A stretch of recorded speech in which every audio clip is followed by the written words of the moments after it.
There we go. Okay, now we're alive. So we're okay, folks. It's been day 3 of the technical nightmare. I can tell you for sure that you can see it on LinkedIn four until 4 hours have gone by, and then for some reason they kick us out.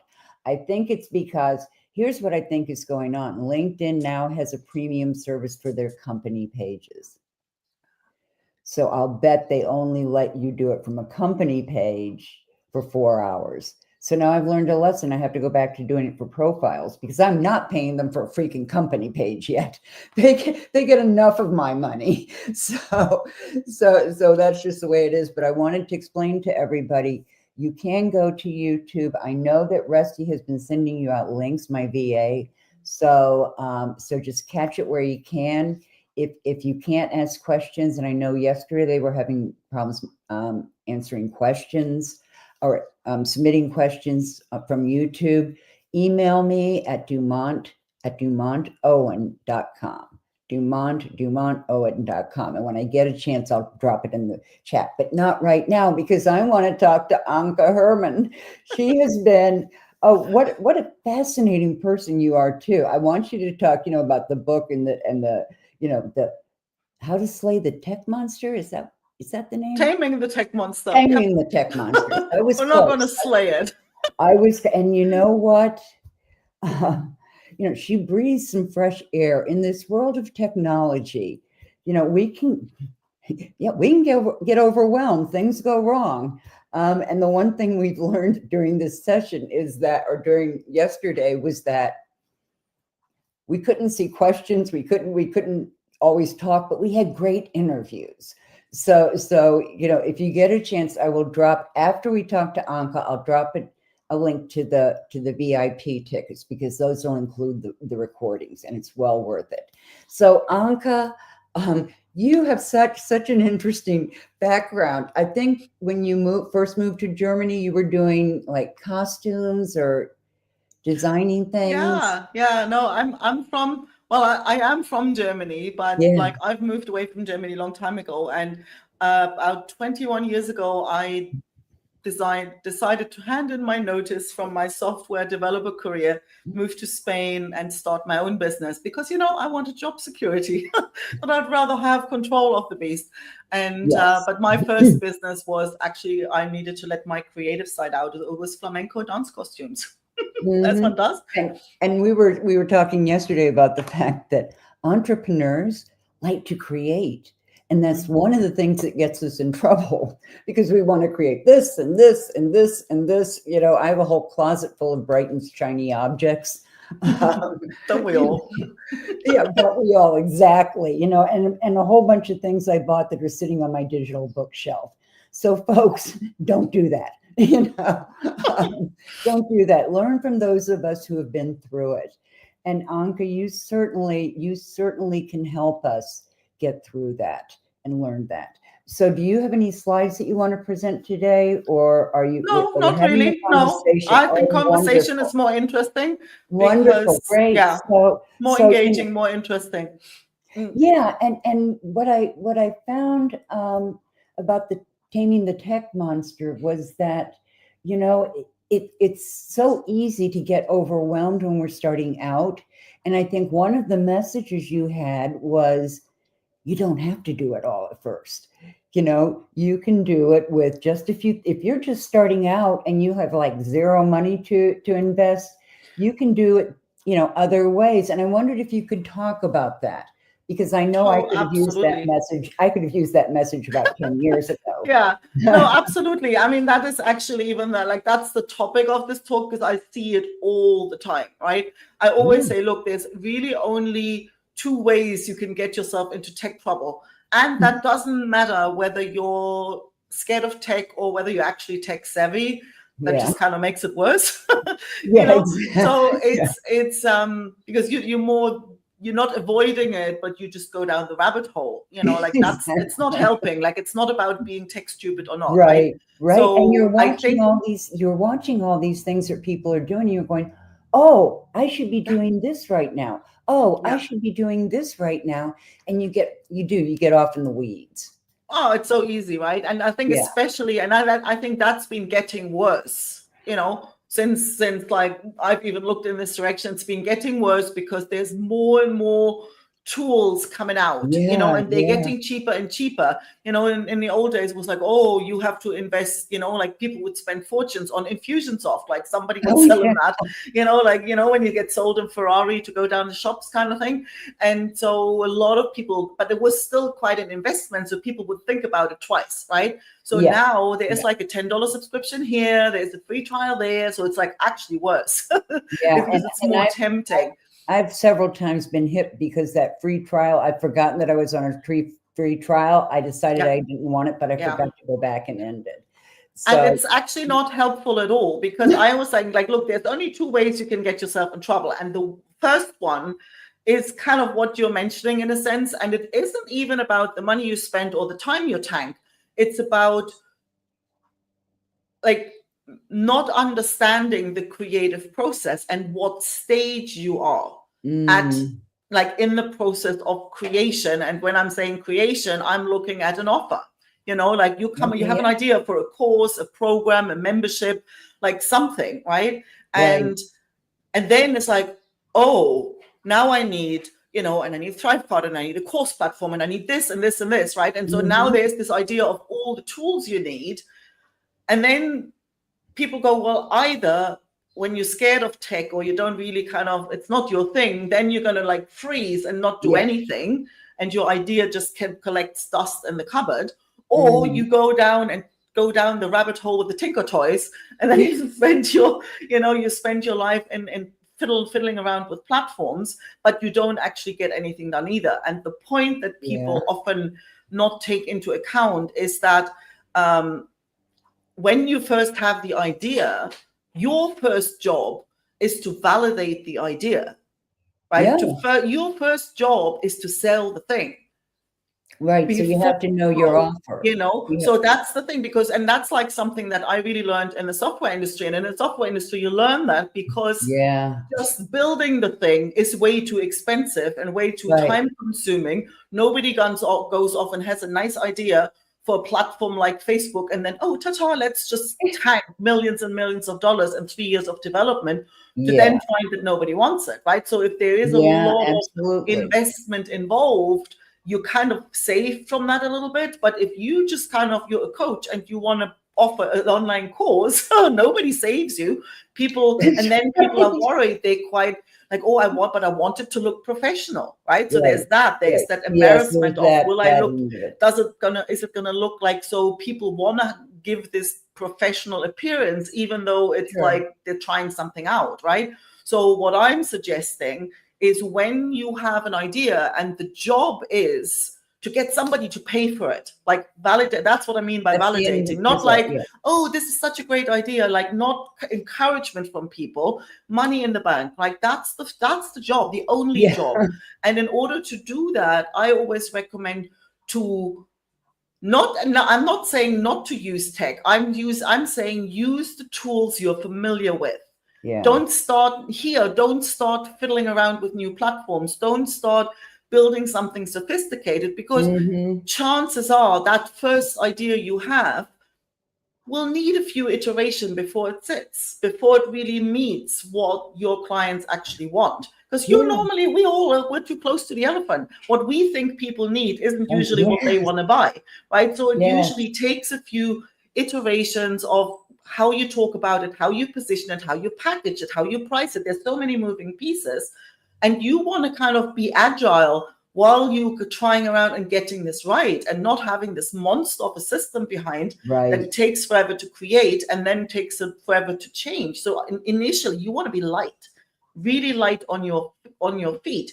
And if that means reaching out to, because there's really three things you need: a way to contact people, a way to collect payment, and a way to deliver the thing you just sold, right? And so the outreach initially could be like, hey, it could be a WhatsApp message, could be an email. Hey, I've got something I think you might like, and it'll always be these people you already know. Payment, hey, here's a PayPal link, here's my Venmo, here's my bank, here's my wife's account, just make a transfer, just send me some money, right? And the delivery could be here's a Google Drive, here's a link to a Google Drive folder, or Dropbox folder. They're the Yeah, videos, right? exactly. So you want to Exactly. keep it so simple that the technical mechanics of it don't Yeah. get in the way, because the main thing is to actually validate the thing. And most people totally like freak You out. don't And get, I've yeah. met somebody who says, oh, I've got this course and I'm like so overwhelmed by all the tech. And I'm like, can you send an email? Yes. Can you send a text message can on you your do phone? can you do a few Zoom calls? Yep. Yeah. Yeah. Can you send out a link to a Dropbox folder? Yep. Yeah, 2 because days all of later, you those, had thousands in the they bank. all have free versions of them.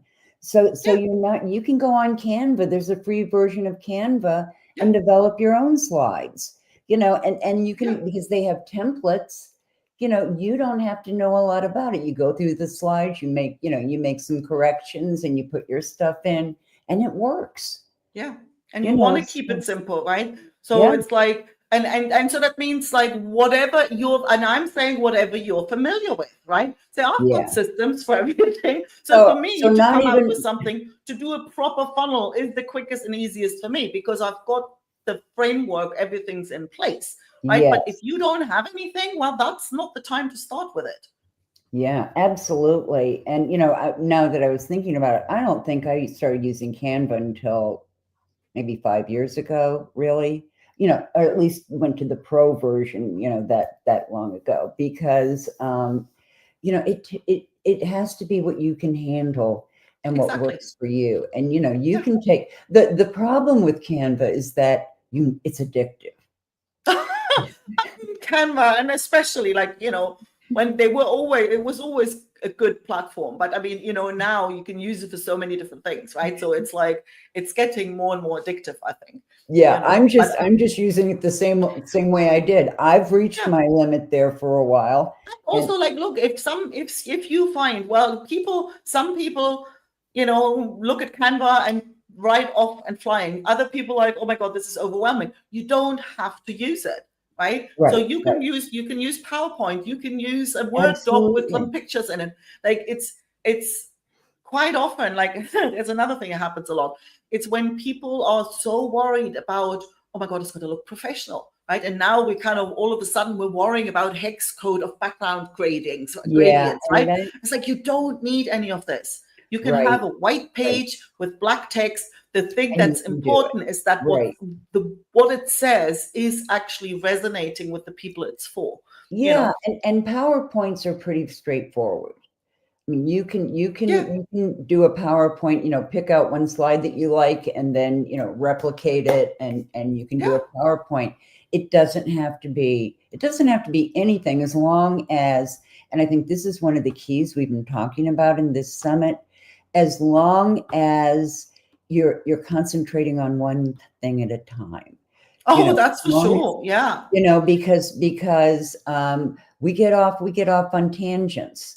And PowerPoint is still, I most often, now that I've developed some slides through Canva, I usually do my own on PowerPoint because it's easier for me to understand. I've been using it forever.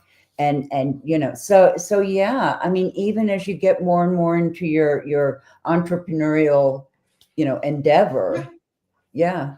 And I think there's so many like layers to that. Like, what's easy for one is hard for somebody else, right? And it's always, there's no need to throw yourself under the bus with a lot of stuff you're not familiar with that just gets in the way of what the actual task is. And the task is to create sort of the smallest, like the minimum viable, like, here's something that I can put in front of somebody where I can see, well, does that speak to them? Do they go, hey, yep, here's my card, I want this? Yeah. And if not, you go back to the drawing board. And that's the thing. That's the reason you want to keep it, because chances are you're going to have to go back to the drawing board a few times. Oh, maybe. absolutely. I mean, it doesn't mean it can't ever be a hit at the, like, straight out of the gate. You can win the lottery. Absolutely. Yeah, of course it's possible, but don't count on it, right? Yeah, so I can say I've never bought a lottery ticket.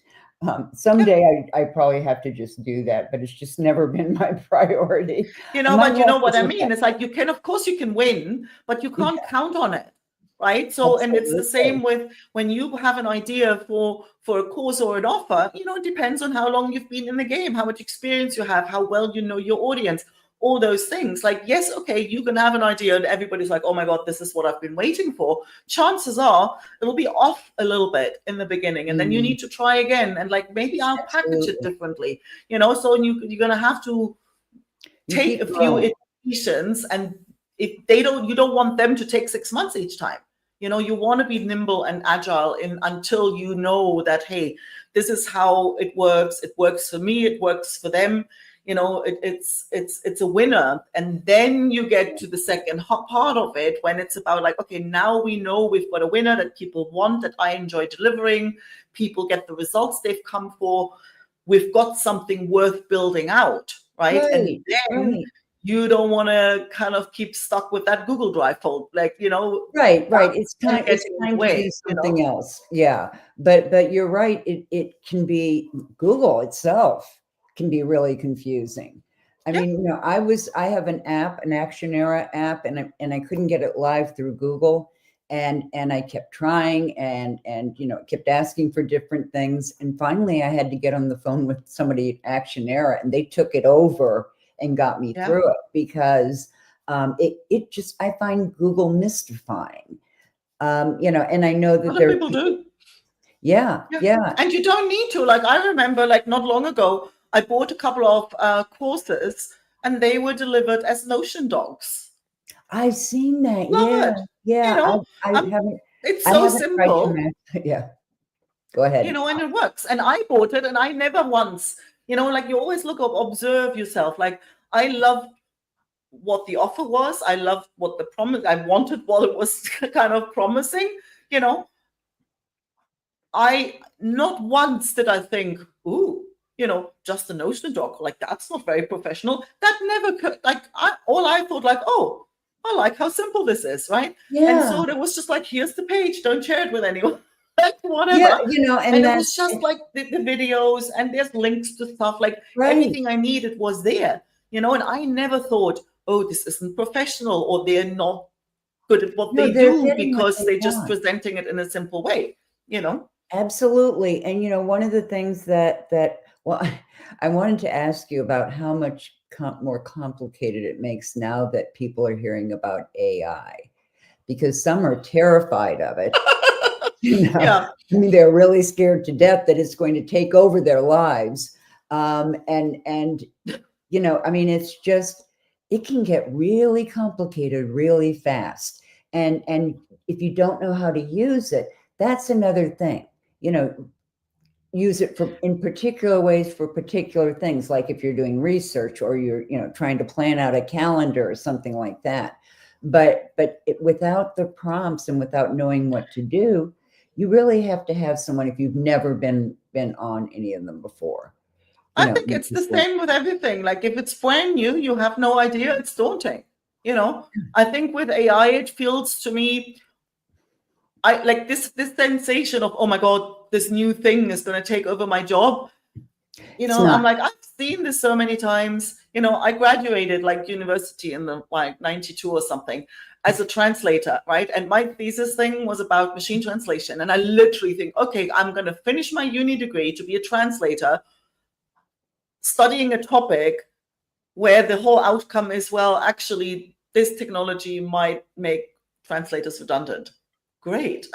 Great start to it. Well, But the thing was, even then, they was like, oh my God, this is going to take over our jobs.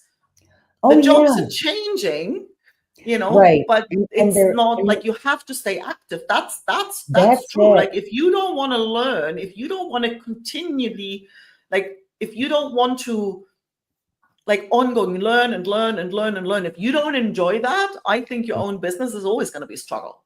Well, I think yeah, you're better off getting a job, and there's and nothing wrong with that. I have a mentor who says that AI isn't going to replace you. You're not going to lose your business because of AI. It's the person who's using it that's going to take business away from you, because they can do it faster. They can do all those things, and they can You use. don't want to ignore it, like, but I Oh, don't think it's like, it's not everything to everyone, right? And no, it actually, isn't. the biggest danger that I see is actually almost like on the other end of this, right? Because people get really lazy really quickly, right? Yeah. So there is this like, oh, copywriters are in this space where like the translators we were like 40 years Mhm. ago.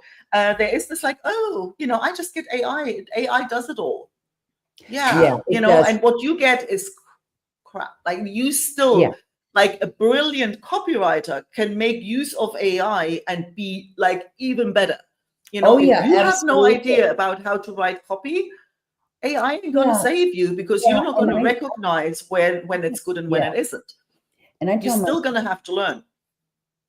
absolutely. And I tell my clients to limit it, for a while. I have prompts because my clients need to do certain things, and I've developed those prompts to help them get the information.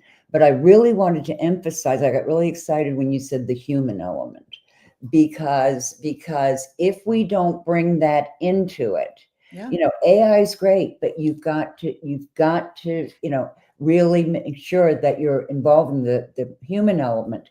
And that is, that I think to a large extent is how tech works, Yeah. is that we have to invest in ourselves, so to speak, and believe in what we can do. And if somebody doesn't want AI, I have a client who won't go near it. What just happened? I didn't touch anything. I swear I didn't.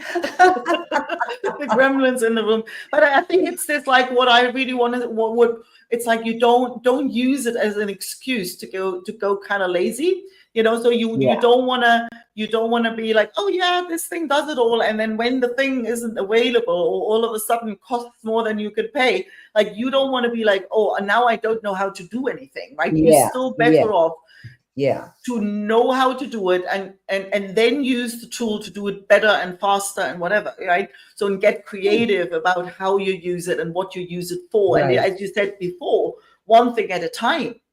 Like I wouldn't go and like, oh no, oh my god, like I'm gonna have a little robot and they take over everything. Yeah, I don't think that's a good idea, right? You want to sort of yeah, introduce it and also make sure it kind of goes with everything else, like, and it doesn't turn yeah, into this, oh my god, I've now opened a can of worms that is getting out of hand. yeah, yeah. And I think a lot of people are scared of it. But the other thing I noticed is I went through all the things you just said, and that's how I learned, because my mentor said, no, no, no, you have to have that human element. Because I Yeah. was going, okay, what are 5 reasons that, and that doesn't work very well. But when I started, I was advised to start in one of the. I started with ChatGPT. I think most people did. That was the first one we heard about. And when I started using it, I started learning from other people how to make it human faced and how to do that, because you can ask it for topics.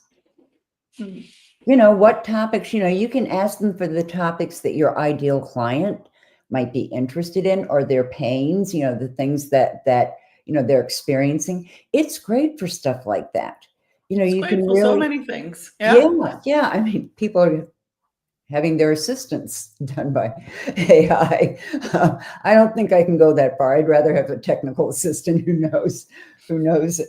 But yeah, it's something that I think has kind of cropped up and gotten into everybody's um, uh, what do I want to say? People think that they need to do that, extensively. And to be honest with you, the first time I used AI at all, I went in and I said, I did birthday cards for my friends, and I go in and I feed in some characteristics, and it would come out with this, and then I started saying, I have this weird sense of humor that's based on Lord of the Rings, which is one of the Harvard Lampoons of Lord of the Rings.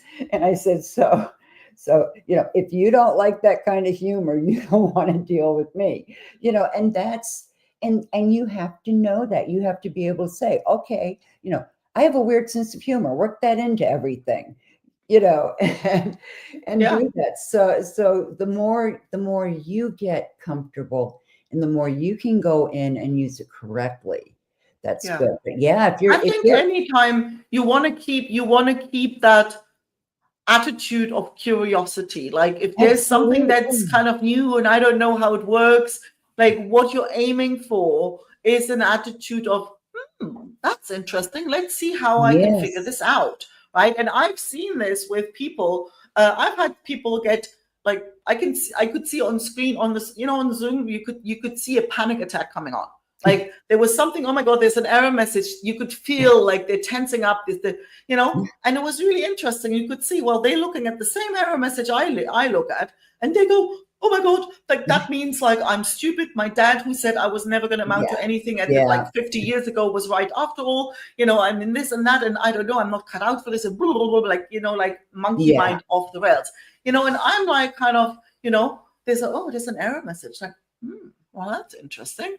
Let's see what we can like. And my mind goes into, obviously that's like that's the advantage of having the background from the software development world, because when you code, like it's pretty rare that you have this idea, especially for something more complex. You put it all together, you hit compile, and boom, everything's perfect. Pretty rare. Most of the time it's like meh, error, and then you've got this stack trace that you go, but then that is almost like that's like your error message, right? Yeah. But absolutely. the thing is, it's an invitation to troubleshoot.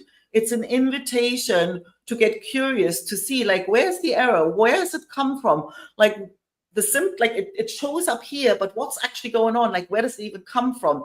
Why didn't I think of this? Like, it's this invitation to get creative, to investigate, to figure stuff out, right? And if you look at it as an invitation to figure stuff out, then it's kind of not as scary as if you think of it like the tech monster who's out to bite you. Yeah, I got that. Totally got that one. And curiosity has been a theme throughout this summit. We've had several. We've had authenticity, we've had integrity, and we've had curiosity, because that's what really drives us, and makes us successful, is that if we are curious enough, that always has us learning more. And I miss the days when I could lay on the couch and read 4 newspapers on Sunday, but the curiosity comes in other ways, and so now I don't get my news off of social media, but I do look at some of those things, and I get very interested in them. So that, and see, the other thing that just popped to mind is also that I always talk about it, a bit of a language nut as well. So there is the difference between memorizing and understanding, right? And so it's easy to illustrate it with the language, right? So when you kind of say, well, okay, I don't know, like let's just take Spanish. Happen to live in Spain, whatever, right? So if you kind of start learning Spanish and you kind of have a little course and you just memorize a few phrases, right? And then you go and order a coffee and they say something that's a little bit different, or like you kind of understand one guy and then somebody new comes in and they say something different and you're like, oh, now I don't understand, and I'm like out of my depth and it's all awkward, right? Exactly. Or somebody who really fluently speaks the language. Like you kind of understand, and what this one says or the other one, if he says it a little bit differently, doesn't matter. I still understand what he means, right? So that's the difference between I just memorize a few phrases or I'm fluent in the language, right? And you see it a lot with software, right? Let's take email marketing, right? There's so many different platforms, your MailerLite, your MailChimp, your ActiveCampaign, and your whatever, right? There's loads of those. And you know what? I have a whole video on that. Like, they're all the same. Like, they all function exactly the same, right? There's a list of contacts. There's emails you can send, and you can send them to everyone or segments. And, some can send the emails automatic and not. And then you can have a look how they went. Like, that's all there is to it, right? And if somebody, and most people learn a platform and all they do is memorize, right? They go like, okay, when I click on thing, and then there's the green save button in the bottom right, and that's the thing they memorize the moment there's a new version. And the save button is now green and in the top left, they're thrown, right? So it's like, it's helpful to try and understand and like what's this actually doing here? Because then you kind of save yourself a lot of stress. and we Yeah. are like, people are pattern spotters, right? If you can speak, your brain is a pattern spotter, right? So it's like, but that's something that you see, like, if you limit yourself to just like click here, click there, and I don't know why, the Yeah. moment Yeah. something changes, you're totally out of your depth, right? Oh, It's that's so worth investing a true. little bit of time to understand what this thing is actually doing. Absolutely. I hang out on LinkedIn, and the algorithms have changed so drastically that I'm not even doing my done for you stuff anymore because it doesn't help my clients really. They Yeah. have to learn how to do it themselves and get in there. And what I tell them is, I'm teaching you the algorithms not so that you can game the system, because the algorithms keep changing. Yeah. They try this and then they try that and they change completely. And if you're trying to game the system, then you're using it the wrong way. What I really want them to do is understand how the system works. And then they can do it, because the key is always going to be how you position yourself in the market, Yeah. and all of that. And I was listening, when you were talking about Active Campaign and MailChimp and all that. I started out with Active Campaign, and now my CRM does all of it. Go High Level. Yeah. I That's can what do I everything. used to. Yeah, I can do everything through there. So it's only one system. It's a big system, and so Yeah. I'm taking little tiny steps in getting there. But I do know how to send out an email on it. Well, but that's the thing. Like, and if you understand how, because at the end of the day, yeah, the buttons look a little bit different, the templates look a bit different, but the concept is exactly the same, between Yeah. Active Campaign and the email marketing bit of High Level and any other platform, Mm-hmm. So when once you understand that, then you can like exhale, because then you're not going to be like so worried about the next update. And the thing is, and it from High Level, updates are kind of weekly. There's every time Oh, you come yeah, in, something's different. absolutely. And so Absolutely. it's something that's worth getting used to, because if you freak out every time there's something new, like, your cortisol's going to go through the roof with this stuff.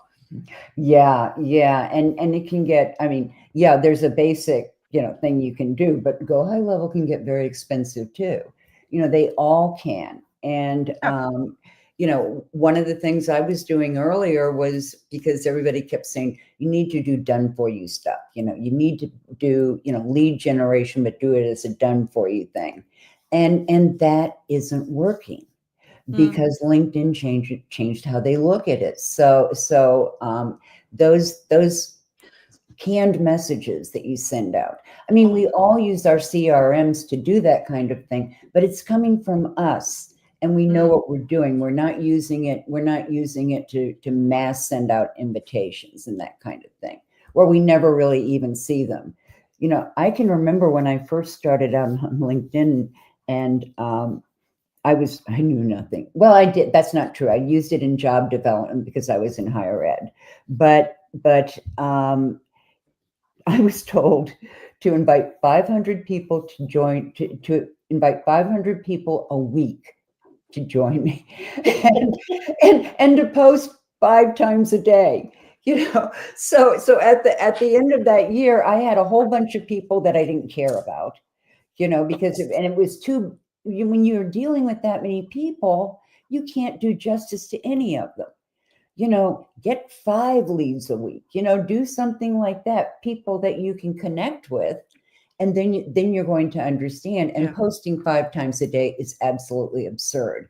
At the end of the year, I had a whole bunch of crap that I hope nobody ever sees, because it was. But I think it's such a beautiful example, right? How the platform evolves, but the principle of business really don't, Yeah, and it's the exactly. same, because at the end of the day, it's okay, you have a problem, I have skills and experience that can help you solve it.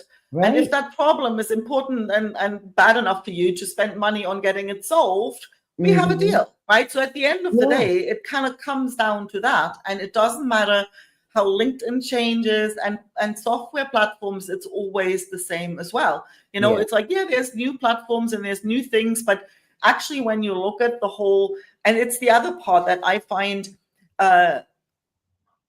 the things that actually matter don't really change, even in the software Right. industry. Even if you think, oh my God, tech, that stuff that changes daily. It's like, Yeah. it's like the ocean. Like there's the little, there are little choppy waves at the top, like they keep changing. But underneath, Is what. it's like that doesn't actually change that much, right? Yeah. So it's like platforms and frameworks and programming languages, all that stuff, and and extensions and this and that, and how who even downloads software now? So it's all it's. But what actually I find so often is the tech problem hasn't actually got anything to do with tech at all. Right? My clients will always be, they come for like, hey, can you help with tech? And then they go, isn't that interesting? Like 95% of the time, we didn't even look at tech, right? Because where people get lost, and even in the software industry, that's a thing that often gets messed up, is the biggest gap is when somebody has an idea, like, okay, say, I want to have, I have an idea for, like, let's say a membership, and I want to have like a webinar and like, and people register and then they come and then they sign up for something, like people, that's the kind of idea people have, right? And the next thing they do is like, oh, here's some software, and the software goes create form, add tag, trigger automation. And people go, what is all that, right? Because they actually skipped what in software and in dressmaking, for that matter, is called the design phase, right? It's that piece where you translate, hey, I want people to sign up for something. Like there's a button that says enroll, where you take that enroll and flesh that out. Like, what does that actually mean? They click on a button. Then they have to put some information in, and when they submit that, then they see a thank you page. They also get an email with the Zoom links and add to calendar. Like that piece, like fleshing all that out, that's the piece that nobody even knows about, that nobody even talks about, nobody knows how to do, right? So now you get business owners who go, oh, my VA does the tech. Yeah, the VA has no clue. They have neither the authority nor the skills. So they don't do it. Then you have two blind leading the blind. The business owner hasn't got a clue, and everybody like, I don't know, this is a mess, right? You have to grow together. And it's like you have to think about, you have to learn how to translate the idea of run a webinar into this whole set of forms and triggers and emails and automations. And that translation process has to be done. Right? Somebody's got to learn it, and most people don't. They go straight from here to there, and then the software's cruel. It's like 0 or 1, yes or no, this or that. Make a decision, and if you don't know and don't understand the implications of a decision, that's where the stress comes from, not because the software itself is complicated. And it's in some ways the buyer's journey has changed. On social media, it's a longer lead-in than people understand. And I speak for a minute about nurturing leads and how you do that, because it still has to be, in the end of the day, they're going to buy it from us. They don't want to buy it from your company. They want to buy it from us. They want to know us. We want to be authentic and exercise that curiosity, and even be willing to be a little vulnerable, or a lot more vulnerable, because people like people. Well, we aren't perfect. None of us are. So speak to that for a minute in terms of how you nurture. I think it's critical, because I think there's also, it depends a little bit on like what problem you solve. I remember when I first signed up for High Level, for example, there was like, that's years ago, but I had some trouble with email deliverability, right? Somebody recommended, and I was like, this is a big problem. If I can't send emails, if I can't have any of my client accounts send emails, I have a massive issue on my hands. Right. Somebody recommended somebody. I didn't need to know that guy's backstory. It's like, can you help me get my emails out of the spam folder? Right? That's all I cared about. And I didn't need that kind of personal contact. I have no idea about who he was, whether he was nice or not. Don't care. Help me. He did. And that was it. Right. So there's that. But especially for like in a coaching relationship, Oh, yeah. where it is a very personal relationship, Mhm. where, people really want to know one thing, like, can you help me? Are Yes, you that's the that's person? the end Are you, result. do you have the competence? Like, that's one Right. thing. Do you have the competence to help me? And do you make me feel heard and seen? Do I feel safe with you? Do I feel comfortable with you? Do I Yeah, want to work with you? Do I want to spend my time and money with you? absolutely. Right? And And so so we many. have to answer those questions, right? And some Yeah. people, I've had people like on my calendar, and I'm like, yeah, I kind of, where can I sign up? And I'm like, who are you? I've not seen you on my email list. Who the hell, where do you come? How'd you Oh no, find? I listened to this podcast. Like, Yeah. she listened like to one podcast. She knew this was what I wanted. Most people will not be like that, Yeah. and Yeah. most people will want to hang around you for a bit and will really also know, are you reliable? Are Yeah. you who you say you are?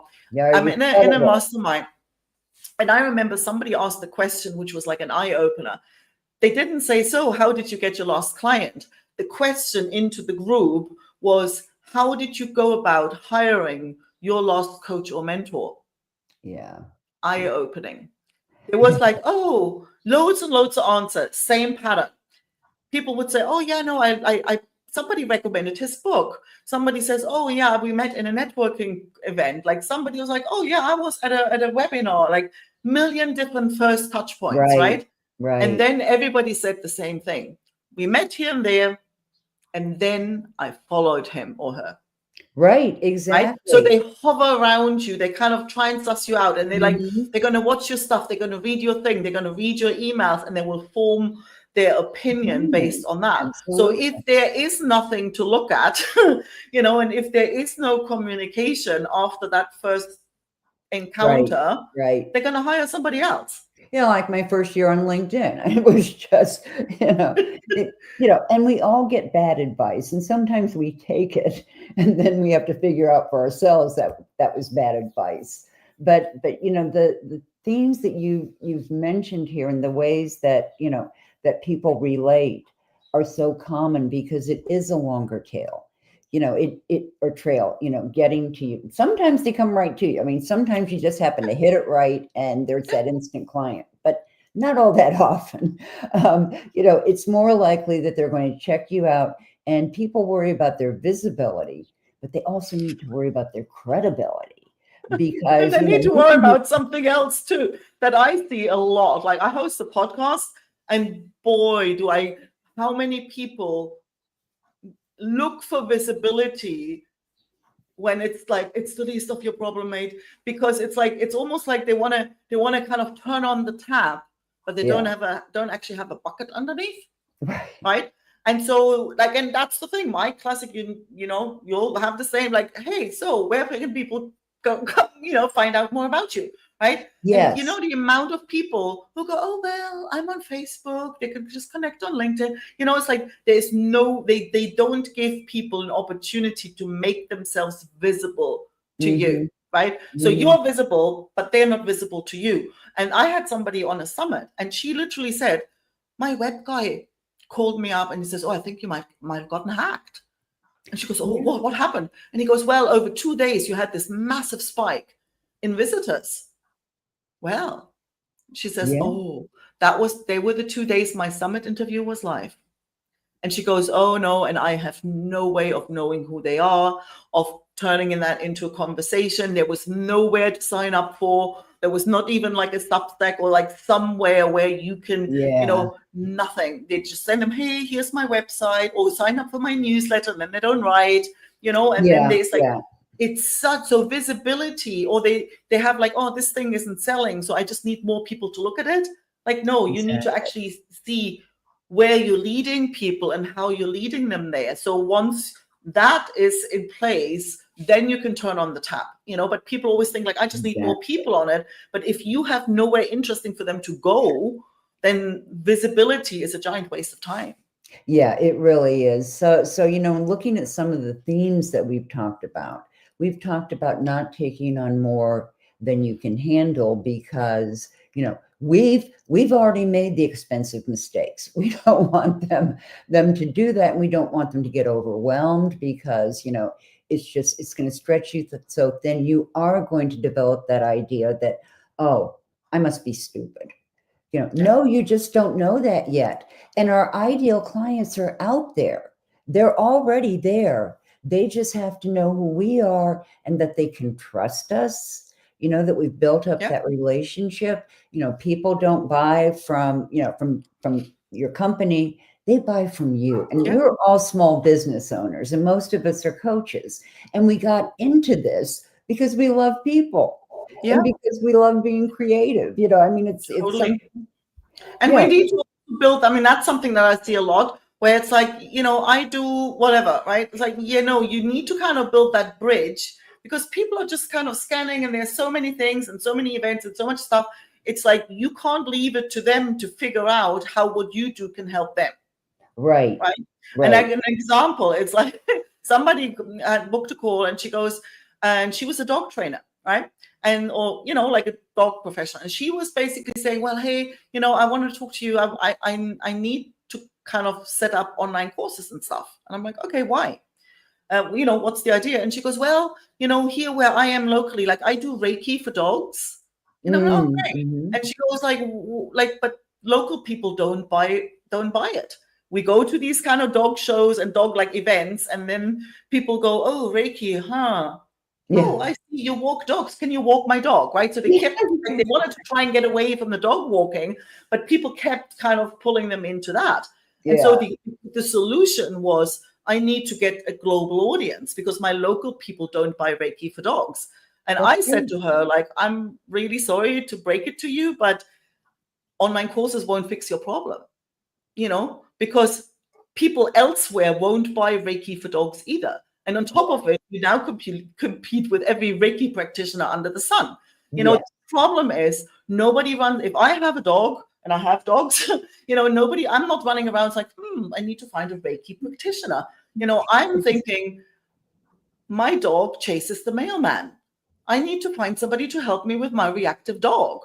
Right. So it was literally, she even specialized in sort of reactivity. If she said, hey, I have a no-touch, super gentle way to help your dog relax and ease their reactivity, now we're talking, right? So it's like, you have to build that bridge for me, right? You can't tell me Reiki if I don't know that Reiki might help with my dog chasing the mailman. If I don't know that, I won't buy Reiki. So you start with those problems that they're having. You have to. And then be able to take their challenges. We talk about that in branding, that unless it's relevant to the people. Relevance is the name of the game. Yeah. And so it all involves knowing the people that you want to know.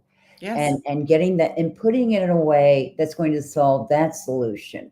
I know somebody who does past lives on dogs. And I'm sorry, I've had people on the show like that. Yeah, totally. That's a thing. Yeah. So there are all kinds of things out there. I just know I love dogs, but I've always had cats because we're in Cleveland and I don't want to be out in the snow and ice walking them. But we've managed to make all of our cats neurotic. So we don't have children. That's probably a really good thing. That's funny. But it's true. And I always say I live with two neurotic. I live in this century home with my husband and two neurotic cats, because it's true. It's better than living with two cats and one neurotic husband. Yeah, well, we're not good. He can hear me talk, so no, I can't. I can't do that. And you notice how your pets learn words too. Oh, totally. I've had somebody on the show like there's a whole thing. Yeah, there's dogs who learn hundreds of words. Yeah. Yeah, exactly. And I would love to keep this conversation going, but I have another person coming up, and he's not here, and I have a feeling I've got to send him the new link. So. Oh, I bet you do. Yeah. So Anka, thank you so much for being here. And thank you so much for having me. Did you have anything that you wanted to provide for our viewers, like a gift or Oh, absolutely. I have a free copy of a PDF copy of the Taming the Tech Monster book. Oh my God. Right. And so little techie here is literally, he says it all, like what feels like a scary monster is just really a friendly little dragon that Okay. wants to play. You know, that's really what this is about. Right. It's not a technical book. It's just going to set your head straight, and it'll Yeah, help you see that you have what it takes to figure this it out. is super, super helpful. You know, I read it, and I just wish I read it a lot earlier than when I read it. But I remember you were the one who got me started with Go High Level too. You said, "Oh, well, that's the only Oh, one I'll I use." didn't realize. Well, I Oh. had, you know, I was in Go High Level a little bit, but I was mainly in Kajabi, and I just decided Kajabi had to go, and I was, going to go with that one thing. So thank you so much for being here. And what we will do, I'm seeing that the links aren't showing up because of the technical problems we've had. So I'm going to send them out to everyone who is registered so that they know, what the gifts are. So we will get it to them. And actually, we wait about 4 weeks to make sure that people, are doing it, and then we send it out as a gift giveaway. So they Very will cool. get it, and we'll give it a little review. So, and we're also creating an ebook of the main takeaways of everyone who was on the summit. Oh, So that's such a lovely idea. Isn't that cool? Yeah. I didn't come up with it, but I'm good at hearing, I was in the right place to hear it at the time. So listen, thank you so much, Anka, and we will talk again soon. Appreciate it. Thank you so much for having me. Okay, guys, that was Anka Herman, and I have to tell you that she is amazing. She's absolutely amazing. And we couldn't have started the day off with anyone better. What I'm going to do now is I'm going to go back. I'm going to leave for a few minutes and go send this other person our link, because we've learned some of the things that are going wrong, not everything. So I'll be back in a few minutes.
Hey everyone, our technical problems continue.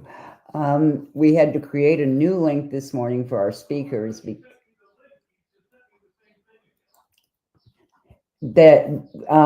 so all of our speakers have to get a new link, and I'm sending it from inside of LinkedIn, or not LinkedIn, that's where my mind is going. I'm doing it from inside of the Digital Edge, but I'm wondering, and I'm going to go pull something up.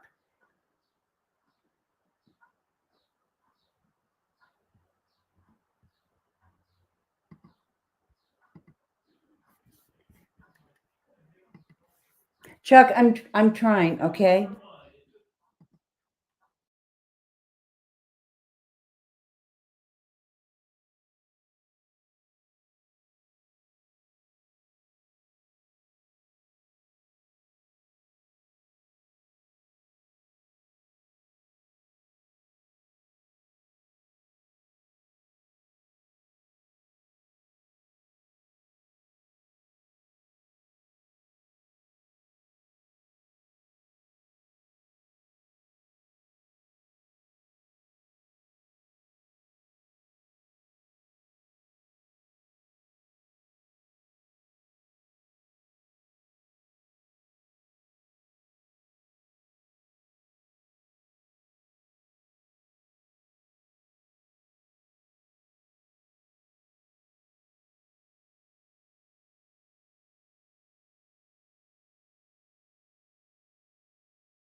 Hey everyone, Dumont Owen here, and we have had our share of difficulties today, but because a lot of you weren't able to see my presentation yesterday, I wanted to do it again because it's so important that you understand about the changes in LinkedIn algorithms. And I'm going to go through it much more clearly today because, quite frankly, I was rattled by all the tech problems we were having. Still am. But I'm going to take you through this today, and I'm really hoping that you enjoy the show. So hold on. Well, first of all, I wanted to say that this afternoon, well, a little bit after this, I'm going to come back on and I'm going to show you the Actionera app. Now, I can get it on my phone, but for whatever reason, it's not pulling up on my computer. So I'm going to take you through some slides that Actionera has so that I can talk to you about how it looks and what it does. And it's amazing. There are just all of these amazing what do I want to say? All these amazing things that it can do. And one thing that I love is that Actionera has the best support I have ever worked with. I mean, some of you heard Iman Agai the other day, and Iman is the co-founder of Actionera, and he really talked about not just Actionera, but the future of technology and where we're going. So if you didn't see that, hop on that VIP ticket because that's where you want to be. That's where you're going to learn about it. So I'm going to drop that in right here so that you will.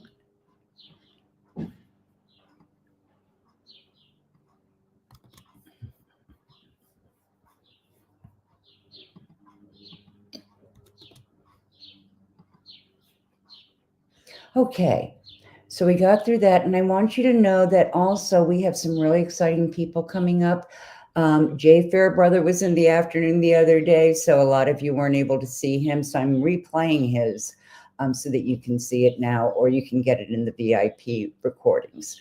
And after that, Ramesh Duvangan, if you were lucky enough to see him the other day, he's an expert on CRMs, and he's another person that is so gracious and so generous and so grateful for the people that he works with. And he has a list of references that's just like this.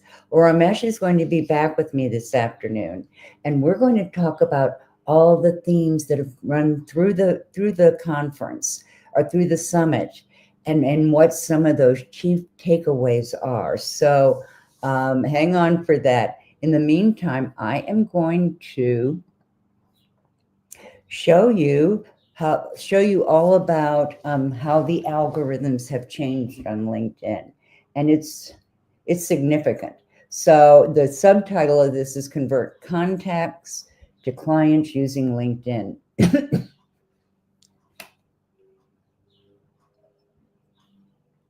I apologize. I probably need a cough drop, but I don't have any. I'm not going to stop. So I think I do have to stop for a minute. I'll be back in just.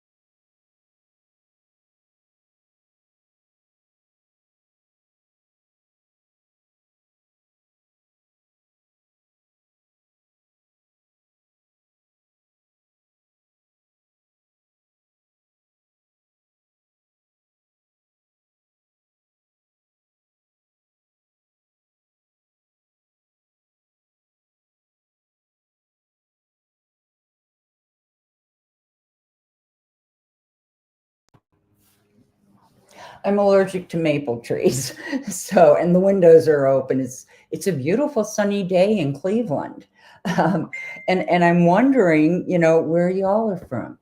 Can anybody put it in the chat for me and tell me where you are, and tell me what the weather's like, since that seems to be on everybody's minds right now.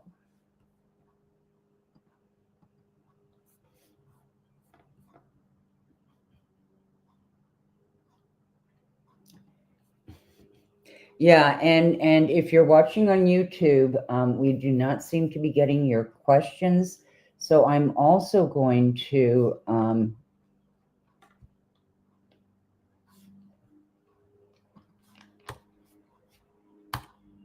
okay, that's the link. I'm also going to give you my email. Yes, can I spell my name?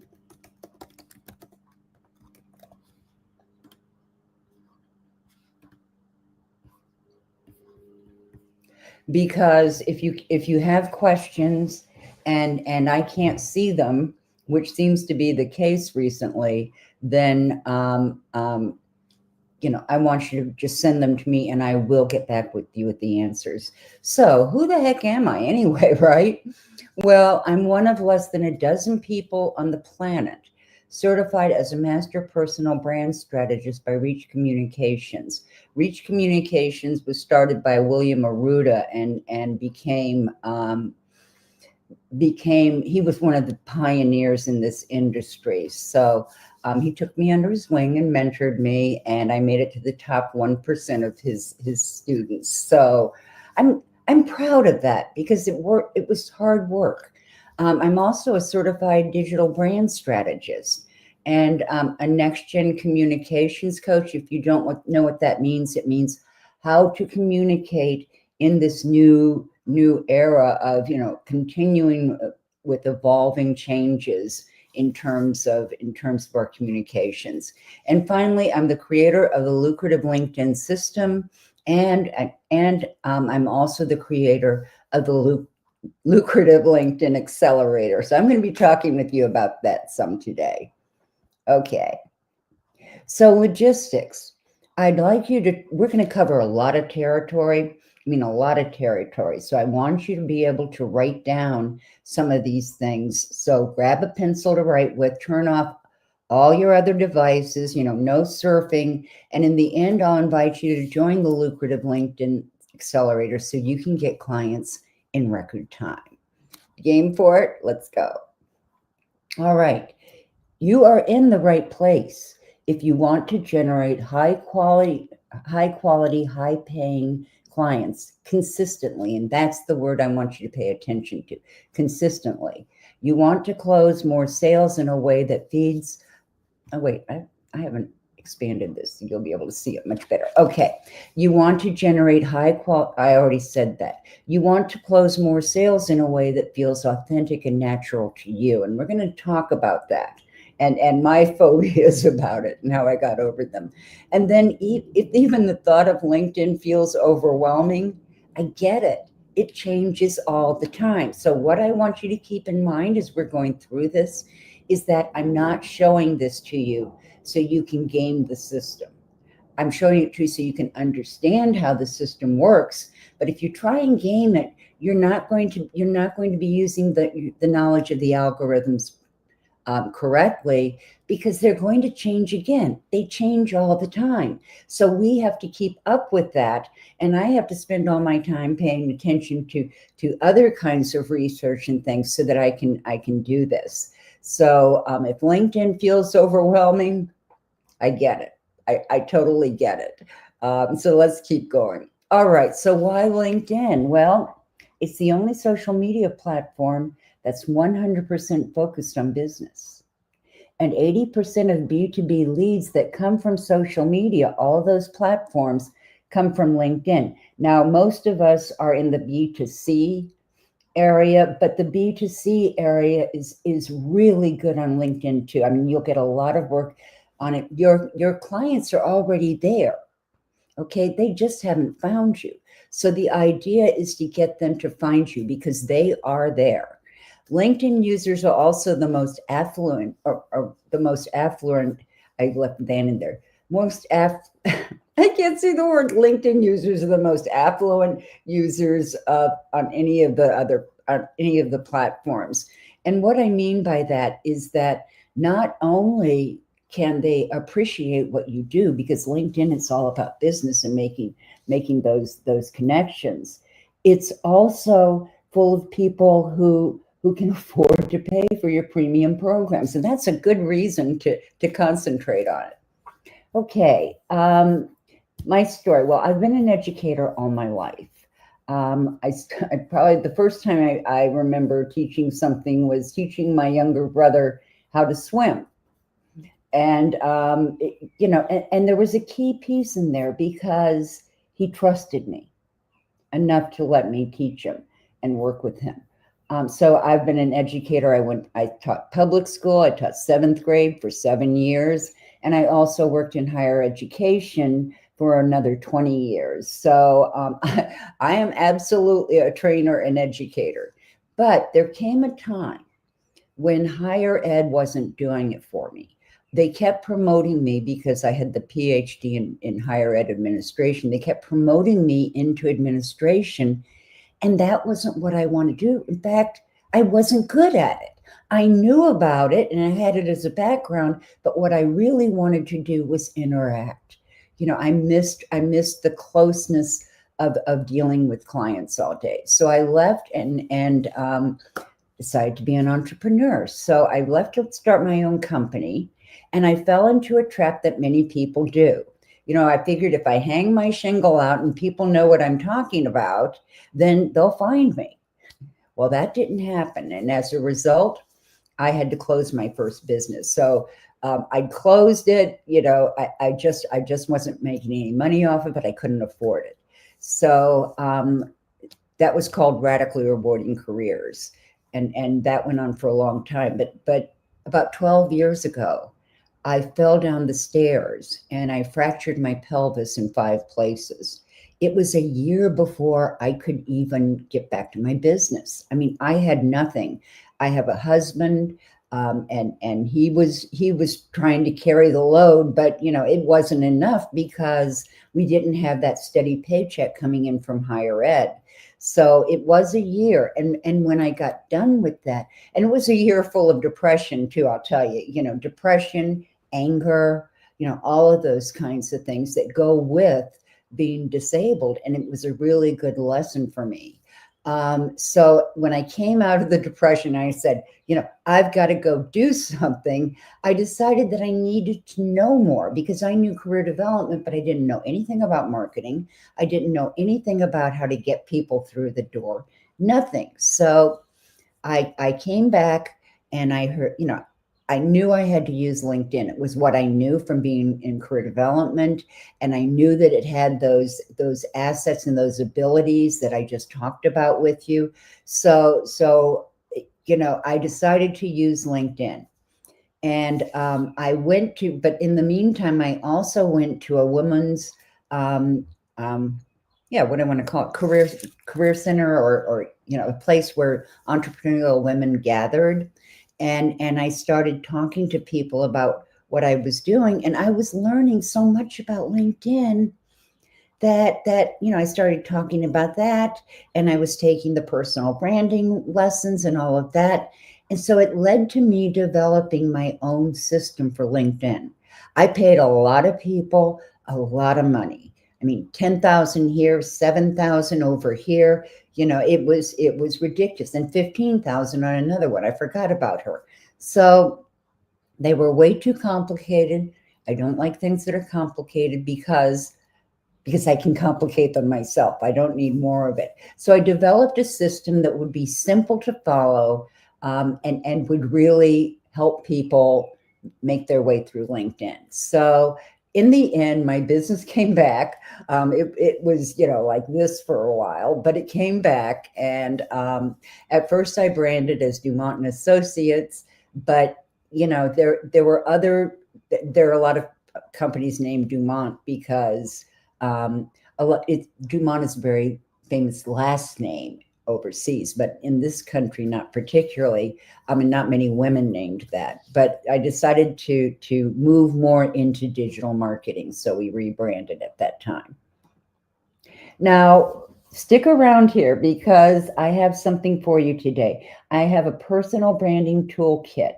You can pay me and I will do a survey for you and develop your brand, but you can also do it this way. Is it the most, is it a substitute for surveying people? No, but this will get you pretty far.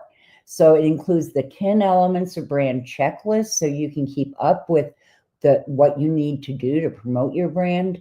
It has 25 personal branding questions. You don't have to answer every one, but I think if you try, and you pay attention to those things, like what are your values, and what are your quirks, and what are your superpowers, all those things.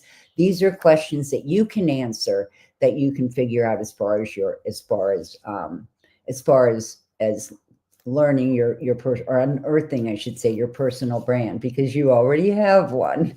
And then there's the personal brand statement worksheet, which takes you all the way through and leads you to what we call a personal brand statement, which is a very short statement saying who you are, what you do, who you help, and how you help them. And it has keywords in it. You have to be sure to use those to get people to come to you. So this is free, and I'll give you the link at the end. Okay, so at the end of this engagement, I want you to, at the end of this session, I want you to have higher quality engagement on your content, and we're going to talk about that. I want you to have a bigger network of aligned connections, and aligned is the key word there, because a bigger network, could be huge, but if those aren't the people that you need to know, then it's not worth it. So, there used to be people called lions on LinkedIn, and it meant LinkedIn open networker. They would network with anyone. Well, you can't really do that. You really need to have your network full of the people that you need to know. Okay, so why personal branding? Well, first of all, personal branding helps you with differentiation. No matter what business you're in, or if you're a coach, particular, a consultant, or a professional services provider, you need to be able to establish you need to understand how you're like other companies and how you're different, because you have to know how to differentiate yourself from your competition. Credibility. Credibility is a huge piece of personal branding. Because it's all about authenticity and establishing your credibility. And if you were listening earlier when I was talking to Anka Herman, we talked about that, the need for credibility. Thought leadership, people get to know what you're doing. They get to know your work. And authenticity, we talked about that earlier too. Your brand is authentic in two ways. It's absolutely you. You can't bluff a brand, and you carry through on your promises. When you make a promise, you carry through on it. Now, there are networks and partnerships, and promoting a personal brand is really, really powerful. And I'm going to show you how powerful it is on LinkedIn in a minute. So you want to do that. You want to create client connection with the people that you know, and they need to know who you are, so they can trust you, okay? And they can see you as credible. And then you're going to get that. And the last thing is trust. People love it in a big way. So the reason I'm talking about personal branding is that LinkedIn has what it calls the Social Selling Index. People call it the SSI. And it measures a number of things that you need to be doing on LinkedIn to really be performing and to making the connections that you want. So, the first thing it does is it shows you your standing compared to others in your industry. So in this case, I was cooking then. I was in the top 1% of my industry, and it also looks at your LinkedIn network. And I was really, really fortunate to be at 1%. But here are a couple of things I want you to know. One, LinkedIn says that you need a score of 70 to really be performing and doing LinkedIn correctly. So right here, you're going to see they have 4 scales that are 25 points each, and the total then is 100. So the first thing they name is establishing your professional brand, because it is the fastest way to land clients on LinkedIn. It absolutely is. So you really need to be able to understand your brand and get that personal brand toolkit at the end. You also need to be able to find the right people. And you can see at this time, we're in different places at different times. At this time, I was not focusing on as much on finding the right people using, advanced search. So I wasn't doing as much. I wasn't inviting enough people. That was really what it was about. The third one is engage with insights. And what that means, and one of the most powerful tools you can use on LinkedIn for gaining, for getting people as clients, landing clients, is to engage with them in their comments. And we'll talk about that because it used to be that you would focus on your news feed in the center, but now you're better off focusing on those notifications, because one of the fastest ways to get people's attention is by engaging with them in their content. And you want to have a comment that is at least 10 words long. And if it's somebody that, they're talking about something that I don't necessarily know, but I want to be insightful, I research it real quick and then pop it in there. So engaging with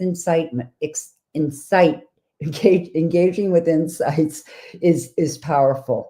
And if you have a free account, it really, that's the way that's one of the ways. There are 3 strategies for landing clients with the free account, but that's one of the key ones.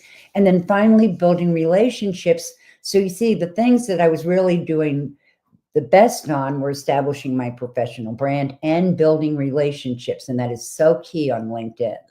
So let's talk about the new buyer's journey. On LinkedIn, and I'm trying to build you a context here. The new buyer's journey is the way that people find you online. And on LinkedIn, it looks pretty much like this. First, there's awareness. And in the awareness stage, they know they have a problem. My revenue dropped significantly in first quarter. Okay, you're aware of what happened, but you don't know the cause. Okay, so they are searching around trying to find that cause. And at that stage, 19% of people want to talk to you. Okay, 19% right there. In the consideration stage, they know what the problem is. They've figured out that maybe by talking to you in the awareness stage, and then in the consideration stage, they are looking for solutions. They've identified the problem, but now they're shopping. And they're going all over the place. That's why you have to be able to differentiate yourself from others. So consideration, about 60% of people want to talk to you when they're in this stage. So 79% of people don't want to talk to you before they get to the last stage, which is decision making. And decision making, and I see it's actually 21%, but I'm not a mathematician. Okay, so decision making, that's where 80% of the people on LinkedIn are looking for.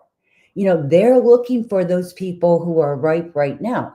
And you will get some of them. You can hit a jackpot every once in a while. But if you put all of your efforts, if you start creating content that deals with awareness and consideration and reaching out to those people, by the time they get to the decision making, they know who you are. They've been interacting with you. So you're going to be able to sell to those people a lot better than you can if you just wait for that 20%. Okay, this is a visual that I put together to talk about the different stages of succeeding on LinkedIn. And the first one, strategy, here at the bottom, is one that a lot of people get wrong. I mean, there are all kinds of strategies for LinkedIn. There are your communication strategies, your connection strategies, your content strategies, all of those different things I can't talk today. All those different things relate to clarity. So you have to be very clear on your goals. And your goals are all about your business goals. So you're going to create LinkedIn goals that are based on your business goals, so that by the end of the year, you're going to have success in meeting those goals. The second area is niche, and this bothers a lot of people. They can't actually, come up with who their ideal client is right away. Well, if you were listening to us a little earlier with Anka Herman, it was a lot of people get confused about their niche, and so it's okay to try different things. And I always tell my clients, if you don't have your ideal client, in mind again, because they've heard the riches are in the niches, go with a larger audience.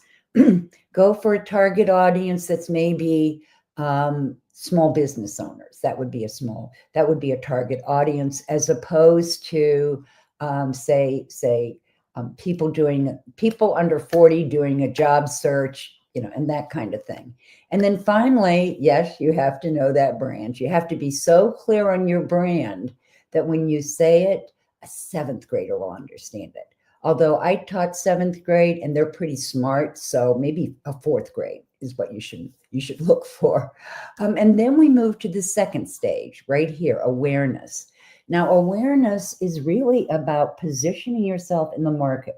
Remember, I told you in the beginning that if you position yourself correctly, that's why we're not gaming the algorithms. It's all about positioning you as an expert and being credible in your space. So in order to do that, one of the things we do is your LinkedIn profile. And I want you to think of your LinkedIn profile as a landing page. People don't realize that LinkedIn is a sales funnel, and you can use it that way. So when people land on your profile, you want them to know exactly who you are, who you help, how you help them, where you're in the market, and all of that. All of that is about, your profile. Because on your profile, you're going to use a call to action that tells them the next step. And so that's moving them into your sales funnel. And then finally, when we're talking about your profile, we're also talking about messaging, so that you're still positioning yourself with that messaging. And I tell my clients to only have 3 messages, 3 main messages, and everything builds out from there. You can do a mind map from there and just start generating all kinds of content from those 3 major messages. So it's really important to get your LinkedIn profile right, because no matter what you do for the rest of the time, if you're out there putting out content, if you're commenting on something, if you're inviting someone to connect, what do? They go to your profile. Okay, so you have to have a strong profile. Then there's lead generation. And lead generation is really about 3 things. First, there's prospecting. By that, I mean, we already stated that your ideal clients are on LinkedIn. So it's helping them find you. Okay, so you're prospecting for the people that you want to connect with, and really starting off that relationship. And once again, you may have to use different strategies in terms of whether you have a free account or a sales navigator. And that's the only premium account that I recommend, because we're all in sales. We all need to make money, right? That's what, if I have a mentor who says, if you're not making money every day, then you're falling down on the job. So, get out there and find those clients that you really need, and then connecting with them. And connecting is all about personalization. So when you send an invitation, you always want to send it from their profile. Okay, because we've all gotten those spammy messages. You accept somebody's invitation, and the next thing you know, a sales bot pops into your mailbox, or even before you finish your welcome message to do it, you've been slammed by a sales bot. Don't do that. Do not pitch too early. That's not cool. I don't know who thinks it works. There must be somebody it works for, but it's not the people that I work with in B2C. And then finally, and I wanted to say something else, because if you have a free account, you're limited to 5 personalized invitations a month. So that doesn't let you personalize very much, but you can also send out 100 generic invitations a week. Now, not everybody's going to reply to them, but those that do, that makes that second message, that welcome message, extremely important, because that's where you're going to be able to talk with them, give them a little bit of insight about you, and ask them questions, because all of that is about relationship building, and that is the end result on LinkedIn. LinkedIn is interested and promotes people who are focused on building relationships. That's what it's all about. If you think about when, you used to buy things at the corner drugstore, and you may still, I like corner drugstores, but when people were doing that, they would, they'd walk by your store, they'd walk in. It was a totally different kind of situation, but it was still about relationship building. So that's the key to landing clients on LinkedIn, one of the keys, but that's a big one. And this is the stage where everyone seems to bog down, because, you can do it. You can do all that lead generation in 30 minutes a day, but, as little as 30 minutes a day. I have people when they're starting out spend longer than that, but by the time they get a system going, they can do it in 30 minutes a day. And that's important, because you want to know, who you want to be connecting with people. You also have clients to serve, so you want to make it worthwhile. And with my clients, I help them deliver, or help them create a LinkedIn playbook that makes it go much faster. It'll take you a third of the time, maybe a quarter of the time that you're spending now. Now, the next stage is sales and analysis. And one of the things that you must do before somebody connects with you is do some research. Know who they are, know what's going on in their industry. And it doesn't have to be extensive. At least look at their LinkedIn profile, because that's going to tell you some of the things that they're about. So you really want to do that research, but it doesn't have to be onerous to do it. And you also want to do your sales prep, and that means, thinking about how you're going to talk with these people at that stage in order to sell them something. But here's what I want you to know: those sales conversations can be very, very easy. I used to when I started, they told me I had to do a lot of cold calling. I am not into cold calling, and I tried and I tried, and I did all kinds of things as incentives for me to do it. The end of the week would come and I hadn't done anything. So finally I upped it by saying to my husband, hey, if I make 30 sales calls today, we can go out to dinner. So at the end of the week, when I was going to do that, not only did I have no new clients, I actually had a very pissed off husband too, because we didn't go out to dinner. So that's part of that. Now I want to talk about analysis. Remember down here in the first stage where we set our goals? At the same time, we set our key metrics, those metrics on LinkedIn that are going to tell you whether you're going in the right direction. I don't want you to wait until the end of the year to find out, oh, I thought this was working, but it's not. So there are key metrics that you really need to be checking on. Some you can check on every month. Some you might want to check on every day. But I usually think, weekly or monthly, it gets pretty tough to try and check your metrics every day. So don't overemphasize it, but you do want to see what's going on so that you can move forward. And then finally, I have the content marketing, and that's all about, there are 3 stages: planning it, creating it, and then using AI or automation. Now, in planning it, you can use tools like ChatGPT. It's great at identifying your ideal client's pain points and challenges. And so you can go through there. That's one of the prompts that I love. You can go through there and identify your ideal client's pain points. And then you can create a content plan based on those pain points. What are the messages that you're selling? And then finally, you can actually put that all in a calendar and have all those topics you want to talk about. Chat GPT can't write worth a damn, but it's great. It's great for this other stuff, and it's gotten much, much better as it's gone along.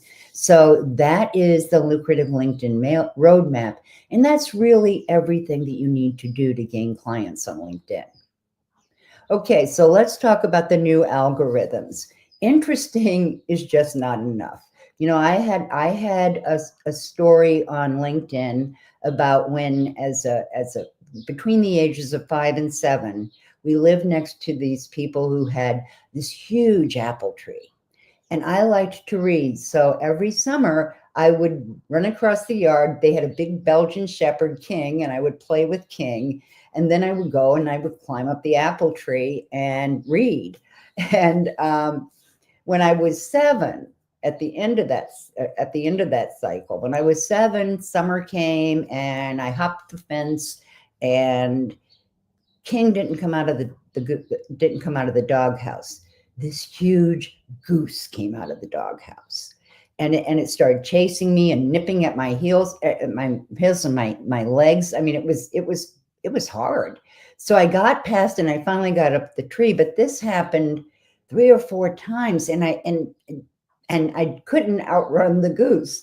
So one day I decided to take some toast, and I went around to the other side of the house and threw this toast into the farthest place from the doghouse that the goose was. It would run towards that toast, and I would run up and I would jump the fence and go up the apple tree. So the reason I told that story was because that was the first time I used strategy that I remembered. Now, my dad was a fighter pilot, and we talked military strategy all the time. So I really do love strategy.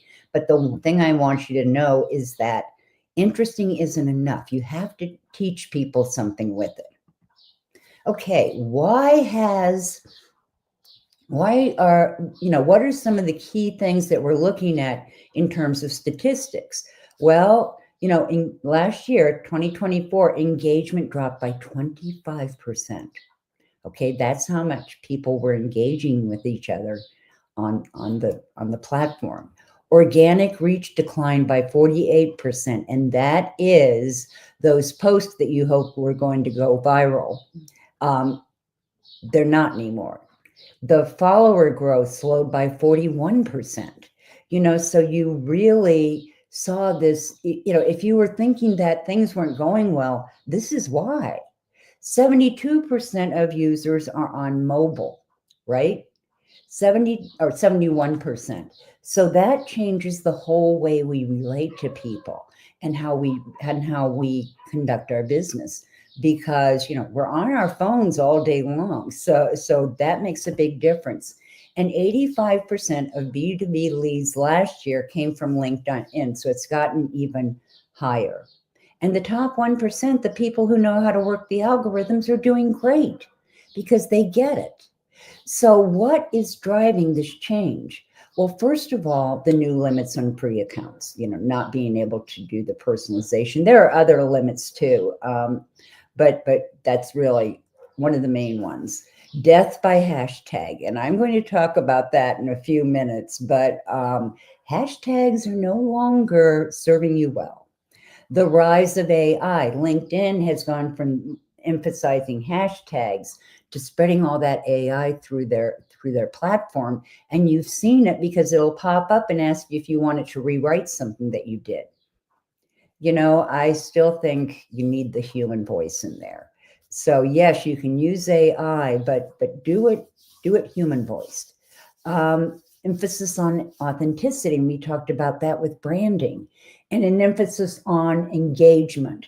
So they have moved away from the mass kinds of reach and being able to find people there, and they're looking more at engagement. And again, the top 1% is thriving. So what matters most to the algorithms in 2025? Well, likes still help. They don't carry a lot of weight, and it doesn't matter which emoji you use, they're the same. So likes help, but they're not really where the action is. And then there's messaging. Messaging has a lot to do with our content. And so how are we getting them to actually do that response? How do we get them to engage with us and to want to, send that out and start doing direct messaging? Another one that they emphasize is reaching the right people. So I talked before about you don't need a huge network, you need one that's aligned. Here's one of the key reasons. When you publish something on LinkedIn, whatever you're posting, it will look at the percentage. The bot comes through and it looks at the percentage of your network, and who's responding. So when they see that, if you've got this huge network of all these irrelevant people, it's going to cut your reach down. So you want to be very, very careful about that. This is something that really matters a lot, reposting. And a lot of people, we used to call it share, and a lot of people don't know about it. You can hit the repost button and you have a choice between, doing it with a message or not doing it. And this is one of those places where reciprocity comes around, because when you repost somebody's content, that's a big deal. LinkedIn pays attention to that. Okay, so the next thing is your credibility, your expertise. And we've talked a lot about needing to be both visible and credible. And then there's the timing. And the LinkedIn timing is really interesting. I'm just going to go through one piece of it because there are other pieces. But the best days to post on LinkedIn, this blew my socks off, and I'm a LinkedIn expert. The best day to post on LinkedIn is Sunday. Okay, and I'm going to show you more about that in a little while. And then finally, we have the ability to surprise, the ability to get people excited and quickly, so that they really, really want to support you and promote you. Okay, here are the topics that perform best. It's still career development. LinkedIn started out as a job search platform, and it still is. Huge amounts of people are looking for jobs, especially in the current atmosphere in the United States. I don't know about, what's happening in other countries, but I'm sure that career development is still a big piece, because we've got a lot of people looking for work suddenly. There's also work-life balance, and we learned that people started appreciating that during the pandemic, because they started realizing, I can work remotely and still have my life. It wasn't about shirking off, but it was about being able to plan your life so that you could have that work-life balance. Company culture. People are really interested in company culture, no matter how small you are. My company is my husband, who's my editor, and my VA, who's my tech person. And that's it. But there are all kinds of things going on in our lives, and they like the peek behind the curtain. Their individual accomplishments. You've seen the people on the LinkedIn feed who are saying, just wanted to show you this testimonial. I was so excited about getting it. That's promoting your individual accomplishments. Professional challenges. People are dealing with issues in their business, in their work, and honing in on the challenges that your ideal clients are facing would be really significant. And there's leadership and management. And yes, it works in the big companies, but every entrepreneur needs to be a leader. And we need to know how to manage things. So those are topics that really work. Networking and relationships, always a good topic, especially now. And then there's industry news, which is the very bottom of the list these days, because it just isn't as popular. But it did make it into the top 10 topics. So, that helps there. Okay, so let's talk about lists, or talk about what to post. And these are the kinds of posts that do well. So first, there are lists. We used to call them listicles. the top 10 reasons, or, something like that, or a framework, if you're going to go from A to Z in this particular topic, you need to have this framework, this structure, like my LinkedIn lead map, or my lucrative LinkedIn lead map, because it really helps with those insights, or with that framework. Data and research insights. And if you look down here, you'll see that this is not my original research. The other people researched this. And as a PhD, I would love to be able to do my own research, but I don't have the bandwidth. We just aren't a big enough company. But I do go out and I really follow this. Another one is how-to tutorials. We all want somebody to take our hands and walk us step by step through the process. Stories and narratives, and I just showed you, the goose probably wouldn't do as good today, but including your story, talking about personal things that can attract people. Resource guides. Resource guides are a biggie. I'm just about finished with my one on lead generation, LinkedIn lead generation.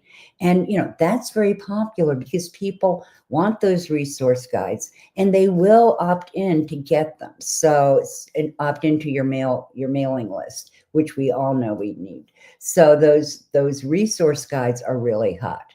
There's opinion and thought leadership, and that is probably, for me and for a lot of us who are coaches and all the others, we really are helping people. But what we forget sometimes is that we have to take a stand. We have to have a position.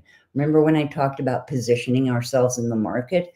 That's one of the reasons. So you want to be able to take a particular point of view. Now, when I was growing up, and this is really going to date me, there were two sisters, Ann Landers and Dear Abby. They worked for different syndicates as advice columnists, and they took a point of view. You could love them, you could hate them, but you went back every day, because having that point of view, you could either say, I don't agree with that at all. Oh yeah, I'm going to go show this to my boyfriend. So those opinions, those points of view are extremely important, and doing it originally, thinking about, giving your perspective, taking a stand. Those are the things that sell. Then there are questionnaires and discussion points and discussion prompts, and all those do very well. And then news related doesn't do as well as it used to, but it's still out there. Okay, so which formats get the most reach? Now, here's a key thing that you need to know about LinkedIn. It no longer looks at, it no longer rewards your posts with this huge reach. It's all about dwell time, how long people spend on your post. Okay, so you want posts that people are going to take time on, that's going to take them a little while to go through, so that they'll stay on your post. But at the same time, you need to make it interesting and exciting. So the top one is carousels. And those are those slideshows that you see on LinkedIn with the arrows like that. They have to be important concepts, but they also have to be bite-sized. So carousels are something that can be tremendously effective. Infographics. And infographics are not as hard to do as you think they are. But people stop and they look at it and they kind of follow it around. That's a really good one for keeping people on. Vertical video. And remember, we all use our phones. Vertical video is the way to go now. You just take that phone and you hold it like this, and it's there. So upload that, because it's the same proportions as they would see it on their phone. Big thing. Motivational quotes. I always used to think this was silly, but people like it. Now, you don't want to do all motivational quotes, but if you were doing something light, then you could do that. And then there are personal images, and personal images can be things like, a picture of you at a conference, or at a networking session, or, pictures of you working with clients. And all of those things are personal images that really pull people in. They start recognizing you. And then finally, we all know to attach pictures when we do posts, but include text only posts too, because they do work with the dwell times. So those are the most important types of posts that you can do that will keep people involved and get you that bump up that you need with LinkedIn. Okay, what is working? Emojis. I hate emojis. If I want cute, I'll go watch reruns of Teletubbies on YouTube. The one with the little baby was the sun giggling and laughing, and they had Tinky Winky, and I can't remember the other ones. Poe, I think, was one of them. That's cute. Emojis just don't sit with me. However, if you have 1 to 8 emojis in your post, it's going to give you it's going to give you a huge boost. It's in the it's over 200% in the boost it's going to give you. 1 to 8. So in a short one, you're not going to want as many. In a large article, include 8. I never thought of it, but I'm starting to use it because it's another thing that keeps people on the page. They enjoy seeing them, and they add color and all of that, so people are interested in it. What's also working really well is open-ended questions, and those are the questions you ask at the end of your post. You want to know. So you ask something that is going to inspire people to comment. Okay, you can put CTAs in that aren't open-ended, but open-ended questions do much, much better. And let's look at what those could be. So what's one challenge you faced in this area, and how do you handle it? That would be an open-ended question. How are you currently approaching this in your own business or career? That's an open-ended question. And if you could change one thing about how you do X, what would it be? I use that one a lot when people have lists or they've talked about several different points. I'll ask them, if you could only tell people one thing, what would it be? And that really engages people. Okay, so what's working? Authenticity. We've talked about that, and trust, and being real on LinkedIn is the new thing. I mean, we've all been able to find people that were not authentic. They kind of stand out like a sore thumb. They're the ones who are giving you the pitch right away. And trust. You have to build up that relationship through the buyer's journey, and then you can trust. Okay, so let's talk about hooks. Now, hooks are something that you put at the very start of your article. Remember when I showed you the image of surprising someone? That's about hooks, and getting them through the door. So in every industry, we have beliefs that we support, but they aren't necessarily right. Remember when we were talking point of view? So taking on those beliefs, I call them the sacred cows. No offense intended in there, but the sacred cows. And if you have commentary that you want to make that says, no, I don't think that's true. That's a hook. That's going to get people excited. Unexpected results. You put out the data that's really great, and you understand it, and that's a great hook. And then another one is reversing common wisdom. People might be saying, there are myths about LinkedIn. We've been through some of them, really. The bigger your network, the better. No, that's a myth. So you can do that, and you can reverse common wisdom and say, well, no, I don't agree with that, and that's going to get people's attention. Okay, so what's not working is hashtags. They are not working at all. um, because LinkedIn has no such thing as viral posts anymore. Instead, what's working is, and there are 4 levels of this. The first level is promotion. It's promoting yourself. They'll smack that down. It won't even get 2 people. Then there's generic information. You go to ChatGPT and you ask it for the 10 top reasons that people don't do something. And they're not going to shut it down as fast as they will spam, but you're not going anywhere with it. And then there are viral posts. And some of you may have noticed that viral posts, you used to have thousands of people reacting, and now you've got 100. Right? That's because they're not rewarding that anymore. They are not promoting viral posts, which is different than any of the other platforms. And then the top one, the one that they really are encouraging, is thought leadership. That personal view, the research is good. Your stuff, and you're putting your own spin on it. So those are the things that are working. Hashtags, I tell my clients no more than 5. You see ones that have 12, 13, 14, they don't go anywhere because it's confusing. So you only want 3 to 5.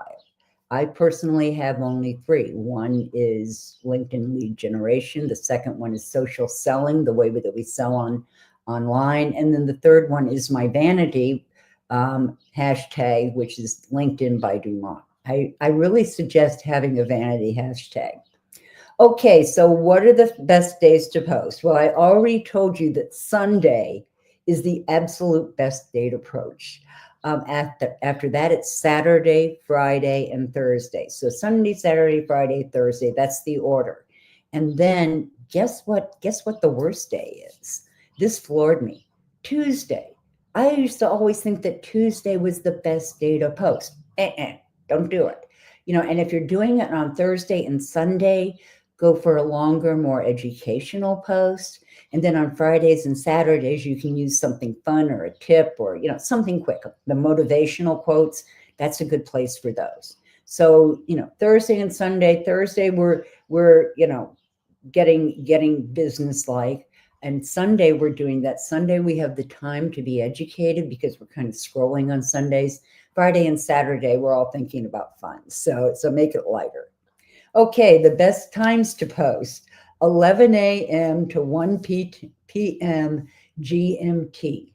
Now, for me, that means that my best time to post is between 3 and 11 a.m. So that's where scheduling your post on LinkedIn is really great.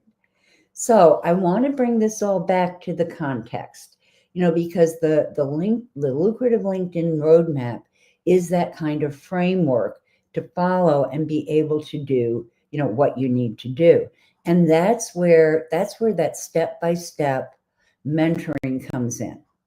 Because, rather than having to struggle with it, for in my case, it was almost 2 years. I made all the mistakes. You don't have to make those.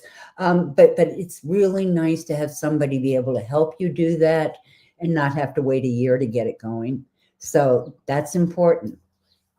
So I want to tell you about the lucrative LinkedIn Accelerator. It's a 90-day accelerated program to help coaches, consultants, and service-based business owners master LinkedIn and build a sustainable lead generation system, because that's what we all want. We want a consistent and stable lead generation system. We don't want to go up and down, feast and famine. Okay, so what's included? Well, first of all, there are six. I should have put this. Wait, do I have this backwards? No, I skipped a slide somewhere. The lucrative LinkedIn Accelerator includes 6 private coaching calls, and not the group coaching calls. That's wrong. That's part of a bonus that I'm going to show you. And the calls total, or the total for the sessions over a 3-month period is really going to add up to quite a few more. And you'll see why when I talk about the bonuses, because some of this is you're actually getting a lot more calls than that. Okay. Okay, the lucrative LinkedIn accelerator, what's included? LinkedIn profile optimization. And that's a mini course that I have. And I give you, the AI prompts for doing it. I give you videos, and you also get 2 individual sessions with me where we look at what's going on with your LinkedIn profile and how to fix it. So I do it with you before the profile, and then we do it after the profile. And it's really cool. So you get all this video training, but you also get other things too, so that you know exactly what you're doing. Okay. Come on. Why is this not advancing? Hang on here. Oh, it's not advancing because... Okay, here we go. Okay, so the lucrative LinkedIn accelerator is all about, and for some reason, my previous slides aren't showing up. Okay. Here, okay, let's go back here. Somehow I skipped a whole bunch of stuff. So there's the profile optimization that we work on. It also includes all of the AI prompts that I have for faster content creation, researching your ideal clients, planning out your calendar, all of that stuff. It also includes done with you content calendar planning. And we do that by going through a process with those prompts that I was just talking about. It also includes a private LinkedIn community for accountability. And I'm not saying that community is on LinkedIn. It's not. It is a private one that I have set up so that you can do it on Facebook. I'm not real thrilled with Facebook, so I want it to be a private community where people can hang out. They give you accountability. They're your raving fans, and they give you feedback. All of that is really important. And then there are expert guest interviews, and I interview a lot of people because of my live stream. So all of those are in what we call the vault. So when you walk away from the LinkedIn accelerator, you're going to land more clients in 90 days or less. You'll have a client-oriented LinkedIn profile that establishes you as a thought leader in your field. You'll have a straightforward content strategy to guide your post and to really understand what you're doing. You're going to have my highly effective steps social selling method to convert conversations into clients. You'll have practical guidance, templates, real-time support, lead generation. All of that is in the accelerator. And then finally, no, you're going to have, no, I missed one. Okay, you're going to have increased visibility, stronger connections, and a consistent, and that word consistent is really important, flow of qualified leads. Additionally, you're going to have actionable strategies that you can implement immediately with confidence. And that's why it's so powerful, because this is about utilizing a system that's effective, not just hard work. So when you join us in leveraging LinkedIn, it helps you do this effortless growth because you have a system and because I can lead you through it step by step. This is the lucrative LinkedIn accelerator. Like I said, I'm really getting tired. Has private coaching sessions that I work with you in. There are 6 coaching sessions that are private that you get. And no, I'm sorry. There are, well, if you do it, you're getting 6, plus in the bonuses, you're going to see 2 more. And so, you're getting 8 group coaching calls, and then you're getting 2 coaching calls with me. But because of the bonuses, you're actually getting 4. Okay, so I'll show you that in a few minutes. You're going to have my practical, my highly effective motive. Yeah, I'm having trouble here. Hold on. Okay, you're going to have my effective 5-step social selling method to turn conversations into clients. We work a lot on that. You're going to have practical guidance, templates, and real-life support for lead generation.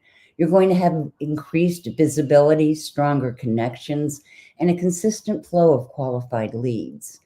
And finally, you're going to have those actionable strategies you can implement immediately with confidence. And I think I told you all this before, but we've had so many tech problems, I'm repeating myself. Then this is all about using that effective system. That's really the key. Okay, let's look at some of the bonuses. The lucrative LinkedIn system, land more clients in 60 days or less. There are 6 group coaching sessions in that system. So you're going to get all of those, plus you're going to get some more. So the lucrative LinkedIn system comes with it, and it doesn't replace anything. It expands on what you're getting. Okay, the lucrative LinkedIn system includes 2 private coaching sessions. So there are 2 more that you get. A repeatable client attracting system tailored for LinkedIn. Come on. Okay, and this is somebody who actually did that. Went through my lucrative LinkedIn system, and this is her her testimonial. She was she's a higher ed person, but she specializes in teaching people how to speak. So Dumont's meticulous attention to detail and dedication to helping me create compelling content has been invaluable. Thanks to her LinkedIn strategies, I've significantly elevated my profile and credibility as a coach. So she was very happy. The lucrative LinkedIn system also includes, I think I just, no. Okay, it includes 2 private coaching sessions. So one of those actually is about your profile, but we can, because you've got 4 of them actually, because you have 2 in the other one, or in the accelerator, you're getting 2 more private coaching sessions. Okay, and 2 hours of video coaching. Oh, I'm sorry. You also get the profile mini course. And what's included in that is 2 private coaching sessions with me, 1 before and 1 after. 2 hours of video coaching, my LinkedIn profile checklist, and the guide that goes through it. And I update that all the time. Okay, you get 1 year of free admission to all of my master classes. These are 90-minute classes. One is on social selling. One is on lead generation. There's one on content planning. So there are a number of those, and I usually do 3 a year, so you get all of those for free. Okay, 1 year in our private community 1 year private community access for accountability, feedback, and motivation. And that's a $497 value, but I'll tell you something. I'm in 2 masterminds, and I live for those accountability sessions because we identify, our goals for next week, and then we come back in a week and we tell people how we did on those goals, and we reset new goals. And lots of times we didn't do it. We didn't have the ability to do it, but experiencing that with other people really helps a lot. Okay, and 1 year access to the vault. That is all of my AI prompts, interviews with experts, ebooks like the one I'm doing on lead generation, automation, tutorials, messaging templates, checklists, and scripts, so you're never guessing. And access to the vault for an entire year is worth $497. And you also get free tickets to all my summits. So you would never have to pay for a VIP ticket again, because you get those for free. And then finally, limited access to all course content and recordings, or lifetime. That's what I mean to say, lifetime access to all courses, content, and recordings. And that's a $497 value. And then here's the real bonus, because we're here talking about how LinkedIn's algorithms change, and they change constantly. So once you take the course, and in this case, it's free, then you can take the course as many times again as you want because LinkedIn's updating all the time. So I have clients who have been taking the course for 5 years now, and they came in under something like this where they got the free enrollment, and so they've never paid me a cent. So it's really great, and that is priceless because you need that check-in. Okay, I think I just said this. You get a free VIP ticket to all my summits. Okay, so the LinkedIn mini course is a $297 value, and I think this is a repeat too. But let me go again. 2 private coaching sessions. No, that's wrong. I did this under a lot of stress with technology. I was updating it this weekend. No, the profile mini course is the $297 value, and I already told you that it's 2 private coaching sessions. It's the videos and all of that. It's not the group coaching session or the content marketing deep dive. But when we're going through the lucrative LinkedIn system, the course, we go on a 6-hour content marketing deep dive so that you know exactly. I take you through all the prompts. I take you through, through how to use them, how to identify your ideal client's pain points and target that, all of that. You get all of that. And here's someone who went through my system. Dumont's expertise revolutionized my approach to LinkedIn marketing. She made complex strategies easy to understand and implement. Her coaching has already led to measurable growth in my business. So that was Michael, and I really appreciate that. He's an executive coach. Okay, so looking back at this, here's what you're going to get. You're going to get 6 live group coaching sessions. That's a $997 value. You're going to get 2 private one-on-one coaching sessions to review your profile and strategy. You're going to get 1 year access.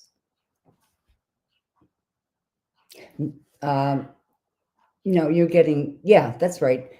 You're actually getting 4 private coaching sessions though, because you get that with the pro or with the LinkedIn system too.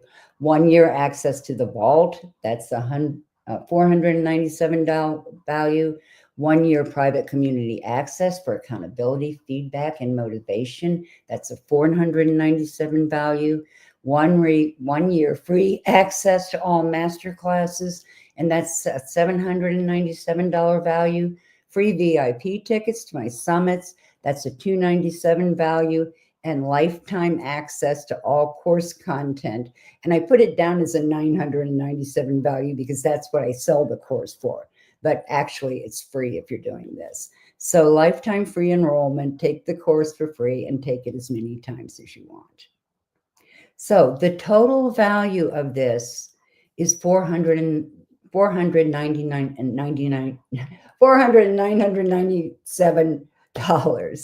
But I'm not charging that. I charge $1,997. However, if you sign up by tonight, 12 a.m. midnight in Eastern time, it says Easter. Well, just call me the bunny rabbit. And if you sign up by then, I'm going to drop it by $498. And so that's going to bring it to, I can't remember. Hold on. It's right around $500. Let's see.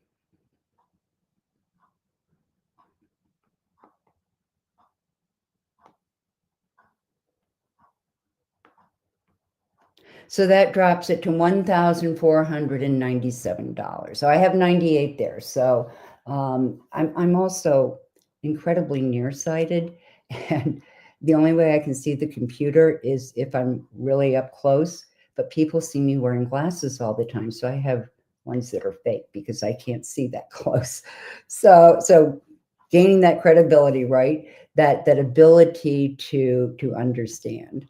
So if you have questions, please contact me. That's my direct mail. It doesn't go to any of my help, my husband and my VA, my help. Yeah, they keep me afloat.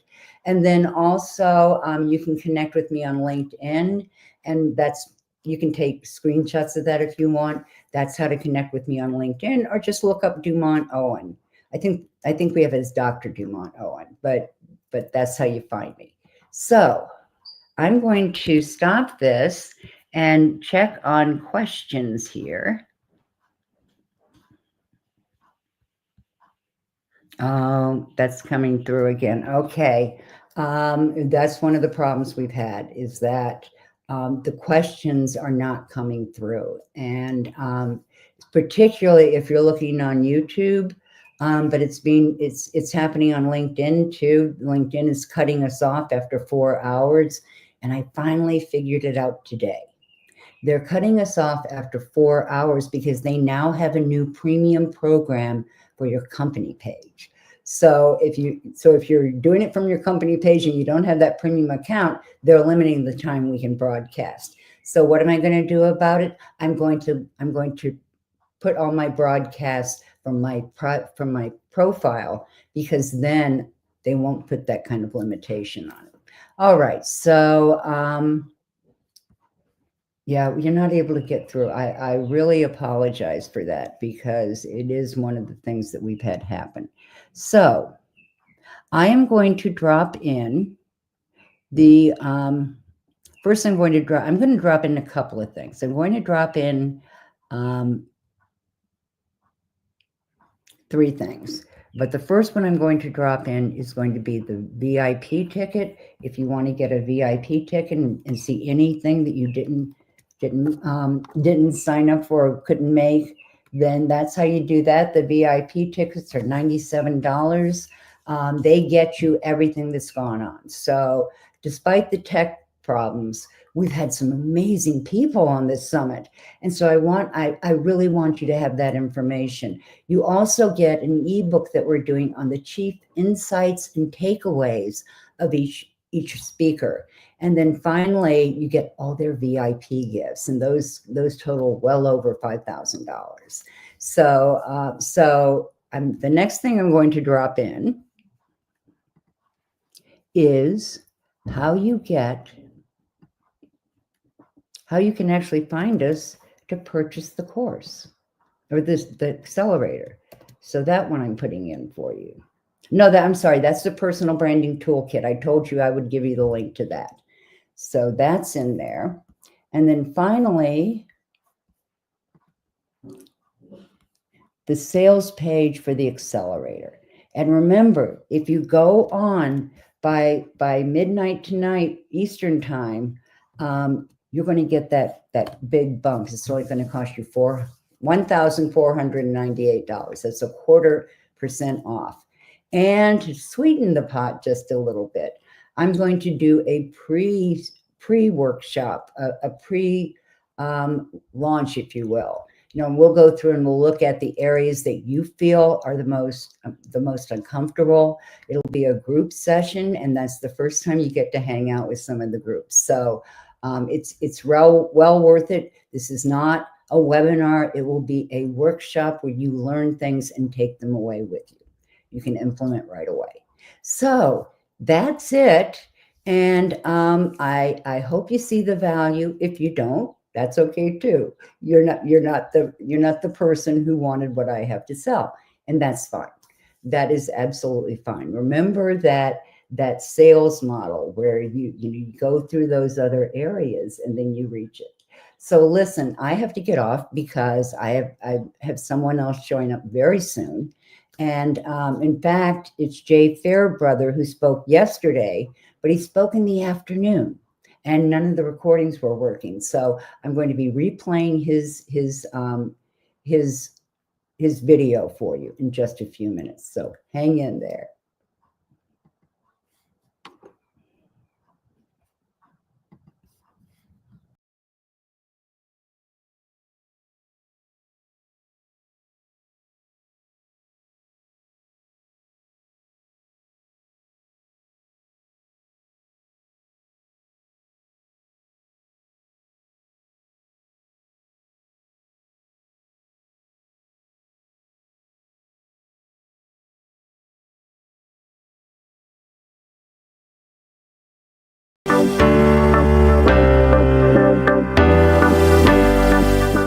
Jay is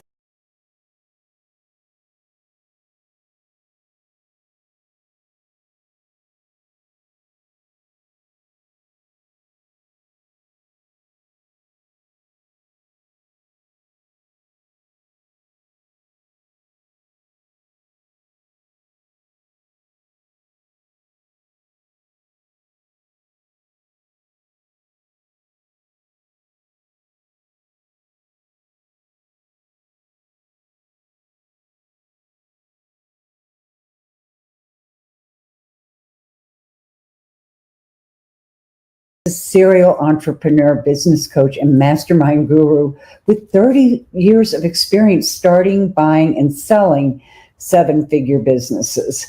Jay's story includes losing everything after the 2010 financial crisis and rising from the shame to shine as the mastermind guy.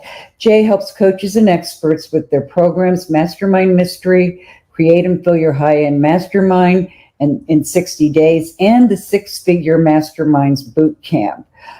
So we are going to be talking with Jay in just a minute and learn how to unlock impactful revenue and transform lives. So with that said, I'm going to bring Jay on screen because, hey there, Jay. Hi, John. How are you? Good to be here. Yeah. I always love it when you can be here. And as I said, I've been through a lot of your programs and, done the assessments and everything else. And so I'm very excited about having you on board. Thank you for the kind words. I appreciate it. Well, you are the mastermind guy. Yeah. So, my story is, involves 25 years of being in masterminds. I have been a serial entrepreneur for 30 years, but I wasn't smart enough the first 5 years I was in business. Really, I didn't know about masterminds. I had no clue. So I got started in it because I had my first business. I was quite lucky. I grew it to $1 million in revenue pretty quickly. And I got stuck there. I couldn't seem to get beyond the $1 million range. And I joined an organization called the Young Entrepreneurs Organization and got put into my very first mastermind with other entrepreneurs.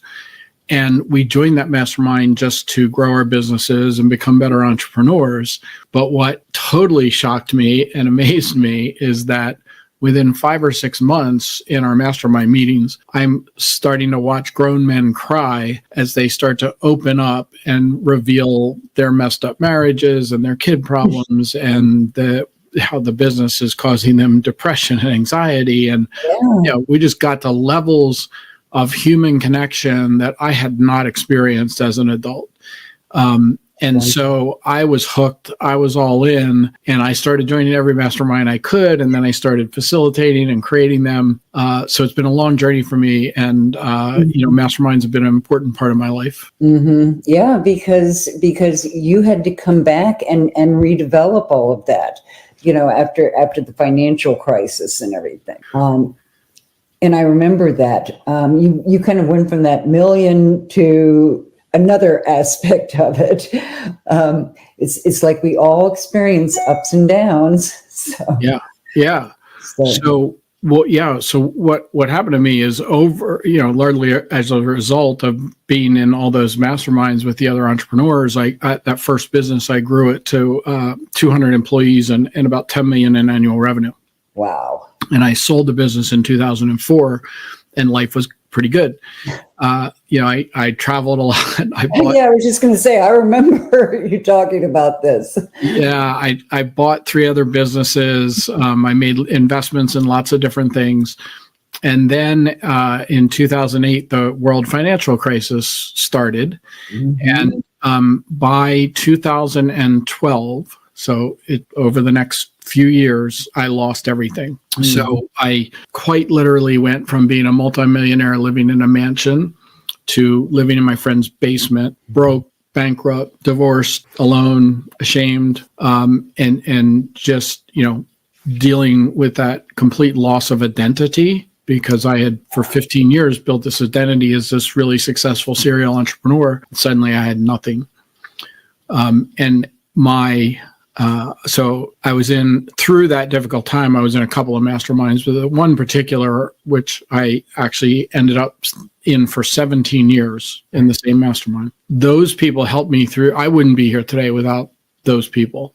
It went way beyond a basement to live in and a car that I could drive for months until I could kind of rebuild. I can't even articulate how they supported me, but it was, it's like having a family. When you create that kind of magic in a mastermind that is ongoing and lasts a long time like that, those relationships were, I was closer to some of those people than my own family. Yeah. So there I was in the basement, ashamed.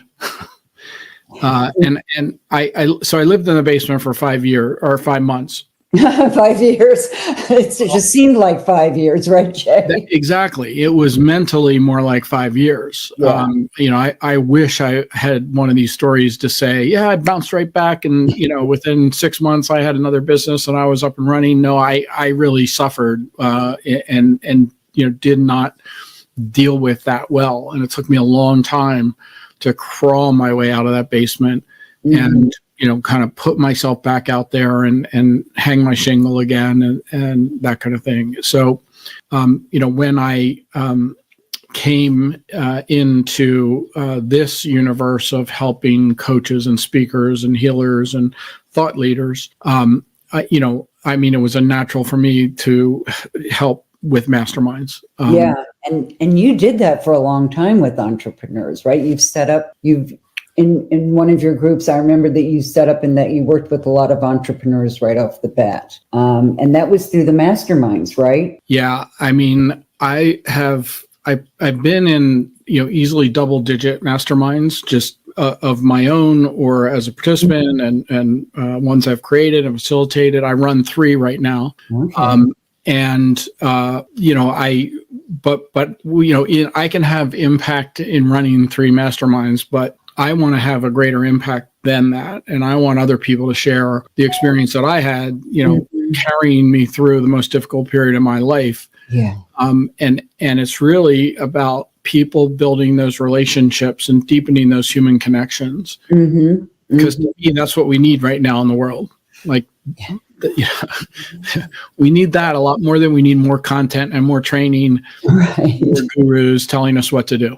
Yeah, wasn't there? Trying to remember back. There was, I think it was called. Somebody remarked about it being. The loan. Sorry, I lost you for a second here. I think. There we go. Okay, an epidemic of loneliness because of that lack of connection, and it was exacerbated by the pandemic. Absolutely. And so the U.S. Surgeon General in 2023 declared an epidemic of loneliness in the U.S. But then just in the last few months, the World Health Organization has created an entire commission to study the global crisis of social isolation and loneliness. So this is a worldwide issue. Yeah. And, it's when you hear it makes sense. And even beyond the pandemic, I mean, you probably heard the term digital disconnection, which is you go out in public and there's a bunch of friends sitting around a table all buried in their cell phones, not talking to each other, right? And I have to admit that I have occasionally been guilty of that. So, and it doesn't work. You need people in your life. Yeah. And that's so. In the world of coaches and speakers and experts and thought leaders, most of us are doing what we're doing because we want to help people, not just because we're interested in selling stuff. Right. We want to help people. So in this world, often we're taught like, okay, we'll create like a little video course and then create like a course you teach live and then create maybe a group coaching program. Right. But in all of those different scenarios, the emphasis is on me talking at you, me teaching you what I know, me training you on my expertise. Yeah. And you being, at most, Q&A and maybe a hot seat every once in a while. But there's no relationship building for the people going through the programs. The only relationship they have in those types of programs is with the guru or expert who's leading it. Right. So the idea with a mastermind is we spread the wealth. We you intentionally develop the relationships for people going through your programs so that they feel like they have support, they have people to collaborate with, they have people to co-create with. That's, the thing that gets people excited. And there's so many little ways that you can notice this. Like if you've ever gone to like networking meetings and, they're in this big, huge Zoom room or in a big, huge room and then they break you into like breakout rooms or little pods where you talk and get to actually, if you watch the energy in the room as a whole, whether it's online or for in person, you watch the energy before people go into those breakout rooms or little pods and versus when they come out. And it's plain as day, like people come out of that and there's like it's like electric. It's entirely different energy in the room. Isn't that interesting? Making connections. It's that human connection piece. Yeah. And I know Jay, because full disclosure here, folks, I happen to be in one of Jay's masterminds called the Purple Fish Mastermind. And I wonder if you could tell the Purple Fish story for us, Jay. Wow. Do we have time for the Purple Fish story? Yeah. Let's talk about the purple fish. Okay. So the purple fish story, the framework for it is that when we start out as a coach or expert or healer and we go out and put ourselves out there and we start trying to find clients, most of us, it's kind of like driving a boat into the ocean and dropping a line. We know in that vast sea that we're trolling in that there are millions of fish in there, but we don't know where to find them. And we think just by dropping a line in the water, we are not even sure what bait we're using. Yeah. So then you add to that once we really get out there in that world of coaching, or, like I always say, as soon as you hang the word coach on your LinkedIn profile, you start to realize how many other coaches there are out there and people trying to sell to coaches, tell you how to run a coaching business, right? So now you're talking hundreds of thousands of fishing boats in the ocean. There's millions of coaches out there, right? Yeah, absolutely. Yeah. So the analogy I use is that if you had a kid and you wanted to take them fishing for the first time, you wouldn't just drive a boat into the ocean and drop a line, right? Yeah. Kid would get bored. You might, troll for days and not catch anything. I mean, at the very least, you'd hire an expert captain fisherman to drive into the ocean maybe and improve your luck. So, no, if you had a kid, you would find a stocked pond and take them to the pond fishing so that you're going to catch something quickly and make your kid happy. Right. So the purple fish story is that I have two kids. And so I have a girl and a boy. And when my son was 6 years old, if I had gone to him and said, hey, buddy, I want to take you fishing for the first time, what kind of fish would you like to catch? And he was like all boy kid. And he would have said, like, I want all the fish, Dad. I want ones. And I would have laughed and, thought I know some coaches who think like but my daughter, on the other hand, she was pretty much all girl when she was little. And if I had gone to her and said, sweetie, I want to take you fishing for the first time, what kind of fish would you like to catch? And she would have looked up at me and batted her big brown eyes and said, Daddy, can we catch a purple fish? Because, of course, her favorite color was purple. And still is. And I would have said, thought, okay, purple fish, like, is that even a thing? How do I catch purple fish? So what I would do? I'd do market research, right? And say, because I got to make my daughter happy, like she batted her big brown eyes, I'm not going to disappoint her. So I would have gone, I'd go to Google and I'd say, Google, what do purple fish eat? How can I catch a purple fish? And Google would say, well, you've got to find a pond stocked with purple fish. Great. What do they eat? And Google would have said they eat purple worms. And now that's actually a thing. There are purple worms. Oh, are they real?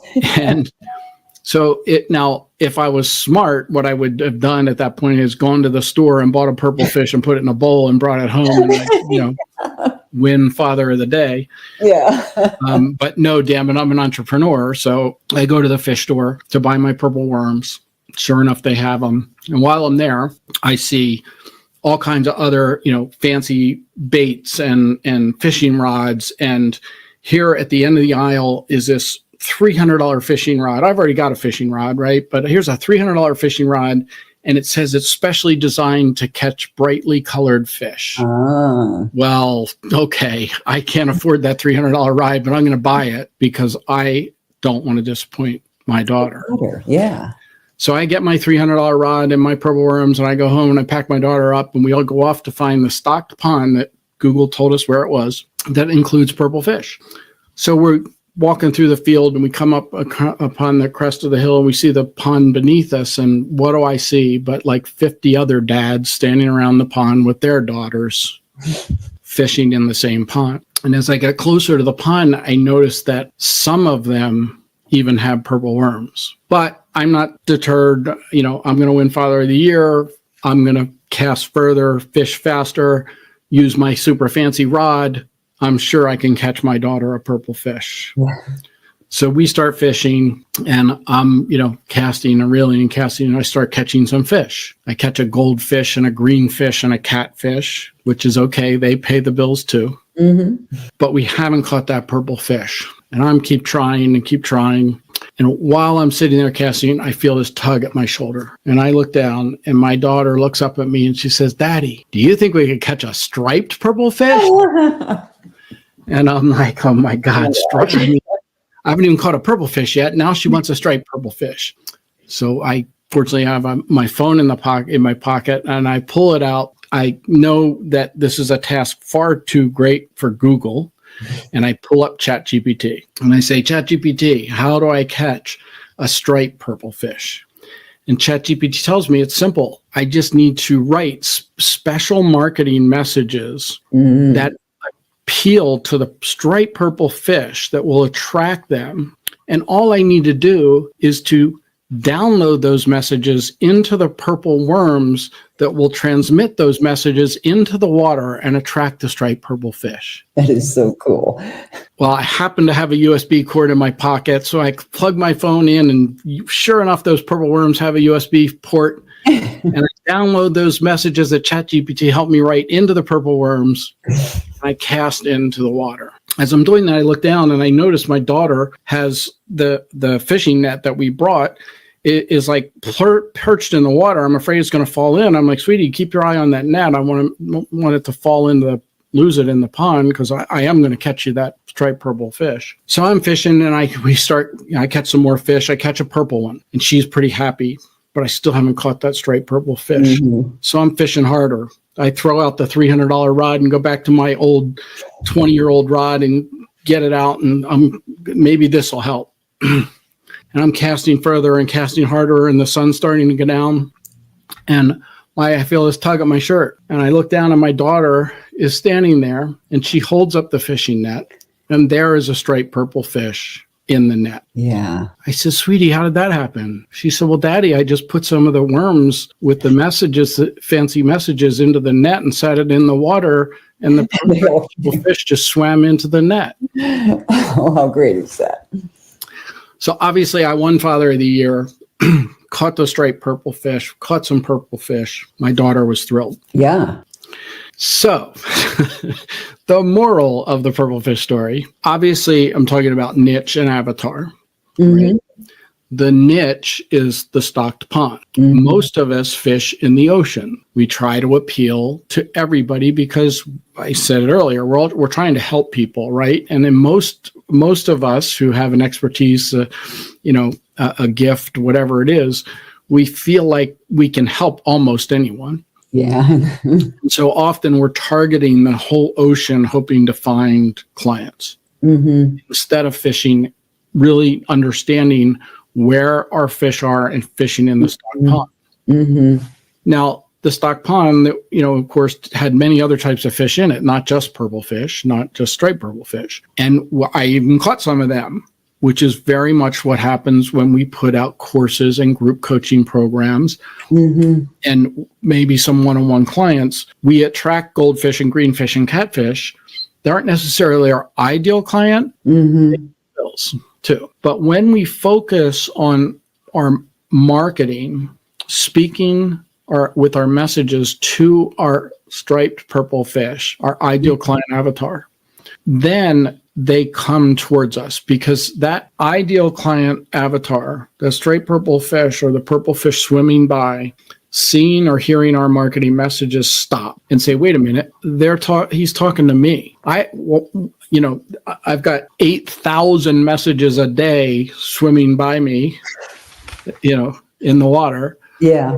But I heard this one message that is speaking just to purple fish, and it stopped me in my swimming tracks and made me pay attention and drew me toward you. So the concept is that niche and avatar is important for everything we do in business. But when we're talking about masterminds, when we're talking about high-end clients, clients who will pay what we're worth to hang out with us, to learn from us, to grow with us, those clients need to be purple fish and striped purple fish. So in a mastermind group, which is usually a small group, right? There's sort of hybrid programs that you can create if you want to get 20, 30, 50.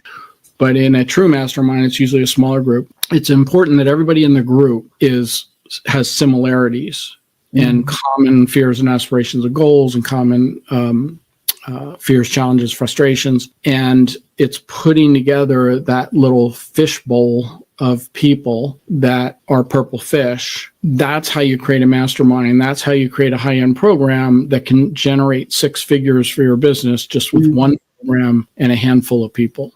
Yeah, and that's just so interesting. And Jay, you asked me a question one time, because I've been through your boot camp a couple of times, and you asked me the first time, who would I love to wake up in the morning? Who would excite me?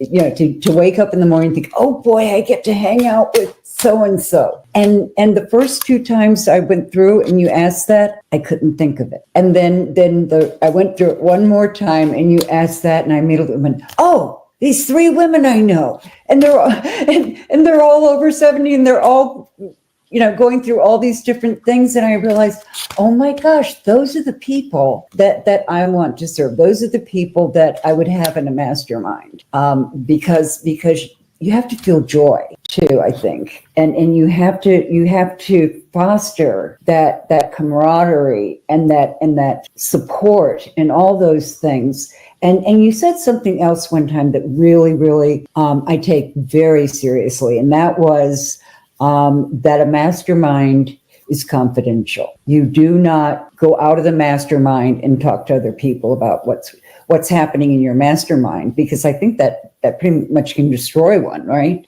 Yeah, absolutely. It destroyed one that I was in years ago. I had a local in-person mastermind, and we had been together a couple of years at that point. And we decided to have a holiday party and invite our spouses and significant others so that they could meet the people that we were hanging out with in this mastermind group all the time. And at that holiday party, one spouse went up to another and said, I'm so sorry to hear about such and such. And it was a major breach of confidentiality within the mastermind that should not have been shared with, the one member's spouse. And it literally, like at that point, those 2 members, clearly had an immediate issue with each other. And then people started taking sides, and the mastermind fell apart a couple of months later and dissolved because of that one breach of confidentiality. Yeah, it's the whole magic to masterminding is when you get people to open up at deeper levels and be vulnerable and show up as who they really are without sort of the masks that we typically wear in public or in society, in groups and in programs. So one of the ways that I express it is that most of the people we have relationships with in life have an agenda. Our family has an agenda. Yeah. Our friends have agendas. Our coworkers have agendas. Our bosses, et cetera. Yeah. Even our coaches have agendas. Right? Oh, yeah. And the idea of putting people together in a group in a mastermind is that the only agenda is it to help and support each other and thrive as human beings and grow towards whatever that common purpose is that everybody's aspiring to, right? So there should be similarities between those people. What you want at the end of mastermind meetings is people thinking, oh my God, these people are exactly like me. They have they're thinking the same things. They have the same problems. And in that way, that sort of no agenda container, that's where things, you have discussions that, I have literally been shocked in mastermind meetings with some of the discussions that we've gotten into that I'm thinking like never in my life would I thought I would be in a room with people discussing this issue. Because it's so private and so deep and so personal. And, that takes a while to get there, and you have to know how to set up that container to allow that kind of thing to flourish. But when it does, that's the magic that can occur in masterminds. That's what will carry you through a period like it did for me in my life when, I didn't have much else to carry me. Yeah, and that support is something that we all need and to thrive. And I remember, like I said, going through the boot camp for the first time and filling out, there was an assessment that we did, and I did it 2 more times because it was waking me up, like, oh dear, here's where I am. But as I did it, then I realized, that the assessment was so powerful with me, and being able to see where I was right then in my business and in this process. And it was really, really powerful. But since then, what I've come to understand too is that, you're the mastermind guy, but you deal with hybrid programs and other high ticket programs too, that we don't all have to do a pure mastermind as you would. We can do a combination, a hybrid. Yeah, there are many different kinds of masterminds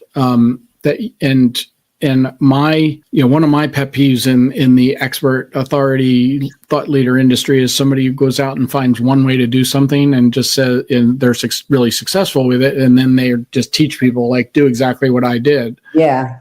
I've been in those.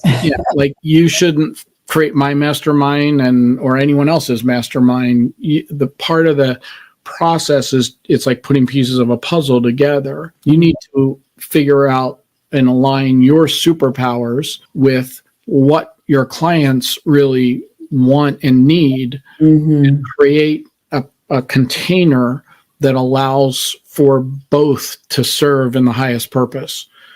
Yeah. And you mentioned the idea of waking up in the morning excited. So one of the common flaws and problems that we get into traps, so to speak, when you start a coaching business or entrepreneur business, is we kind of go, okay, I've got all this experience and expertise, right? I've got 25 years doing this. So what we do is we approach it from the standpoint of, okay, what program can I create that people will buy? Because we got to make a living, and there's nothing wrong with making a living. Right. But what I challenge people to do is shift that perspective. Figure out who your purple fish are, because those are the people you're going to wake up in the morning excited to hang out with and work and help. And you love them, they love you. So instead of thinking of like, okay, well, I could create this kind of program, maybe people will buy that, or I can, this guru told me to do it this way, and this guru told me to create this kind of program. Like, throw all that away. Focus on who your purple fish are, and then build a program that is going to attract them and feed them in the best possible way. Because then everything else can fall into place later. Another trap we get into is people are told, you have to have this low-end program and then a course and then a group coaching. And then maybe eventually when you're big enough, you can have a high-end mastermind. Well, I know people who have high-end masterminds as their only product offering or thing they offer, and have built like multi-6-figure businesses that way. You don't have to have all those little steps, but you have to be really good at knowing who your purple fish are, and you have to have a high touch process to get them, to engage with them. So, that's why I say in some of my things that you don't need a big list or a fancy sales funnel. It's almost going a little bit old school. Yeah. Talk to people. There's an idea. Build relationships with them, get them to the point where they want to hang out with you and some other really cool people that you're going to hand select and curate and invite into your exclusive mastermind. And that's another point that I'll emphasize is one of the beauties of this is that when you have a high-end program like this, you can move away from constantly feeling like you're chasing clients, right? Fish faster, fish cast further, right?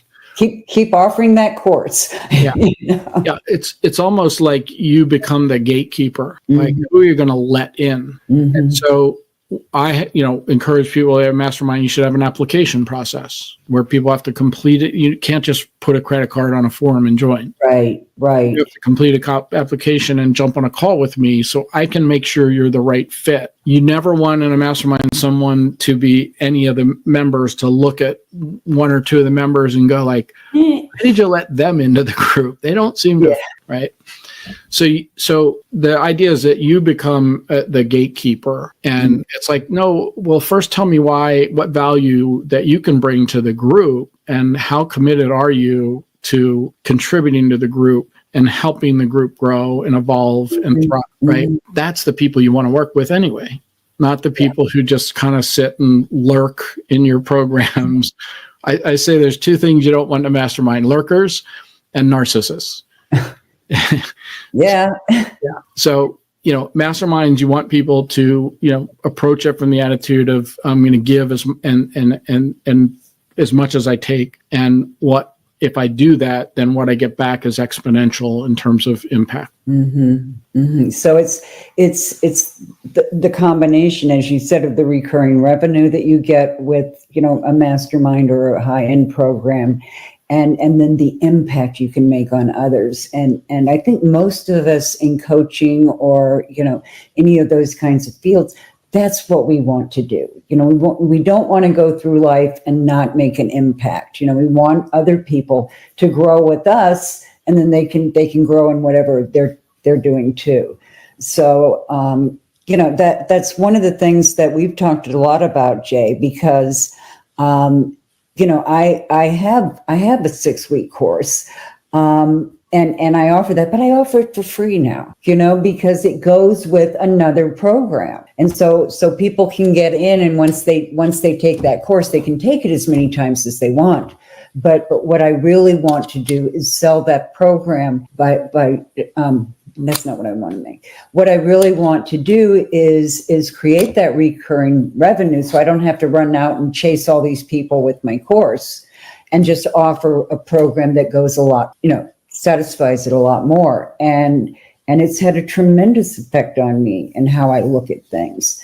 And when we both had the same mentor, Imana Guy, and I know he has told us over and over again that we want to make an impact in the world. We want to really, really change lives if we possibly can. And I think that's a piece of what brings us into these programs, is that we really want to be able to develop, that growth in everyone. And you've absolutely taught me that, and helped me understand that. In fact, I've turned to you a number of times and asked you to help me figure something out.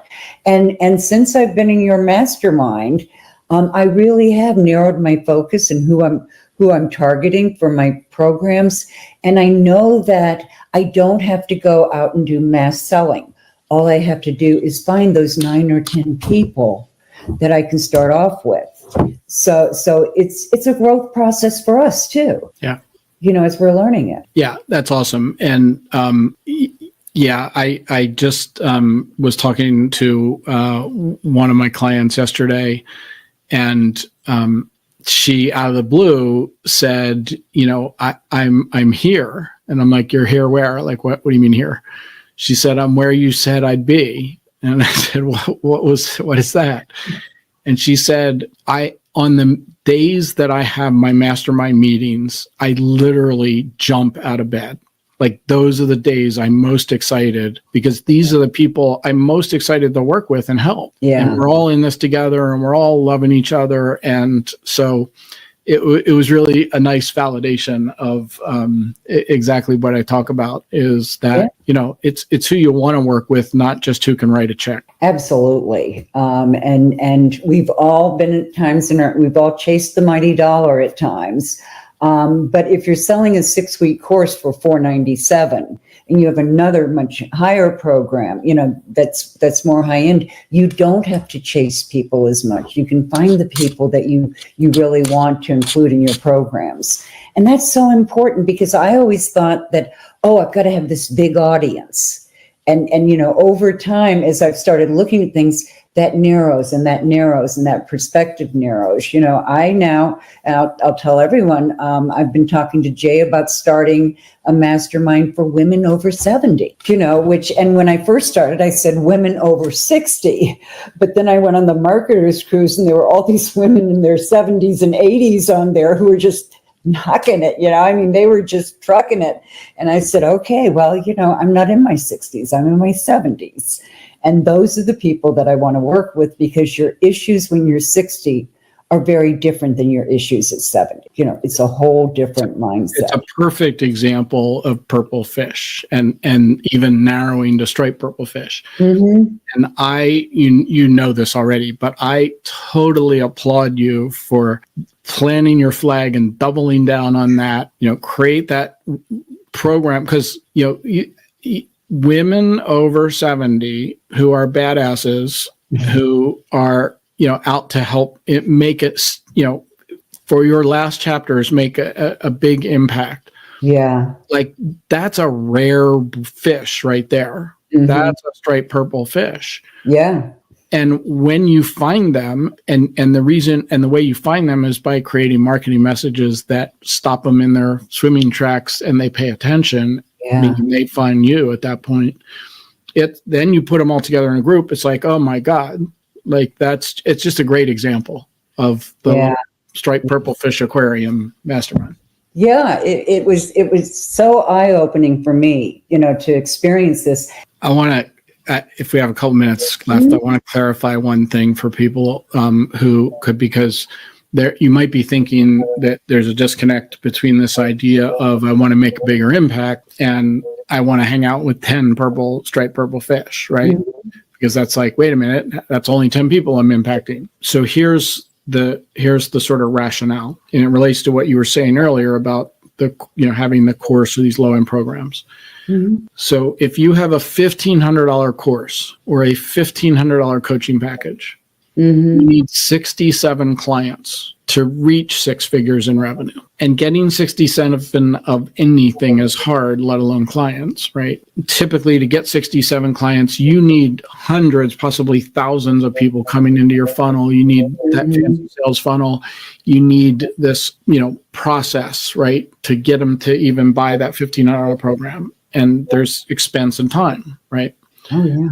Versus 9 people paying you $1,000 a month is a 6-figure business. Yeah. Now, here's where it gets to the point where you talk about impact. I would rather create 6 figures with 9 people. Then if I want to make a bigger impact, I use some of those funds and maybe the next 6 figures beyond the first 6, and I reinvest them into building my audience.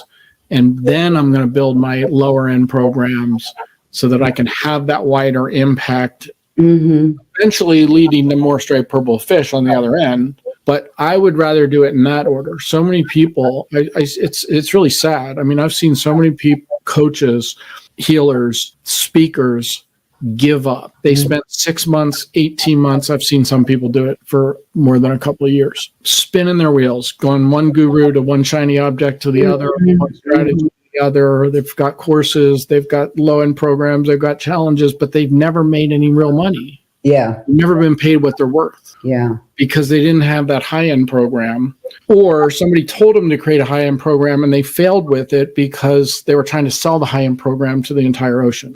Yeah. Right. So to me, it's like create the business that create create this group of people you have, love to work with and love to wake up and help, who are also fueling your business and creating sustainable recurring revenue. Yeah. then you want to expand and blow up your audience and have a bigger impact. God bless you. Yeah. And that really was an eye opener for me, Jay, to understand that, because I had been doing those things you're talking about right now and spinning my wheels. And it was more than a couple of years that I spun my wheels, because I did follow this guru and this one, the system that sounded great, but it really wasn't helping me develop my own system and from my own point of view. And I'm not immune. Like, I'm not smarter than anyone else. I did the same thing. I spent a year spinning my wheels, doing what I was told, creating courses, creating funnels, creating lead magnets, right? And it wasn't until I added my high-end program, and as soon as I did, I blasted past 6 figures in revenue. I remember that, your first idea for a mastermind was around sales, wasn't it? Something, yeah. And then you all of a sudden realized, oh my gosh, I'm the mastermind guy. This is what I want to do. And it was just so profound. Yeah. And I wasn't focused on my purple fish. Yeah. And I was thinking that maybe I could hook a purple fish to the ceiling here and have one drop down like who was it, Groucho Marx, who had this rubber chicken or something that came down. But purple fish is a good way to talk about it. And I believe everyone in our mastermind is working towards the same things. So I know that you have a boot camp coming up. I do. I have in April 4th through the 6th. It's a 3-day event. This is my favorite thing that I do. And I'm not even somebody who is a huge fan of 3-day events, but this is, you've been to it. So this has been transformational for so many people that have come through it. Yeah. And in these 3 days, we help you conceive of the type of mastermind that you can create, and one that's customizable and suitable for you and takes advantage of your superpowers, not my mastermind. Yeah. Then we work on identifying who these purple fish are, and we start working on some language to start speaking to them and attracting them. Mm-hmm. And then we create a vision and a plan for you to take the next steps out of the 3-day event for working towards launching the program. So we've had everything from people coming out of that 3-day event and going, boom, I'm off. Like I got the idea. I know who the people are. I've got enough of them to call, to find 9. I'm going. To coming out of the event going, kind of like that last analogy that I said, like, I'm not sure I'm ready yet. I need to get a couple of other things in place, but now I know where I'm going, right? Mm-hmm. Now I have like a roadmap. Yeah. And I know that when I create all my marketing materials to talk to that high-end program, to talk to your purple fish, then all the decisions I make along the way become easier, because I can say that every time I have a decision to make, I can say, well, does this help me find and get my purple fish and create that high-end program and create 6 figures revenue? No? Okay. I'm passing that by, and I'm going to focus on the stuff that's going to get me to that end. And, that I can always come back to the other stuff later. Yeah. And that boot camp, going through that experience has just been, like I said, I repeated it a couple of times. Because I couldn't identify my purple fish, and it's just been eye opening for me. And I think I have I have a link here that I can put in for the mastermind. And wait a second, no, for the boot camp. I'm sorry. So there's the boot camp on April 4th to 6th. But if you are listen to this and you have want to sort of find out a little bit more before you jump in for the 3 days. Mm-hmm. I put a link for you as I was coming in. I'm doing a masterclass tomorrow. Okay. I'm actually doing one tomorrow and one next week. The same link will work for both. And it's really just sort of, talking more about the different kinds of masterminds, the difference between group coaching and masterminds, and maybe a little more about the purple fish. Mm-hmm. Okay. So we have the April boot camp, and then this one is when the thing that I've you're got the doing. master one is tomorrow, the master class. Okay, right. That's what I saw. Yeah. So that's the other link. And so either way, you know, it's really the masterclass for somebody who's like not ready to just jump in and commit to 3 days, Mm-hmm. find out a little bit more and get a little bit more detail from what we talked about today. Okay, great, Jay. I really want to thank you for being here. And we're launching the Dumont Digital Marketing Hour on LinkedIn. So I certainly hope that you will speak there too. Folks, Jay's will be highlighted in the app, you know, as one of our experts. And so you can certainly, you know, download all that stuff there. But I really urge you to take advantage of these two programs because they really are an eye opener. So Jay, did you say you put it in, or do you want me to put it in? I've got. Yeah, I gave it to Rusty, or Rusty. Oh, Rusty has it. Got Okay. Yeah. Okay. So we will make sure that it gets in there. Okay. So listen, I cannot thank you enough because this is such an eye opener.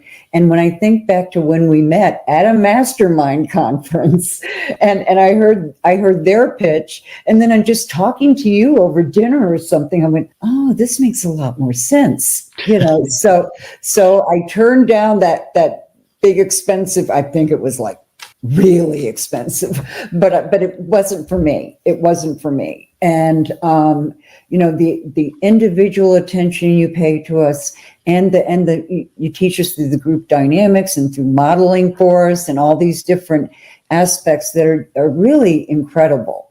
So I really encourage people to come to the masterclass and the boot camp. So Jay, thank you so much. I really appreciate it. I'm always happy to have you on board because you talk about you get such great information, and your programs are amazing. So thank you very much, my friend. Thanks, Dumont.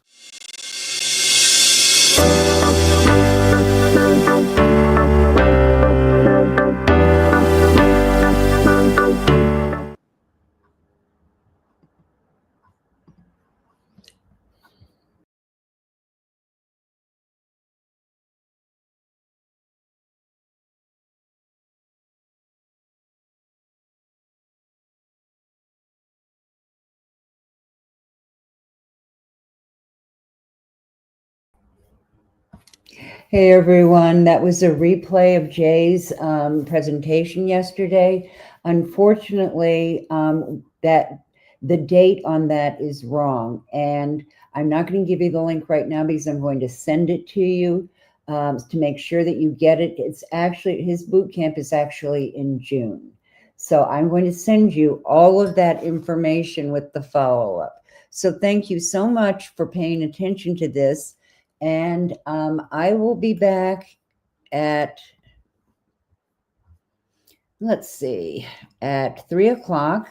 And I'm going to talk to you about Actionera because if you remember on Tuesday, Chuck, please, I will be back at, no, I guess it isn't 3. Hold on, let me check.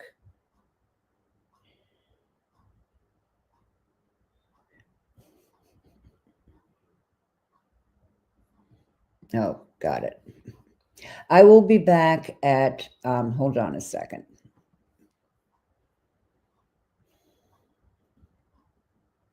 At 4:17. So just wait a few minutes and I will be right back. Thanks.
Hey everyone, Dumont Owen here. I'm a little bit early, but I wanted to talk to you about a couple of things. I want you to know that um, Jay's boot camp is in June. So it's at a different time. And yesterday he offered his boot camp, which is normally $47 to $27. So I'm going to get you that information. I will be sending it out.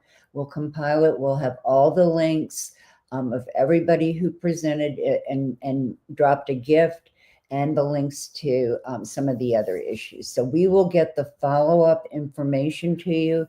Now, if you missed some of the recordings and you want to see more, let me give you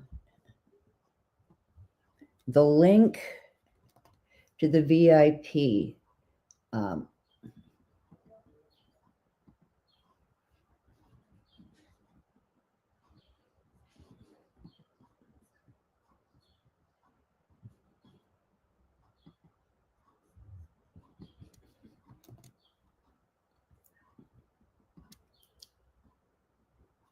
The ticket gets you something more that I think is really exciting. First of all, you do get all of the recordings, everybody's recordings that played. And there are a few that we've had to repeat, so we won't repeat them, but we'll give you everyone who's been on here. And we will also give you an ebook full of the key takeaways of each individual, their insights, and their three major themes. So watch out for that. And then also we have a number of really juicy VIP gifts. Most involve either an additional assessment or meeting with someone. I know that there are several that have said, send me something as an example, and I will give you a video review on it. There are others that it's a direct link through or yeah. It's I'm sorry. They give you a free session. And for instance, for those of you who are here today, I'm going to give you a free LinkedIn breakthrough session. And during that session, we will go through what you need to do on LinkedIn, where you are, and just kind of get a really good idea. And you'll leave with some actionable tips that you can apply right away. So watch for that. I will be dropping that.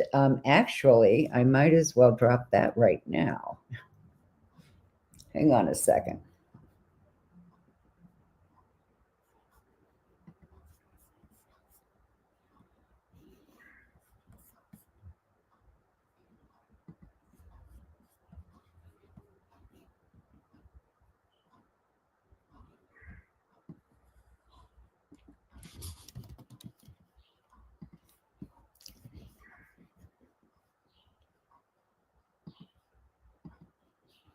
Okay, hang on a minute, because I'm getting it for you right now.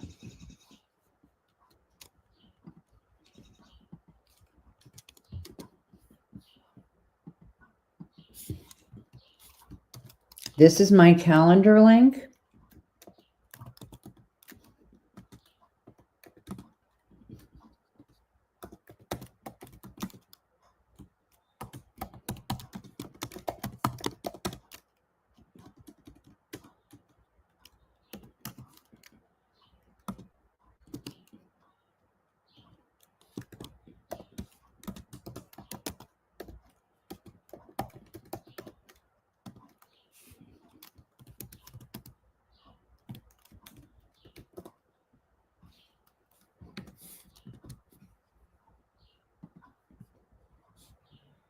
So there you go, and I will drop that again later. But right now, I want to take you through something that we were introduced to earlier this week, and that was Imana Guy talking about Actionera.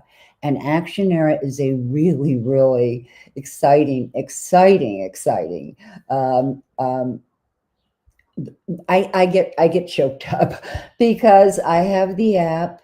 And it is amazing, but I can't get it up on the screen. I can only do it on my phone, and I haven't dialed in on my phone yet. So I'm going to go through, and I'm just going to talk to you about what Action Era does and what it is.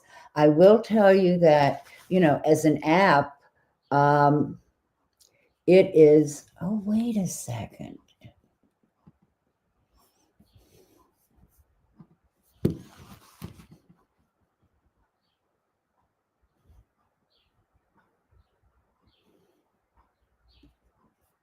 No, it's not going to let me mirror my phone right now. I've been able to do that in the past. Okay, so I'm going to talk to you a bit. Yeah, I know. The LinkedIn recordings just got turned off. It's because they stop us after 4 hours, and I'm not sure, but I think that's because they've started offering a premium company page. So they're going to limit, just like they did limit with free LinkedIn memberships. They're doing that now with the company pages. Another way to gouge us, right? So I'm going to start doing it from my profile page because I do have Sales Navigator and I can do it from there. So we're going to start doing that. And right now I want to start talking to you about Action Era. One of the things I love about it is that it only took 5 weeks to get it up. Only 5 weeks. And they take you step by step through this entire thing. And you know how strongly I believe in step by step. So they absolutely took me through everything. It wasn't confusing. They showed me exactly what to do. And if I did have a question, they were right there with me. And it continues to be one of my very favorite things because the support is unbelievable. And I'm going to talk about it today. And then I'm going to drop a free link for you to the business, to the free version they have of the app so that you can get in there, you can play around with it and really understand what it's all about. So I'm just going to start talking to you about what Action Era does and I'll talk to you about some of the statistics and everything that are actually shocking. So with that, let's get started. So one of the things that I love about Action Era is that it does offer a better client experience on mobile. It boosts sales, retention, and satisfaction all at the same time. It's faster loading. It's 10 times faster loading than any of the other things. So the mobile apps from Action Era actually load 10 times faster than mobile websites. And users spend 7 times more time in the apps than they do in the browsers. Now, it also 7 times your clicks. You're going to get more clicks because push notification campaigns see deliverability rates of up to 90%. And an average call to action is 7 times higher than email. So one of the things, we all know it. Email opening rates are diminishing. And so when we send out something on the Action Era app, it's out as a text message basically. And we get a lot more responses with that. You can just text them and give them that immediate kind of access. And then it's also 3 times better at sales using an Action Era app. Apps see a 3 times higher conversion rate and 2 times customer retention rate compared to mobile websites. So and the first time I heard them talking about this, I have to say, at that time I was talking to one of Iman's partners, Robert Evans, about it. And when he said, he started talking about apps, I was thinking, why would I want an app? And then I started catching on, much later than most people did, but I did. So nearly 60% of global internet usage comes from mobile devices. Think about that, compared to 40% desktop and 2% tablet. So 60-40 is the ratio there. And they also get 5 billion users. In 2022, Apple reported 1.8 billion active iOS users, and Google reported 2.8 billion active Android users. So 5 billion. Keep that in mind. And then it's the time people spent in the apps. So remember when I was talking about LinkedIn, I was talking about dwell time. Well, this is the same principle. Adults in the United States average 4 hours of mobile internet usage and 88% time spent in apps versus browsers. 88%. Okay, that's important. You can also unleash the power of mobile learning, because we all want to be able to do that, don't we? I have my courses in my app because it allows you to raise those up and use them, and they're really powerful. So one of the things that you're going to see is a 70% increase. Business app installs are up over 70% since 2019, and US exceeds 280 million additional app installs in 2022. And those are the latest figures they have. But if it was, that high in 2022, oh my goodness, what is it now?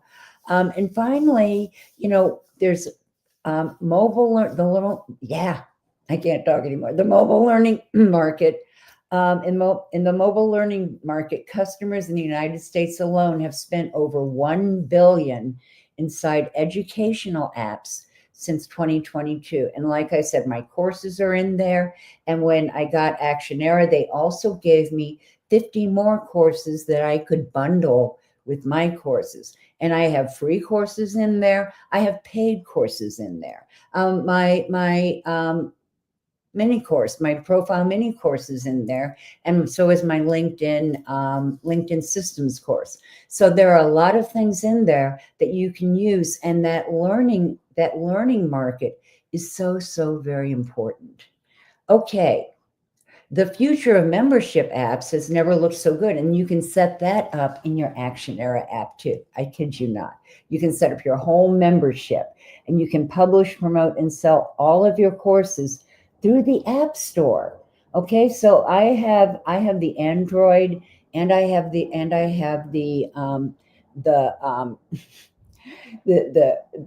iPhone. Sorry, and I have an iPhone, so I'm just tired at this point. So it looks really great, and it's a great way to really publish and promote your courses. You can also create a companion app for your book. If you're an author and you want to get the information out, and that a lot of us are thinking about being authors, or doing chapters or learning or any of those kinds of things, you can actually stand out with a custom companion app for readers. So you use your app to allow readers to access additional information and resources about your book. Okay, I mean, that's huge. So it's nurturing you all the way through to launch whatever you're launching. It also, speakers drive engagement and sales at in-person events with their app. You can connect, collaborate, and communicate with people inside your app, or even afterwards inside your app. You can use the track and connect feature on it that allows you to unlock content and community discussions for attendees. And you can also share in-app gifts, resources, and special offers from different speakers. So that's very cool. And you can transfer your membership experience with an exclusive mobile app. I mean, just think about it. If all of your membership benefits are in that one app, and you can use it extensively. You can offer access to your premium content with your app, and get your biggest fans the VIP experience with perks and exclusive content. And they can build deeper connections with your audience. You can build deeper connections with your audience with an app, and it's dedicated to sharing and accessing your content. Now you can absolutely customize your app, your brand, your style. They helped me design my logo, for the app. That was just something they did for me for free. And I really like my logo. And since I'm on LinkedIn, I asked them for something that would be reminiscent of LinkedIn. Different colors, similar font, my colors, my brand colors, but you can absolutely customize it. Your app, your brand, your style. So, creators love this because you can get complete control of every aspect of your app's product page and drive it through downloading the app. You can get the icon. That's what I just said. It's your icon, or what I think of as your logo. You can do all the screenshots, the app colors, and all of that. So one of the things I love about this is that we can house all of our videos in our app. Now think about that for a minute, because if you have your videos on Facebook, when somebody clicks on that video, after it's over, they bring up another person's video, right? So it takes them away from you. With the app, you have unlimited access, unlimited video space. You can upload all the videos you want, and you can put them, you can have a lock screen so that they have to click in and opt into it, but you can have all of those videos housed in one place. And you can have your membership site in one place. My aversion to Facebook is well known, and LinkedIn doesn't offer really good groups. You have to be careful about them. Find the ones that aren't spammy. But this makes it totally easy because everything is right under your control. You get payments through it. Data protection is easy. All of those things you really want. It's really easy to collect payments in there. It also gives you privacy. Every app protects your customers and your clients' privacy. They are totally secure. And you can bring up all kinds of companion data, all the statistics you want. And you have the great power that comes with, I love this, because I won't jump ahead. The push notifications, those are the ones you get on your phone, and you get personalized push notifications to engage your audience. You can also use in-app notifications, and those are for your memberships and all those kinds of things. One of the things that I did with my app was I went through and started bundling things in different ways. So like I have an app, on, let's say, social selling, and then I can add other things that are related to social selling and bundle them, so that I'm not only giving people access to my course, but I'm also giving them access to a bundle. So it makes it richer. And then finally, there are in-app banners. So all the stuff that you want is there. You can connect all of your favorite tools. I don't care whether it's Zapier or Aweber or ActiveCampaign or any of those. You can connect with them all if that's what you want. Now, one of the things that I love about it is that it's integrated with Go High Level. And Go High Level is, one of those kind of huge master CRMs that really can house and build templates and do your email and all of that. It's all right there. And the thing is, though, that Go High Level is complicated to learn.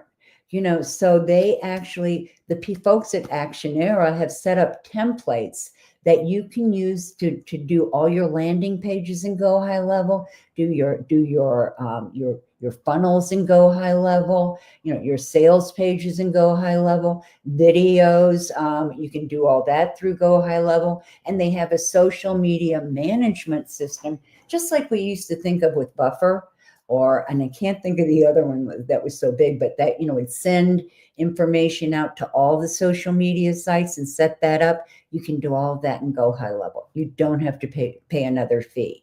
There are so many rich things that you can do with it that it's just, it's just easy. So once you get your app built and launched and managed, then you start standing out with powerful mobile learning platforms. So this is something that I have always loved. Now payments, so you can charge your payments to access your courses by integrating the checkout system you already use. It doesn't have to be something new. And Actionera, you're not going to have a huge additional expense. Actionera has a deal with Go High Level, which is a much more expensive investment, and you only pay $50 a month for it. And it's completely linked with Actionera, so that in Actionera, you not only get all of this marketing capability. This is your marketing portal. You also get the app, and you get a companion website. When you make a change in your app, it automatically shows up on your website, and it's secure, it's safe, it's easy to navigate, and you really find yourself you're going to find yourself really enjoying what it can do. So, one of the things that I love about Actionera is that once you have it, they have an affiliate program, and you can make a lot of money in this affiliate program. If somebody pays by the month, then you get $50 a month. If they pay for the year, you get $500. And here's the thing, it's recurring. It doesn't stop. As long as they continue to use the app, you continue to make money. How cool is that? So they have all kinds of things that you can use. There are free trials that you can give students. There are subscriptions, different installments. I mentioned the bundles because I love those. And with the unlock codes, here's how it works. Like, say that you want to get into my Actionera app, and I don't want everybody to be able to get into it, because I want to track those things too. I want to know who's using my app, and I want to know how they're working. So you can actually use what they call unlock codes, and there are a number of different ways that you can do this. First of all, when you have the unlock code, in order to get into that particular place, even if it's just getting into one of your articles and or one of your lead magnets, they can't get in without this unlock code that you give them. So you are in charge of all of that stuff. And one of the key things that we learned kind of early on is that if you really want to market your course, you can give them 1 or 2 chapters for free, and then pop up with the unlock code that they have to pay for that course now in order to get it.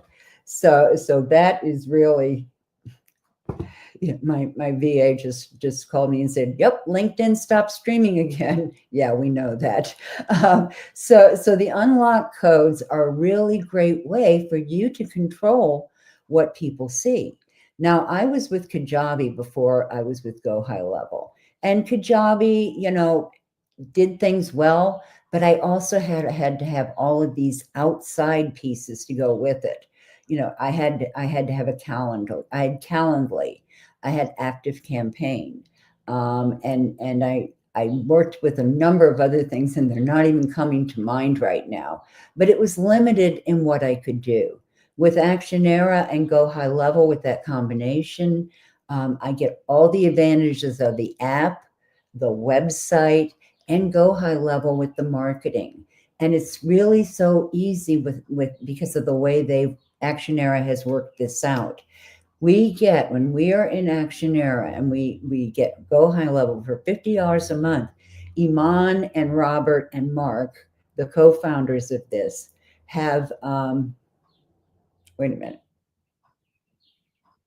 Oh, they've created templates. So if you're not really good with all that stuff, if you don't want to work with designing a landing page, and I don't know about you, but I find that troublesome sometimes. They have landing pages that convert, and get this, they convert at as much as 85%.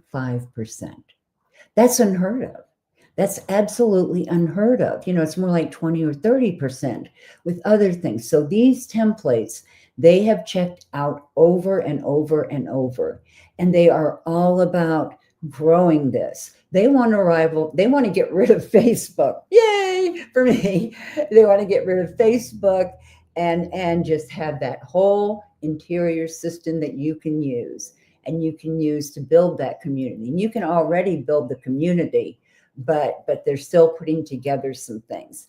And this is so cool. And within the next month, they will have built their own AI system within the app.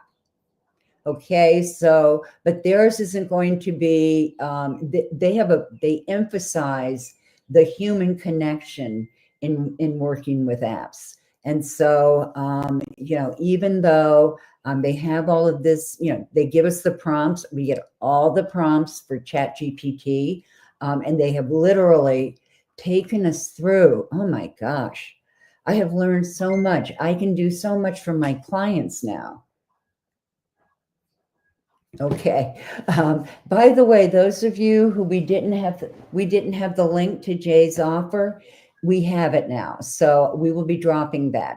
So Actionera is, you know, just to kind of sum it up, it makes marketing. It makes marketing so much easier, but also so much more expansive. You can learn as much or as little as you want. The first thing I did was set up my email system in there. And once I got it set up once, I understood it. And if I didn't understand it, in fact, I didn't get it the first time. And Ramesh Duvangan, who is a CRM specialist, I asked him and he walked me through the whole thing so that I had the ability to do that because he's also a licensed tech with Actionera. Okay, so he knows the stuff. And for those of us who are using it, he's just a doll. I just love Ramesh. You saw him earlier. He is just so generous. He has all of these, I mean, tons of them, testimonials. I know that because we work together. I work the LinkedIn and for him, and he works the CRM and for me. So we're working with each other a lot. In fact, we're going to be starting a live stream for it, and it won't have the technical problems that this has had. So you know, pretty much that's what they have. They have the CRM, the SMS texting. You can build your funnels in there. You can build your automations in there. You can have a companion website. You can put in forms, emails, social planners. You can collect all your payments, you know, your subscriptions, your products, and your calendar. So, and I'm someone who is calendar challenged, so I really, really appreciate that. So that's pretty much the whole thing. It's easy to use. You really do not have to be a tech. And that is very appealing to me because I haven't done any coding since Fortran. So I am way out of date.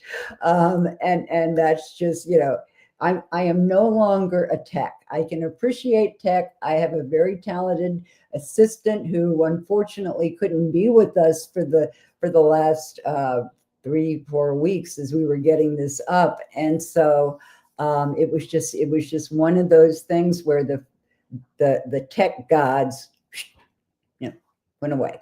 So anyway, I really wanted you to know about this. I'm going to drop the information on the app. This is the free version.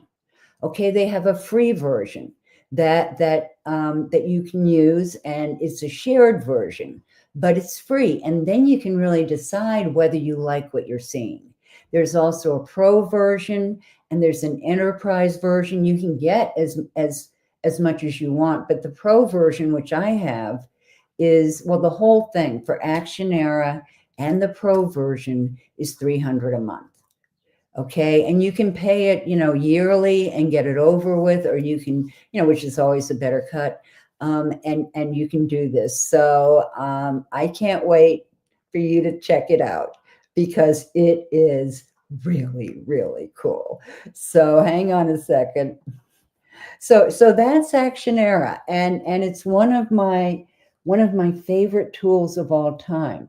You know, when we were talking before with Anka Herman, and she was talking about taming the tech monster, and she gave us the link to. She's got a PDF that we can get. You can get that she's giving to you for free, and I have to tell you, that book, oh my gosh, that book really, really changed my mind about a lot of things. You wouldn't guess it by the tech problems we've had right now. This has never happened before in one of our summits. But you know something, when you're online and you're on the internet, things go wrong. You know, things go wrong. One of my heroes, one of my favorite LinkedIn experts, always talks about, you know, we've had every single problem you can imagine.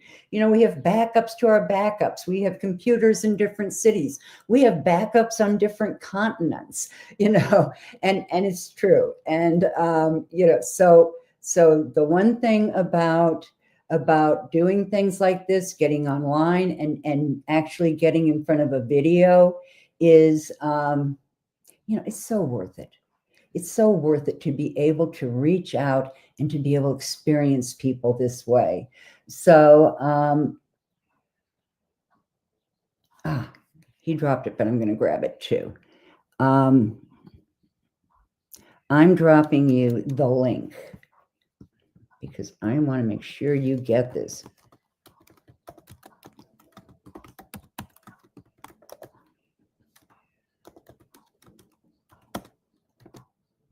So there you go. That's the link to it. I will drop it again later.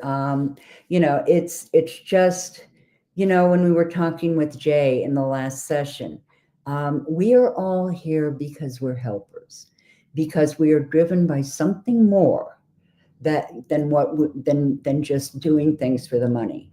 We all want to help. We want to impact people's lives. We want to make a difference. We want to transform people's lives. And we do that in many different ways. But one of those ways is to be able to connect with them, to grow with them. And you know, email marketing was the thing for so many years. But with the open rates and the difference, oh my gosh, it is just huge. So I want you to go and check out that free app. And when we send out all of those links to you, which we're going to do, so we can make sure that you got every link to the free gifts, we will do that. And then in about 4 weeks, we'll send out another set of those links so that you will absolutely have access to it.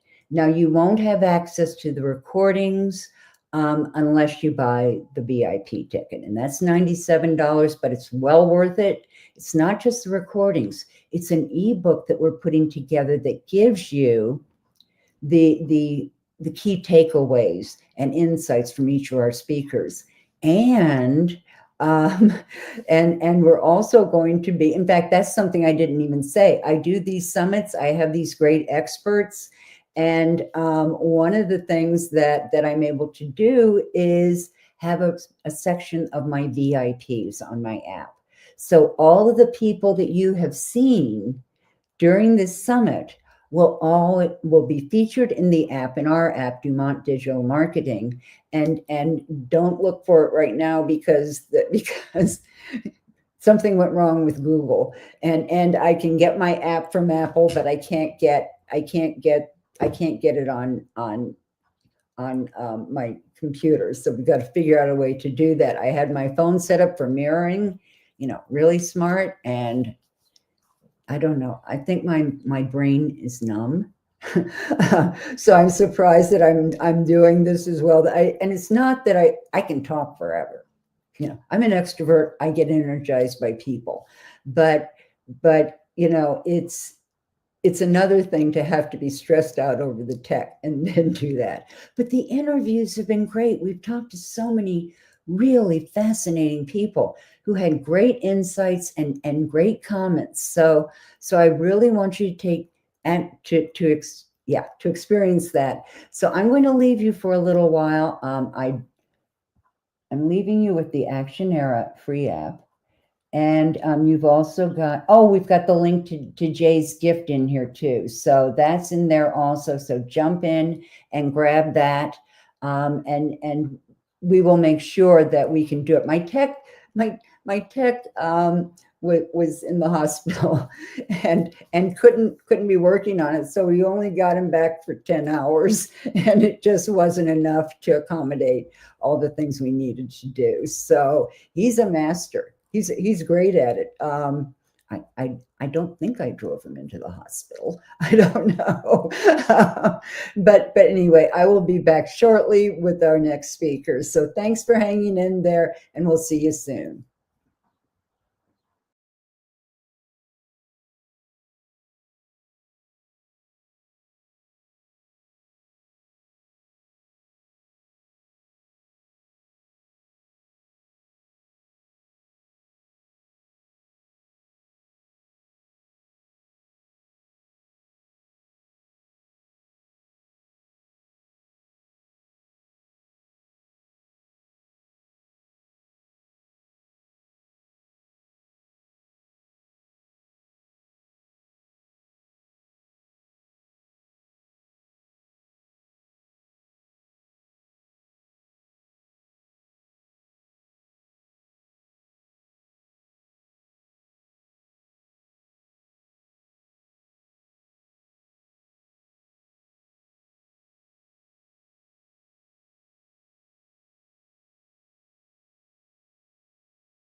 Hey, y'all, Dumont Owen here, and I'm going to put this whole summit. I'm going to look at the whole summit from the kind of unifying themes that we see in every guest that we had, because it's some of them were really, really amazing.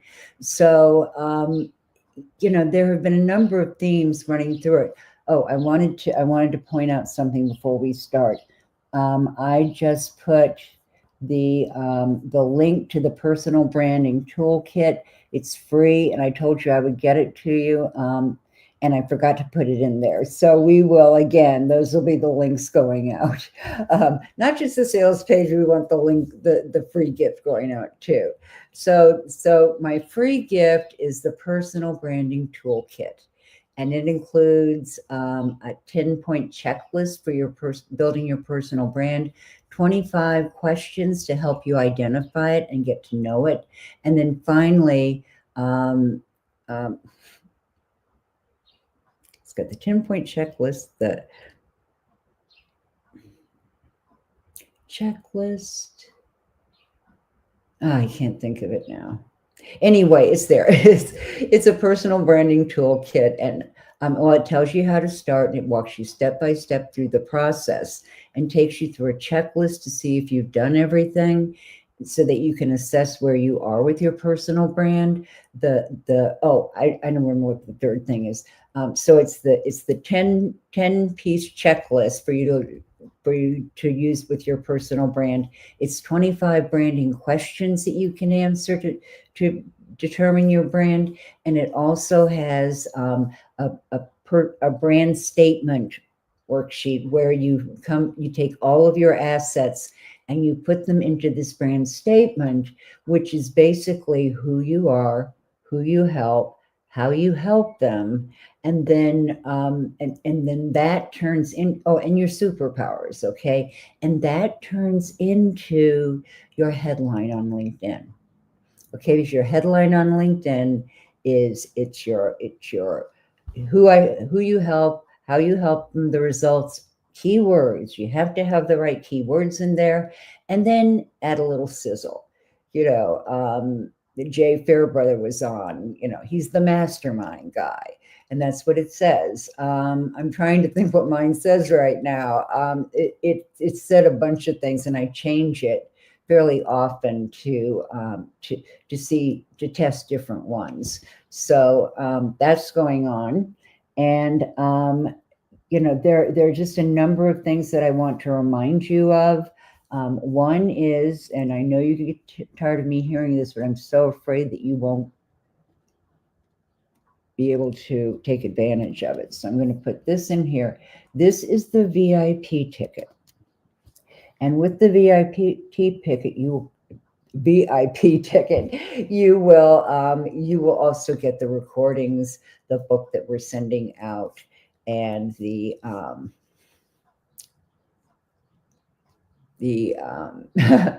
recordings, the book, the ebook with everybody's takeaways, and there was one other thing, and I'm not thinking of it.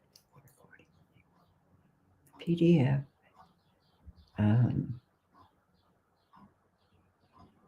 Transcripts. I've lost it, but I will remember it and come back and tell you.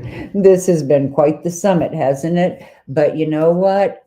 You hung in there with us. You couldn't get the recordings on LinkedIn. It just cut you off. So you were in YouTube or on Facebook, and we couldn't get your answers. Or your questions. So please send any questions to Dumont. I'm going to give you another one too. Digital. No, I'm just going to give you my direct one. Dumont at Dumont Owen.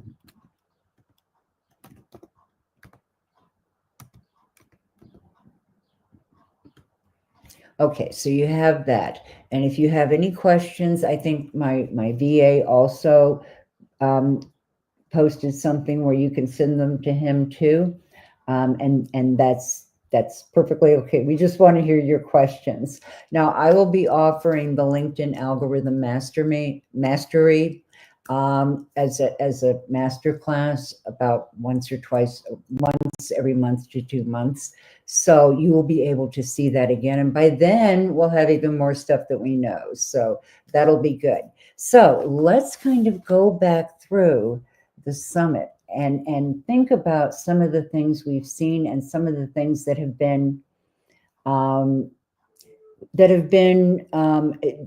certain themes that have come through. So we started off with David Robertson, and he talked about keywords to cache and how to rank your search engine secrets. Let me tell you, that was so powerful. He took us through and showed us things that I had no idea about. And the biggest thing he did was he showed us all these tools that were either free or low cost. So he knows his stuff. He took us through the whole, so many things that I had absolutely no clue about.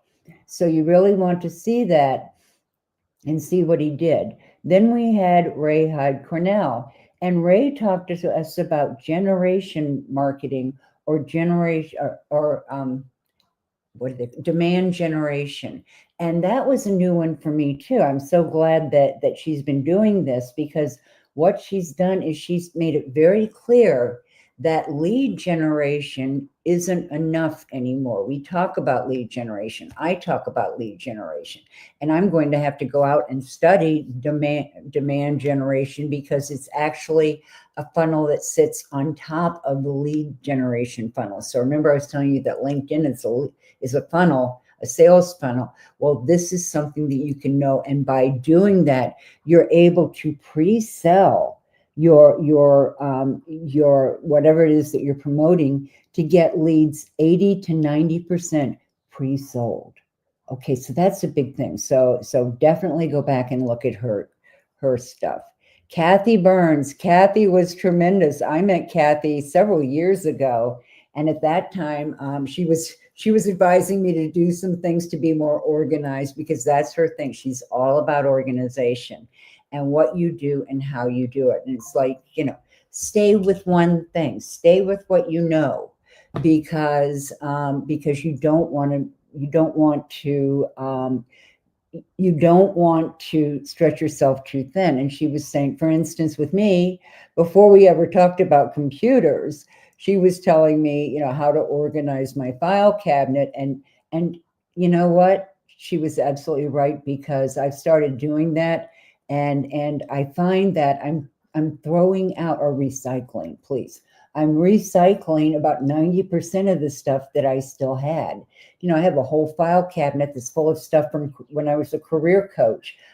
One copy of each worksheet in a file, and I can recycle the rest. So there was that. She said, go after the one that's bothering you the most.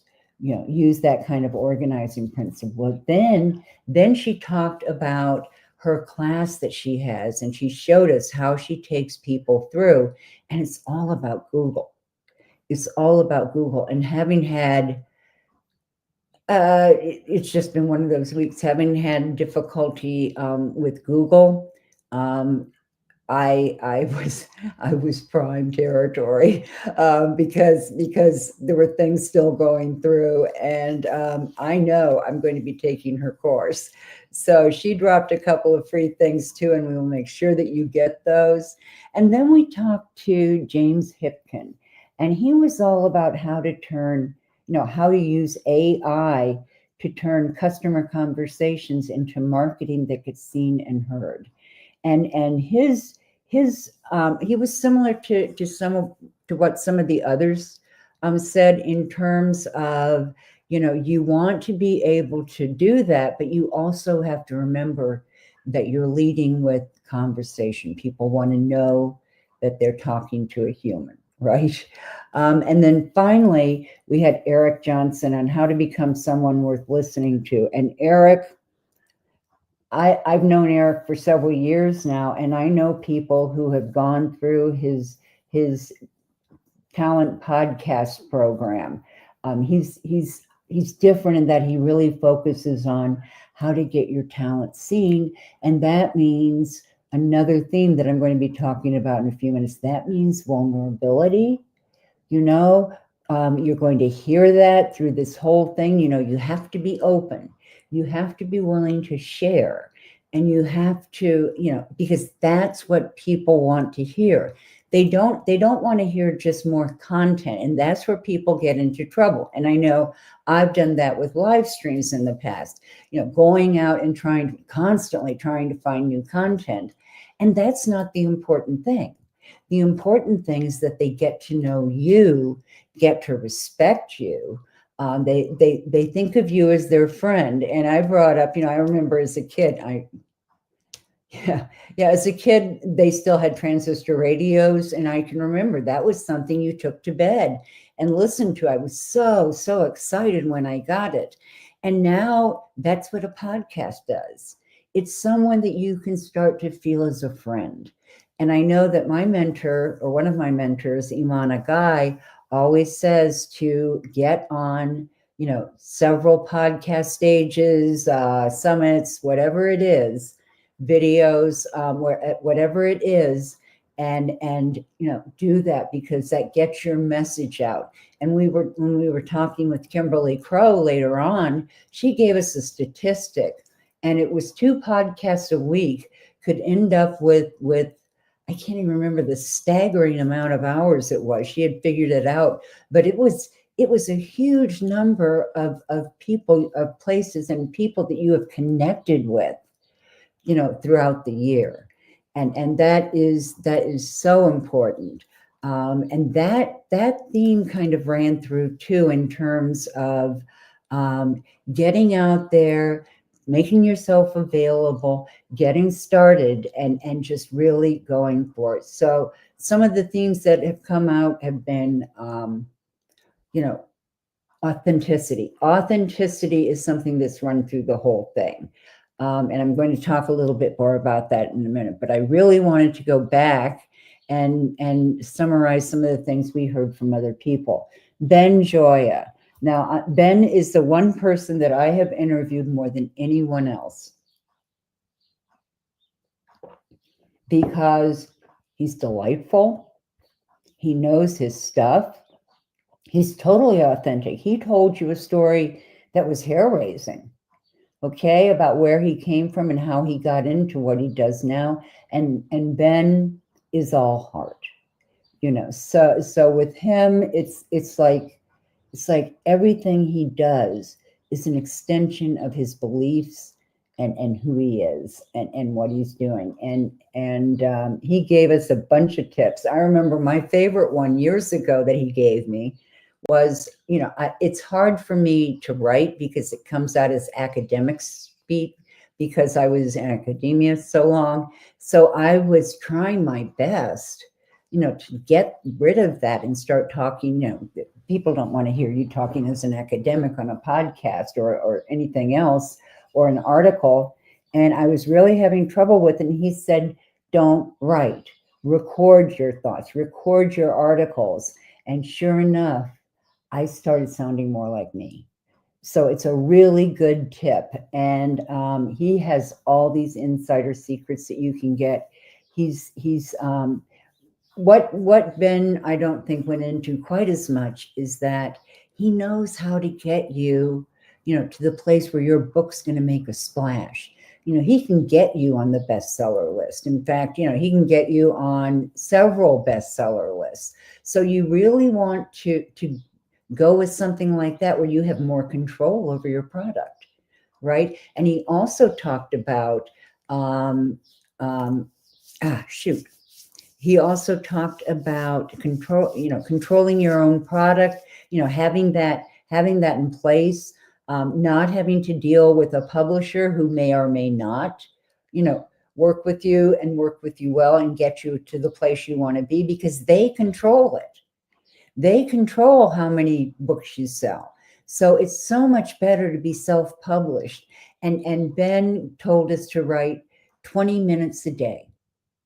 20 minutes a day, and we would have, or in my case, dictating 20 minutes a day, so that we would have that book done in no time at all. So that was a really great tip. We also had Ramesh Duvangan, and he talked about 24x7 business growth with automated lead nurturing. Now, Ramesh really believes that you have to have that human voice also, and that you have to be out there and be doing things. And so he talked about CRMs. He's working with Go High Level too, as I am, and as Anka does, as she was talking about earlier. And that difference is so incredible. Now, you want to be careful in terms of what kind of messaging you do and how you do it. Ramesh can help you with all of that because he really knows it. And as I was saying a while ago, Ramesh specializes in CRMs. He's also one of the techs for Actionero, but he specializes in CRMs. And I have seen the list of testimonials he has, and it's huge. I mean, it's huge. There are all these people on there talking about how much he's helped them. So Ramesh again was just so helpful and really knows his stuff. So that's someone that you want to keep in mind. We also talked to Kimberly Crow, and Kimberly. I made the comment, and it's really true. I feel like I need a cafe mocha with 2 shots of espresso even to get up to her level of energy, because she is amazing. She's an international speaker. She's been on over 5,000 stages, I think. She has all these different programs.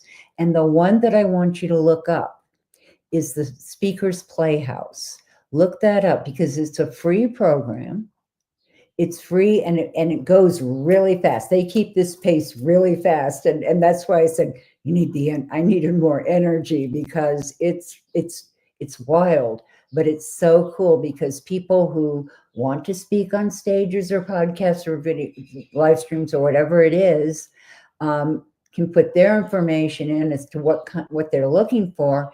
And then others of us who have summits or anything like that go up and we tell who we're looking for. And so you get all these connections. You know how to reach everybody. And one of the great things about it is that, and I didn't even catch on to this at first, they have deals from some of their speakers. Each week they highlight, like something that's normally 97 and it's 47, or, really, I have gotten some really great deals through that about things that I really cared about. And one of the great things that I didn't know it was Kimberly who did this. She started the influencers cruise. I've always been on the marketers cruise, but the influencers cruise is where you meet all those people who are influential through their speaking. Okay. And they even did a LinkedIn Playhouse version on the influencers cruise. So I'm going to start saving my pennies right now, because I'm going to be there. So I hope you'll be there with me too. And we also heard from Daniel couldn't be on. That's right. We weren't able to hear from Daniel Sternclaw, but I will have him back on my live stream, so you will get to meet him. Then we heard from Latara Dragu, and Latara and I just had this freewheeling, fun conversation about something that we're both passionate about, and that's branding, and that's personal branding. And she also specializes. She's a digital brand strategist more than a personal brand strategist, but she uses all of that in her work. And I can't wait for a summit I'm going to be on, because it's all about saving time. But we talked about how we got started in this, what the importance of that is, and why you need a mentor to do it, because you can spend a whole lot of time trying to promote your digital brand, and she can lead you step by step by step. Are you seeing a pattern here? You know, everyone is talking about you have to take certain steps. Not everyone, but a lot of our speakers did. So then we talked to Anka Herman this morning, and she wrote Taming the Tech Beast, and she offered everyone a free PDF of that book. Anka is, she really knows her stuff, and she was talking about all the ways we can get misled, and we both agreed that we had spent a whole lot of money over the years that we really don't want you to have to do. And Anka started out as a coder. I mean, she was in computer science for all those years, working for tech companies, and then decided to hop off and become an entrepreneur. And I think every one of us, because we're all entrepreneurs on this show, we all deal with the shiny object syndrome, because you know, you hear this and it sounds great, and then you hear about this and it sounds great, and over here this, and I can't tell you how many programs that I bought over the years didn't know enough, you know, they didn't serve me. So I don't want you to have to do that. I don't want you to go through all of these programs that you don't need, because you can really do it simply. As she said, all you really need is your offer, you know, a way to get it in front of people, and a way to collect money. So it can be that simple. You know, I'm thinking, if someone had said that to me when I was starting out, and had said, you know, what, you've got a phone, you can call people or you can text them, you know, you can go to libraries and do outreach and do programs. That's how I started. I started in libraries because, you know, a lot of the people that I interact with go to libraries. So great place to get started. And there are a lot of places, and you can find them in your own location, that actually book sessions for you. So like Panera did it for us a number of times. And of course, you know, we guaranteed that so many people would order off the menu, but I never ended up paying anything. So, you know, you can find other places to do your delivery. I was working in the warehouse, not the warehouse, the showroom of someone who sells office furniture. So I could always use her big desk and her screen, and everybody could sit around and learn. So you don't need the whole tech piece. And then Shadid was unfortunately not able to be here. I talked about LinkedIn algorithm mastery. And, you know, in that case, it's something that we need to know.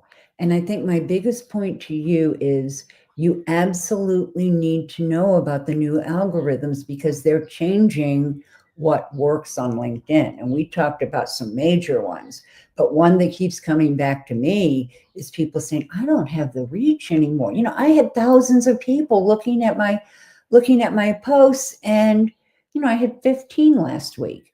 And it really is that drastic, because LinkedIn is no longer working that way.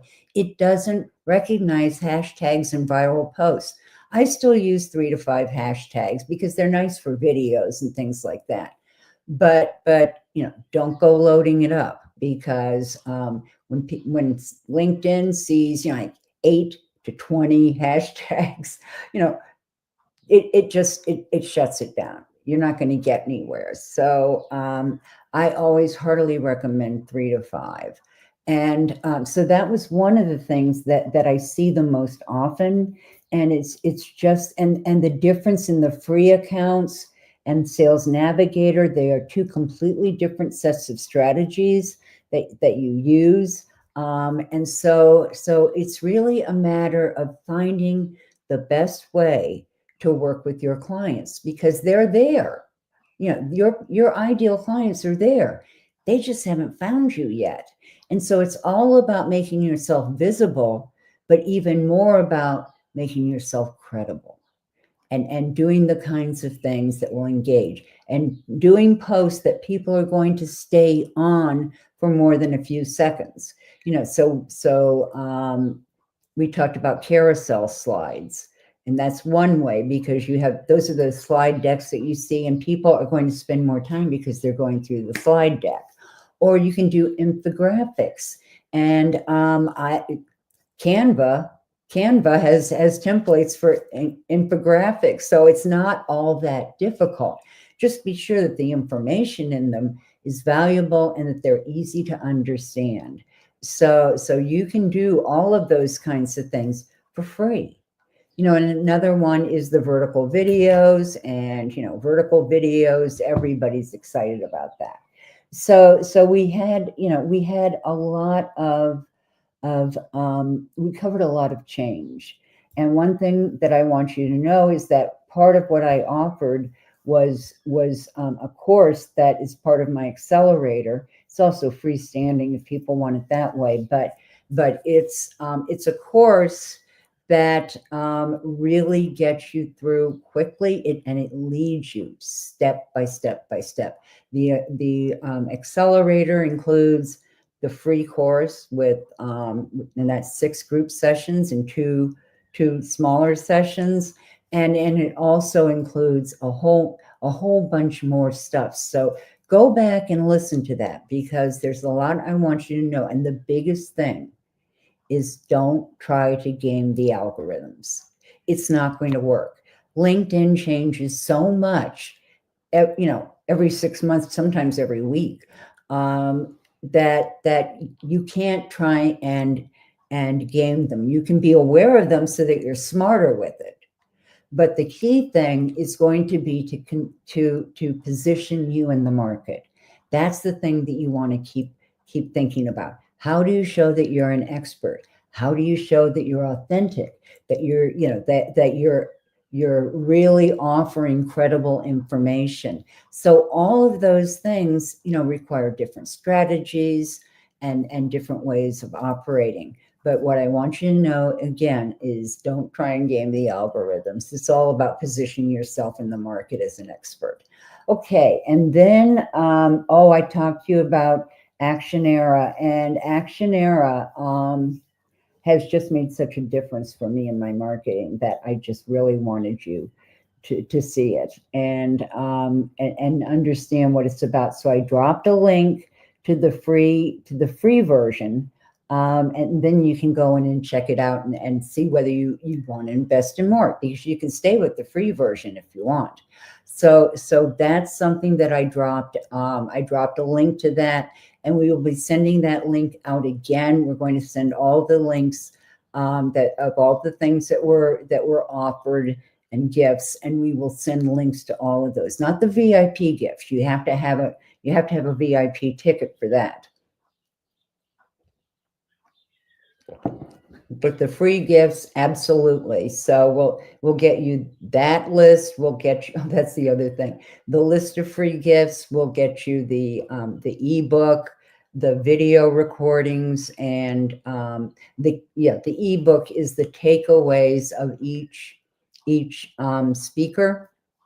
And one of the things that I love about being able to use the app is I have all the people who've been on this summit featured in my app, so that people can really learn about them. And that's been a joy. I also plan to have each of them. I'm going to be relaunching. I'm doing 2 different live streams now. I've always done Lucrative LinkedIn Live, although I haven't done it for several months because we needed to revamp the show. And we're also doing the Digital Marketing Edge. So twice a month we'll do the Digital Marketing Edge. Twice a month we'll do LinkedIn. So that you can really get up in 2 different arenas and get that information. We heard from Jay Fairbrother, and we did get the right link to drop in. So, Jay is amazing. He's giving you a discount on his boot camp. It's normally $47, but you can take it for $27. I've taken it 3 times because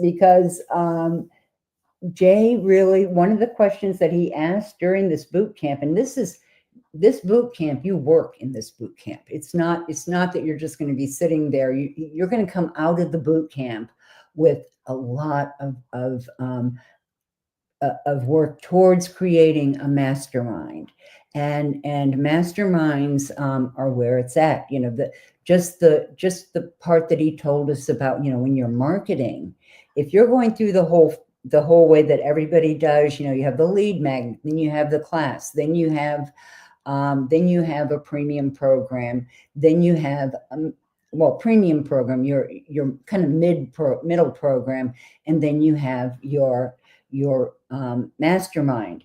But if you start with the mastermind, it's much easier actually, because you don't have to have so many people. All you have to do is find 7 to 9 people, and then 3 times a year you add more people to the mastermind, because you can do it that way.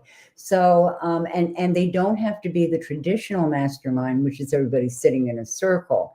They can be a premium program. Mine will be based on branding and you know, dealing with, you know, business as a 70-plus-year-old. So my mastermind is for women who are 70, 80, and 90 and kicking it, you know, just kicking it. The newest and fastest rising group of influencers are women in their 80s and 90s.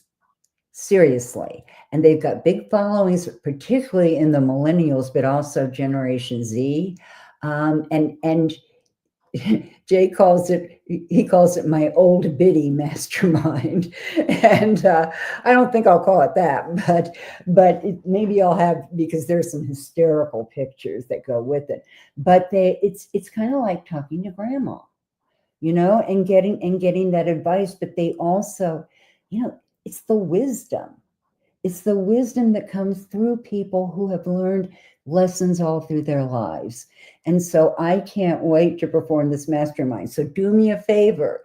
If you know a woman who is older than 70, okay, and she's still really active, she is not ready to retire, she's just going and making a difference in the world, send her my way. Tell her I would love to interview her, because I know my issues and some of the people who are around me, but those aren't always, you know, the ones that affect everyone. So I want to do a lot of research and interview a lot of those women, just 15-minute interviews, not anything onerous. Okay, so we had Ramesh, and Ramesh was going to be here with me, but he had an emergency, so I'm handling alone. But he would have told you the same things. And then later we are going to have Karen Grill, who is, I'm so glad we were able to get it, because Karen is someone you just have to hear. I started following her on LinkedIn because she builds funnels, but all of her clients started coming to her and saying, our emails aren't going through, they're going into spam. Or I had this horrible situation where somebody, you know, actually secured, they got into my email and started going out as me. So all kinds of things can do that, and that's really going to affect your credibility. So that was amazing, and she's actually going to be our next speaker. And then finally we have Nairi Roos. We saved the last for Les. She's going to talk about how to quickly create a high converting sales webinar using AI. You know, and those sales webinars they follow a particular format that works well. And she's going to tell you how to do that using AI so that it's perfectly aligned with your brand and your messaging. Okay, so we're going to see Karen at 6:14, and we'll see Nairi at 7:15. But I want to sum it up for a minute, just not so much with what each person talked about as the common themes that kind of went through the summit. One was human voice. You know, AI is wonderful and it does a lot for us, but any technology you use has to be human voice. You cannot just depend on the technology. And in fact, that isn't something that I would suggest.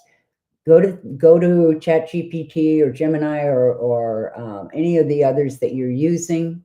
ChatGPT seems to be the best for this in terms of really being able to lay out for you, to help you get clear on the pain points of your ideal clients, and all of that. But really, human voice has to be in there, because otherwise, well, first of all, they pick it up.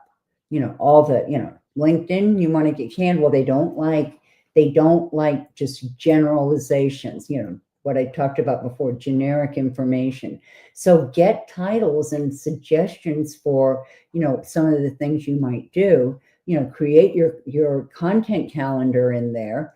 Use it as your personal assistant. I mean, there are so many things you can do, but you really do need to have that human voice, and you need to have the right prompts.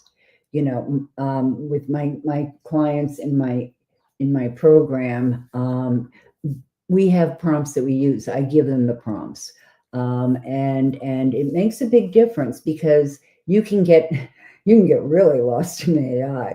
But it doesn't have to be. It doesn't have to be overwhelming. You just need to learn, how to do it strategically. So that was one of the themes. Another one was authenticity, being authentic, and that, of course, is a huge piece of branding. And branding is kind of the bedrock of all digital marketing. So, everyone who talks to you is talking to you about branding.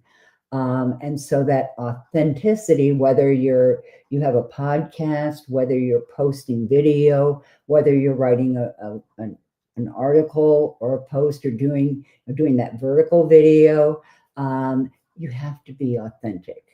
And that means being willing to share your story, being willing to share funny stories if they come up, or not so funny stories. But, once you start doing stories and you start bringing them up, you can make a story out of almost anything. What happened last night when, I've got one right here. I have noticed that our can opener is giving us problems, and I can't open it as well. So we've gone through all these machinations about how to get the can opener. This was a manual can opener, and how to get it to work. And then my husband went down in the basement and found an electric can opener it was still in the box. We never hung it. So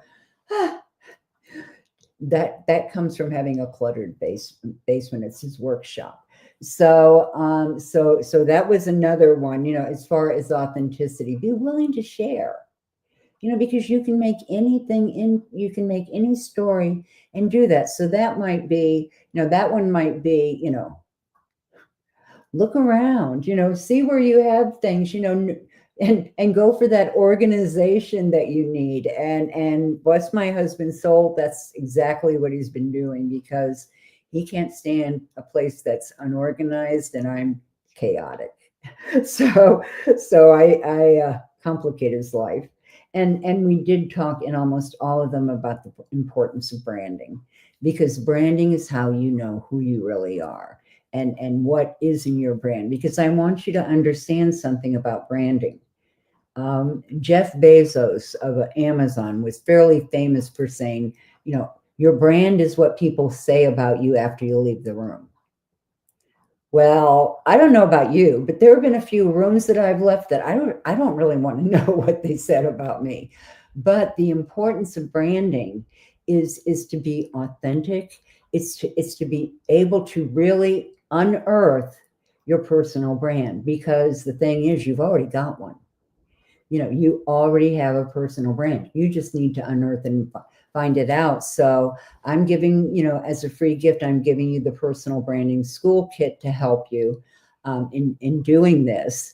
And it's something that just really, you really need to understand, So when you've done that and you've answered questions and you've put some things together, take them to someone who knows you. Take them to like 8 people that you know. One may know you from church. One may be your brother. One may be an ex-client, or 2 may be an ex-client. Ex-clients are perfect for it, and get their feedback on that, because it makes a big difference as to who you are. So the importance of branding. There was also, and I hadn't thought of it this way, but it's so true, curiosity, because we are living in a world that is moving very fast. It's undergoing a lot of changes. I personally think that we're in the middle of a major paradigm shift, and in every paradigm shift, it's in the first parts of it, it feels like chaos. It is chaotic. But during that shift, the people who are looking for it, the people who can be curious about what's going on, those are the people who are going to be able to make it through, because they're going to find that out. Curiosity, they say curiosity killed the cat, I think it is. Well, it doesn't kill people. It doesn't kill people. And the more curious you are, the better you're going to know your clients, the better you're going to be able to research, because you're going to go out and look and see what can solve that. And one of Anka's big things was, she said, you just have to take one thing at a time.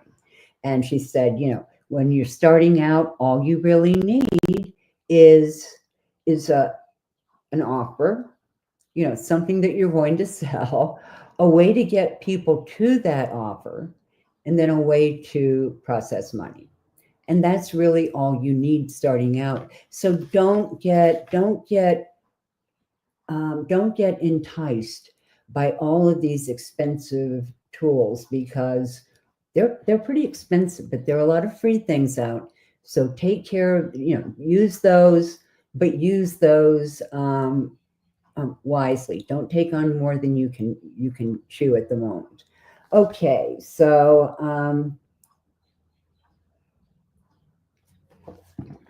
another thing that ran through was integrity. Every one of these people have integrity. Every single one of them. I know them. Well, there were a couple that I didn't, but they had topics that I wanted them to cover. But I know most of them, and they are all people of vast integrity, and that's part of that authenticity too. So integrity is a big thing, because we notice when someone lacks integrity, right? Their words don't add up. They shirk things, or they make promises that they don't keep, and all those kinds of things. We know those people. We see them. So having integrity means that you are going to offer your clients exquisite client support. You are going to give them the best experience they could possibly have. That's really what it's all about. And then finally, we talked about, I covered curiosity. So those were some of the themes.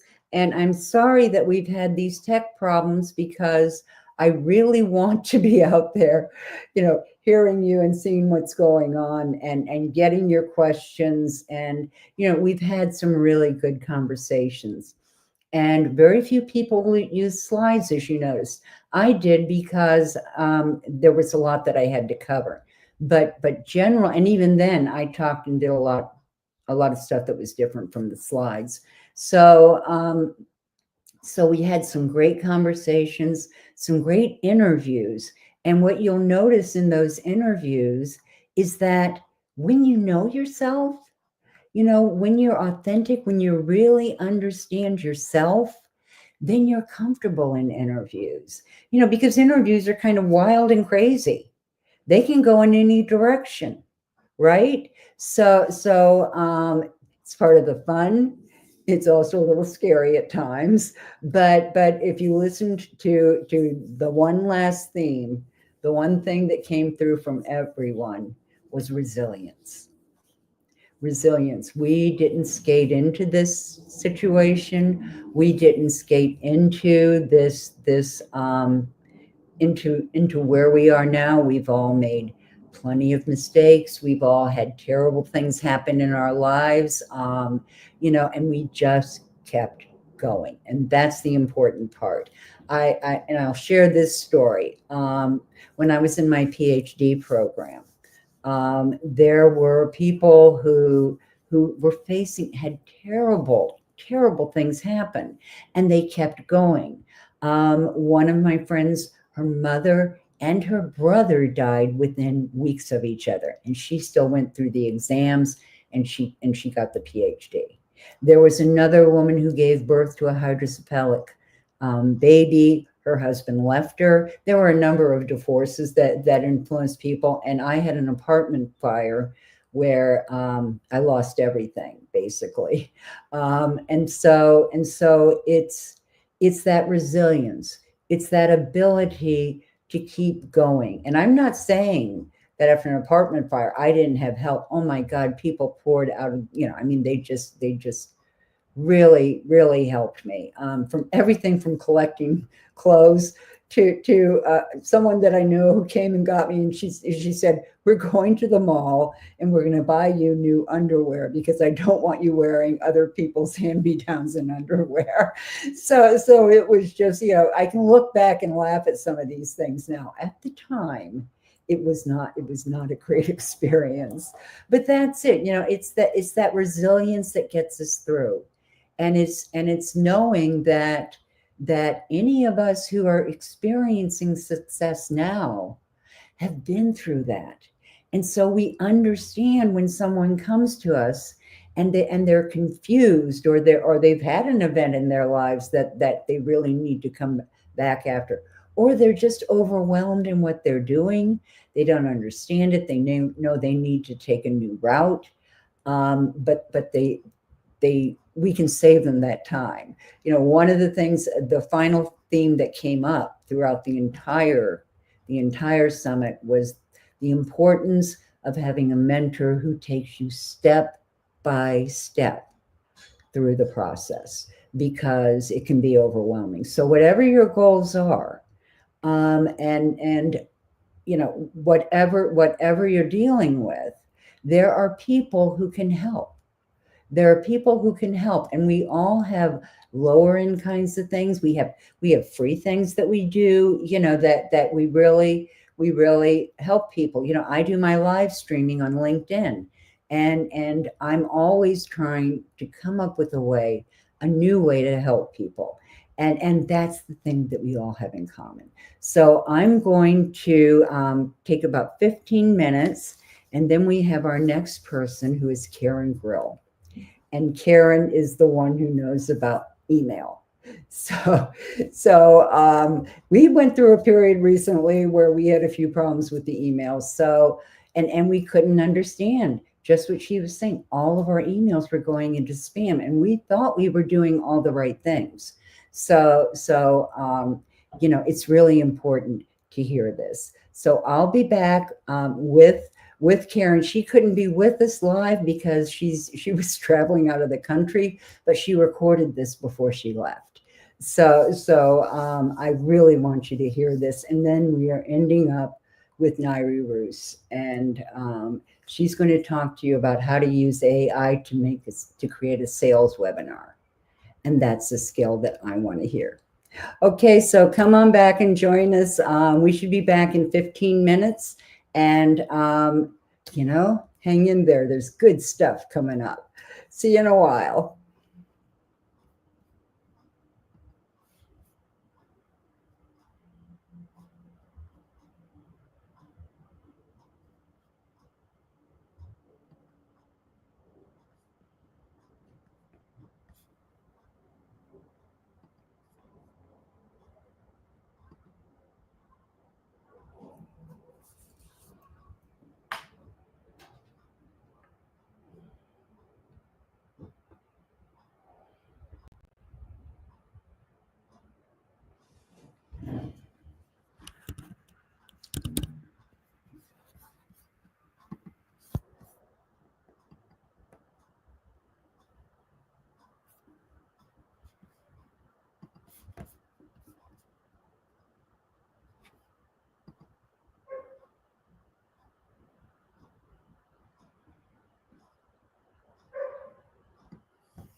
Is being recorded.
Hey, everyone. This meeting is being recorded.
That's it. Okay.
That's it. Okay, that's it.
Hey everyone, This meeting is being recorded. Okay, Rusty, take it out. Hi everyone, Dumont Owen here, and I am so excited about talking to Karen Grill next. You just don't know. I've been following her on LinkedIn for months now.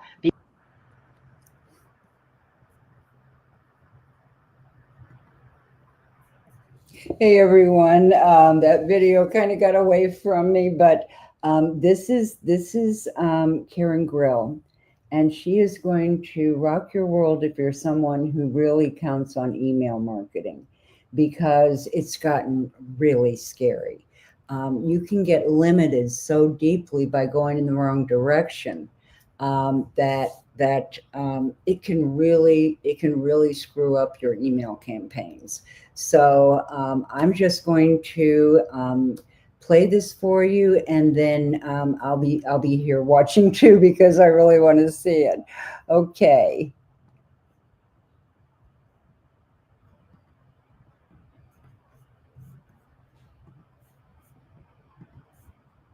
Hey everyone, This meeting is being recorded.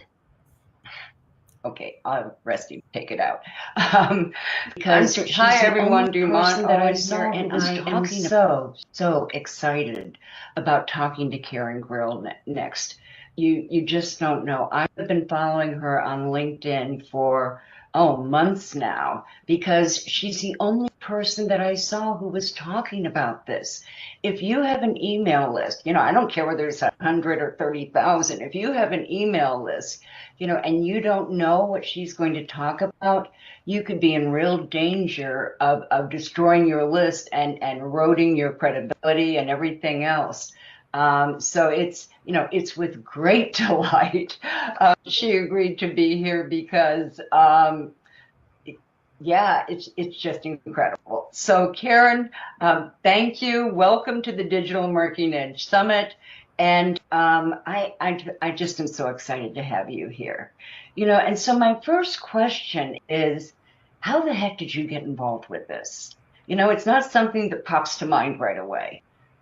No, so first of all, I have an email list myself, right? And so when Gmail and Yahoo started talking about these changes, the end of 2023, all of a sudden I had all my past clients kind of coming to me. If you have an email list, I don't care whether it's 100 or 30. So when I really started to look into it, I realized that this is a huge shift in email marketing.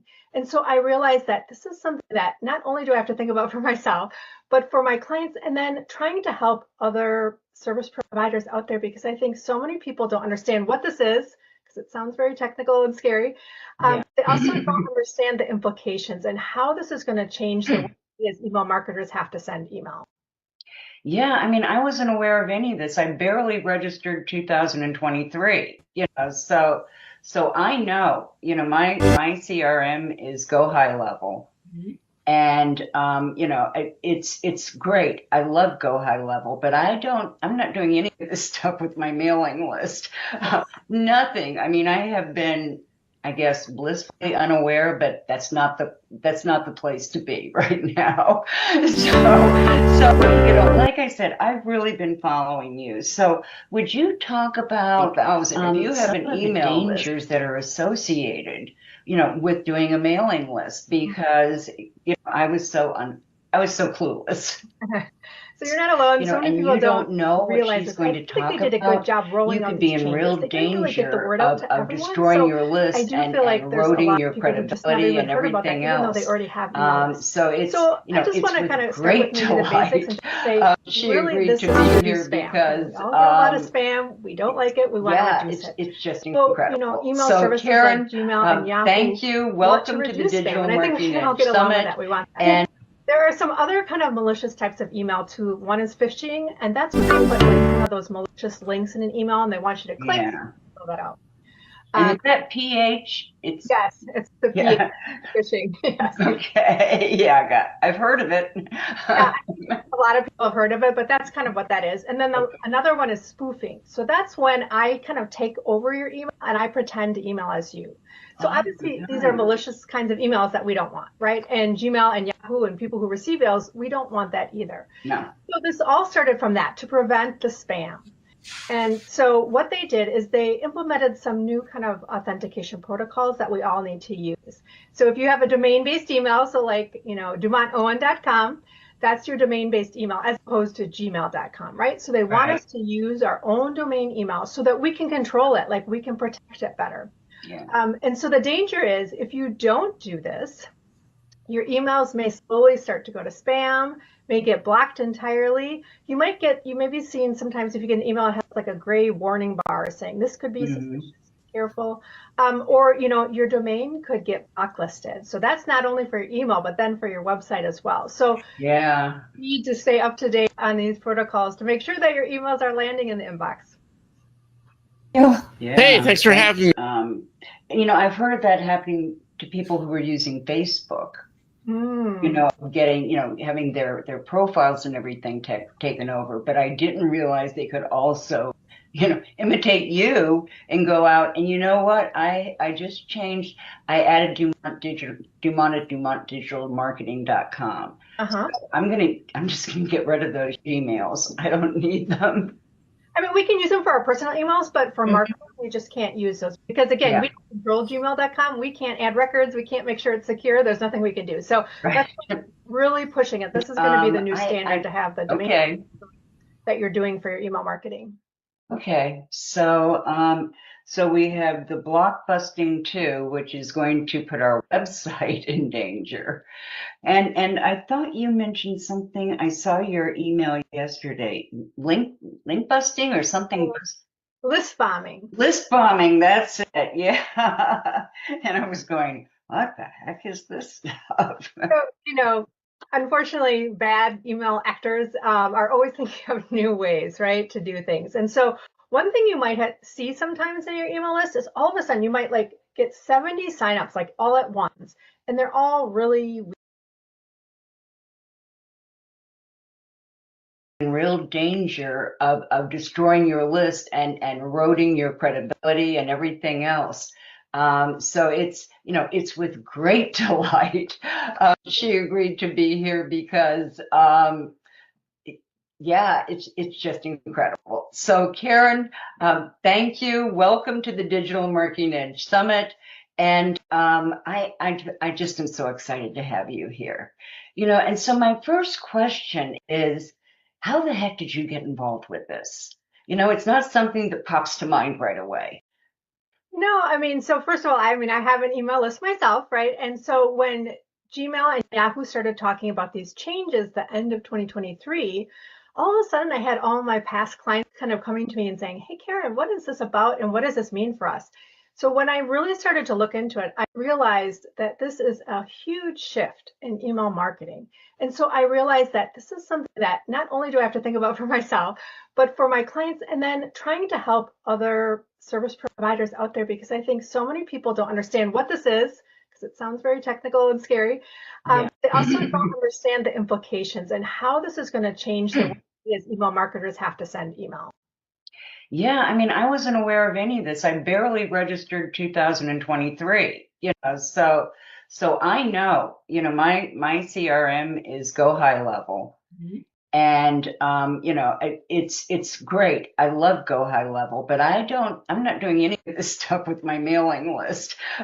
Nothing. I have been, I guess, blissfully unaware, but that's not the place to be right now.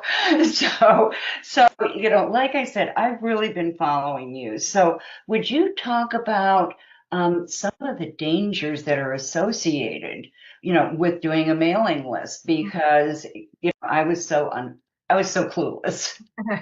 So you're not alone. So many people don't realize this. I don't think they did a good job rolling out these changes. They didn't really get the word out to everyone. So I do feel like there's a lot of people who just never even heard about that, even though they already have email lists. So I just want to kind of start with maybe the basics and just say, really this is to reduce spam. I mean, we all get a lot of spam. We don't like it. We want to reduce it. So, email services like Gmail and Yahoo want to reduce spam. And I think we can all get along with that. We want that. Yeah. There are some other kind of malicious types of email too. One is phishing, and that's when they put like kind of those malicious links in an email and they want you to click, fill that out.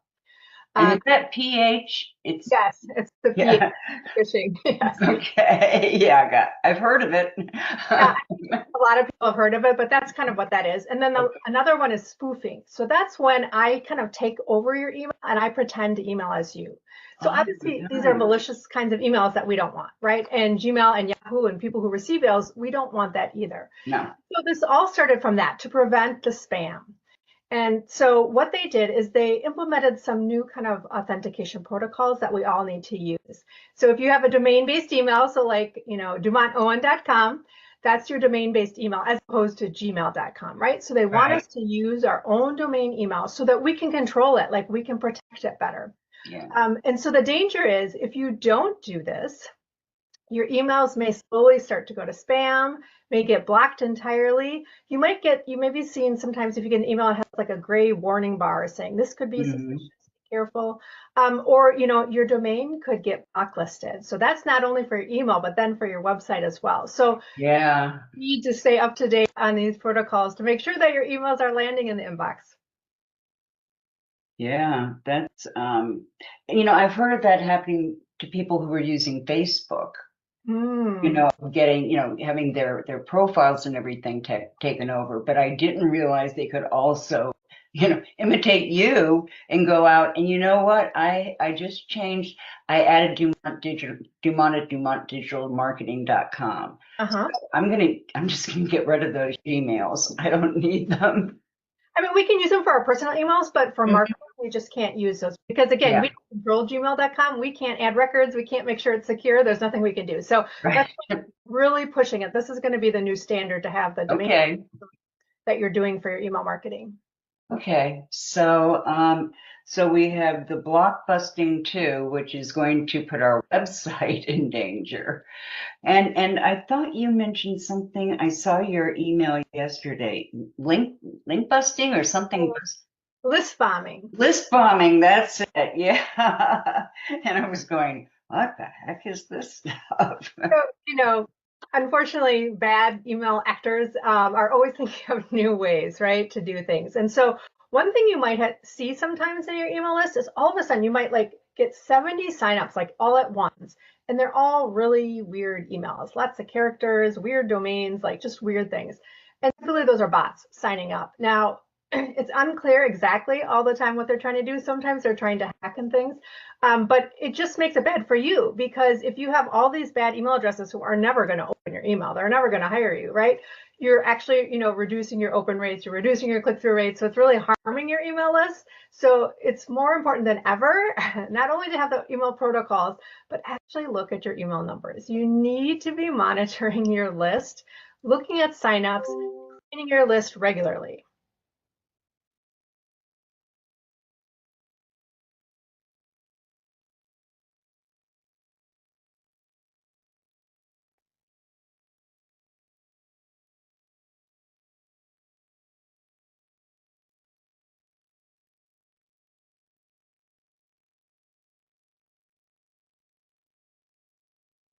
I can come back.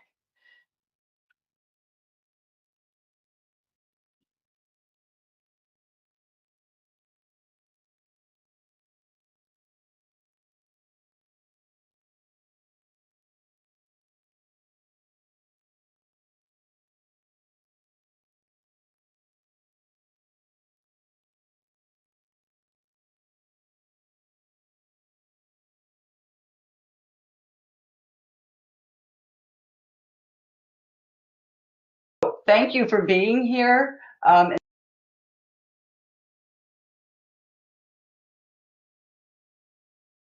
Email for a while now, and I had no idea how much danger I could be in terms of my protecting my list.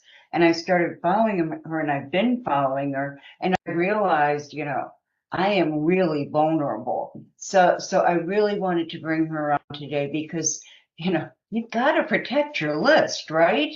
And that's just all there is to it. So Karen is the only person that I have seen who's talking about this stuff. So if you missed this one, then get the VIP recording because you've got to hear this. Okay, Karen, I am so excited about having you on board. I just can't tell you. You have been talking about things, lately that just scared the heck out of me. Seriously. I went, she's got to be on this summit, because I know other people aren't aware of this either. And it's just so earth-shattering. And talk about being on the digital marketing edge, this is it. So, I follow a whole bunch of people, and no one has ever mentioned any of this to me. So thank you for being here, and being the expert that you are. And I'm wondering, how did you get started with this? What created this impetus? Because I remember you were in other things before. Well, thank you so much, Shaman, for having me. Yeah, so it's kind of fell to me. So in the end of 2023, Gmail and Yahoo made some changes to email marketing. And I started to look at it, and I had all these past clients coming to me asking, Karen, what is this and what are the implications? And when I really started digging into it, there are huge implications. I think it's a major kind of paradigm shift for email marketing. And so that's really how I got started. And like I said, I have my own email list. So of course I wanted to protect the email list as well. But I also wanted to be able to help my clients. I've worked with a lot on funnels and other things, but email lists, right? And so we need to make sure that their email lists are following all the protocols so that they're actually landing in inboxes. Yeah, because, well, I remember earlier this year, we had just started on Go High Level, and all of our stuff was going to spam. We went for an entire month before we even caught on that it was all being sent to spam. So, yeah, I know how important that is. And we kind of fixed that one, but I'm not sure we fixed it permanently. So I am all ears. Sure. So maybe I'll just start with some of the basics, the background. And so what happened is, we all received spam. We all know what spam looks like. We've gotten that. I think most people don't like it, right? We know what it is. There's some other types of malicious emails too, as well. One is phishing with the PH. And that's basically when they put kind of a malicious link in an email and they want you to click so they can collect your information. Oh, I've had that happen. Yeah, a lot of people know about that as well. That's a huge industry. Another one is spoofing. So when someone can take over your email and send on your behalf, like pretending to be you. So that we don't. Oh my gosh. That's really dangerous as well. So obviously, Gmail, Yahoo, Hotmail, all the email providers, they don't want their clients receiving those types of email. We all want to, and we want to resist these malicious emails. So that's why they put this into place. And it actually started last year. And so kind of some of the main points are, one, you can't use a Gmail email address to send marketing emails, right? You can have a personal one, but in terms of your business, you can't send marketing emails using that. You have to have a domain-based email, so like DumontOwen.com. Yeah, absolutely. Domain one. The second thing is you have to have your spam rate below 0.3%. So that's really low if you've ever thought about it. Even, with 100 people on email list, 0.3% is not much. So we have to be really smart as email marketers and really careful about how we market the types of emails, making sure people really want our emails, all of that.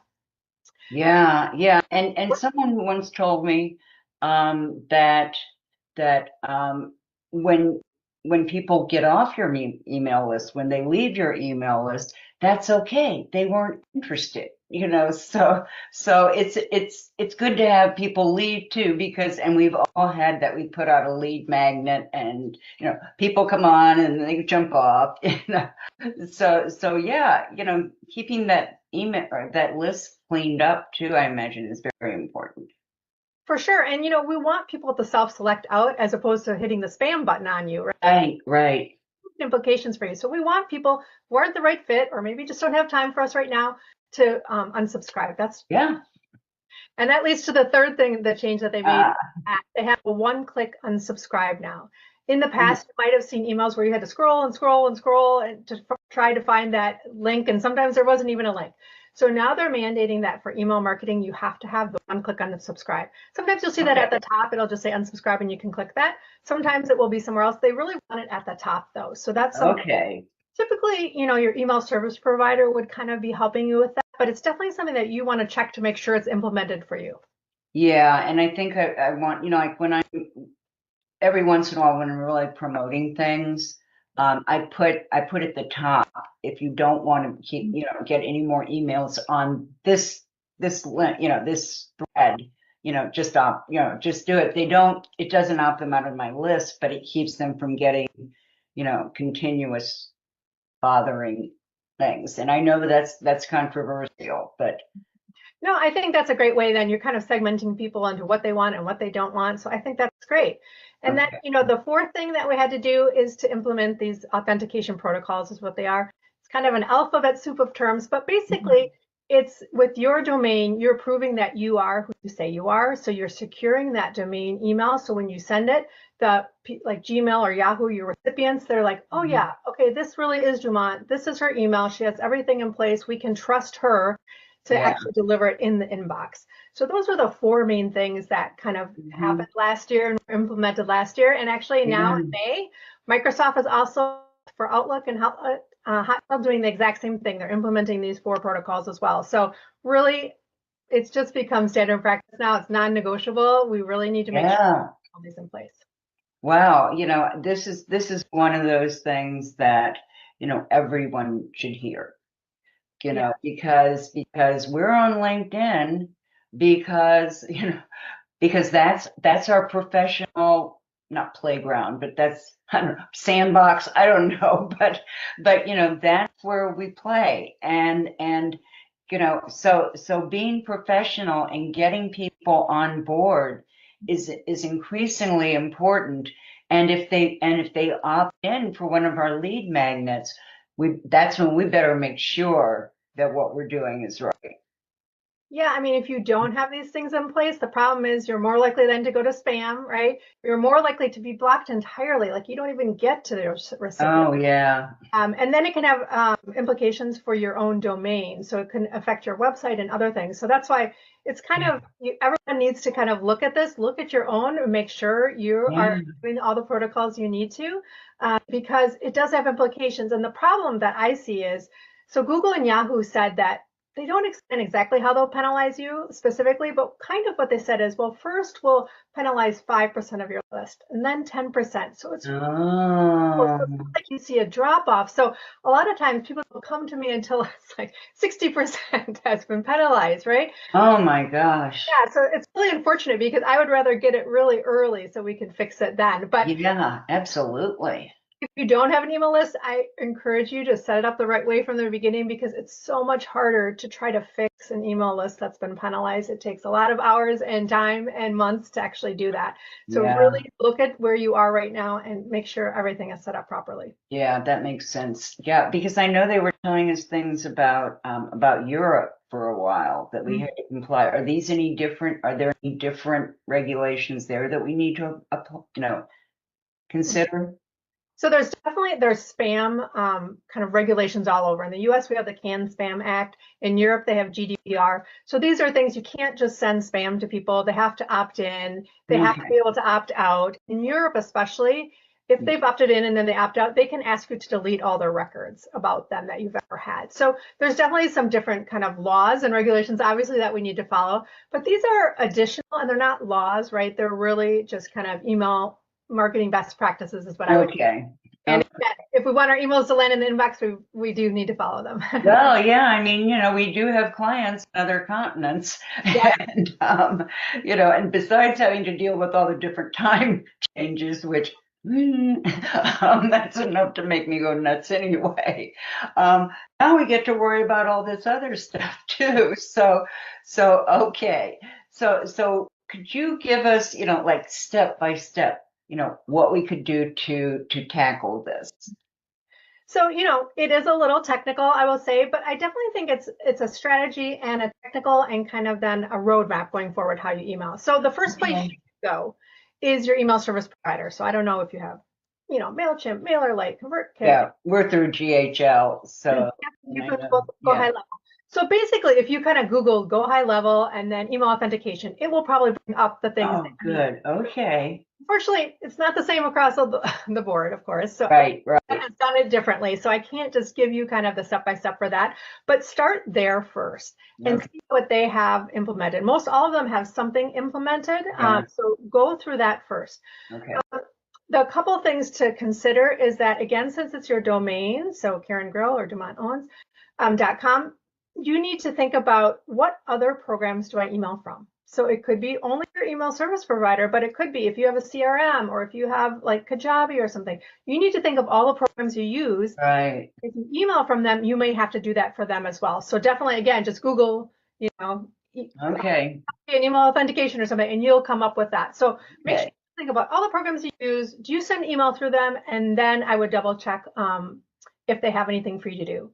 So, most of them do a pretty good job, the email service providers, in explaining what to do. I think most of them are incomplete in the information they give, unfortunately. But do your best to at least put that into place. At least you'll pass, okay? And that's a big part of it. Now, a couple of things to think about is now that you have this authentication in place, you have to be really careful about protecting it, right? So you have to have a strategy. I think in the past, it was really easy. You got an email list, you just sent the email to everybody and everybody received it, right? Now the problem is if people start not opening your emails, that's kind of a signal to them saying, hey, that you're sending email to people who don't want it, who aren't opening it. Yeah. We need to Did you do?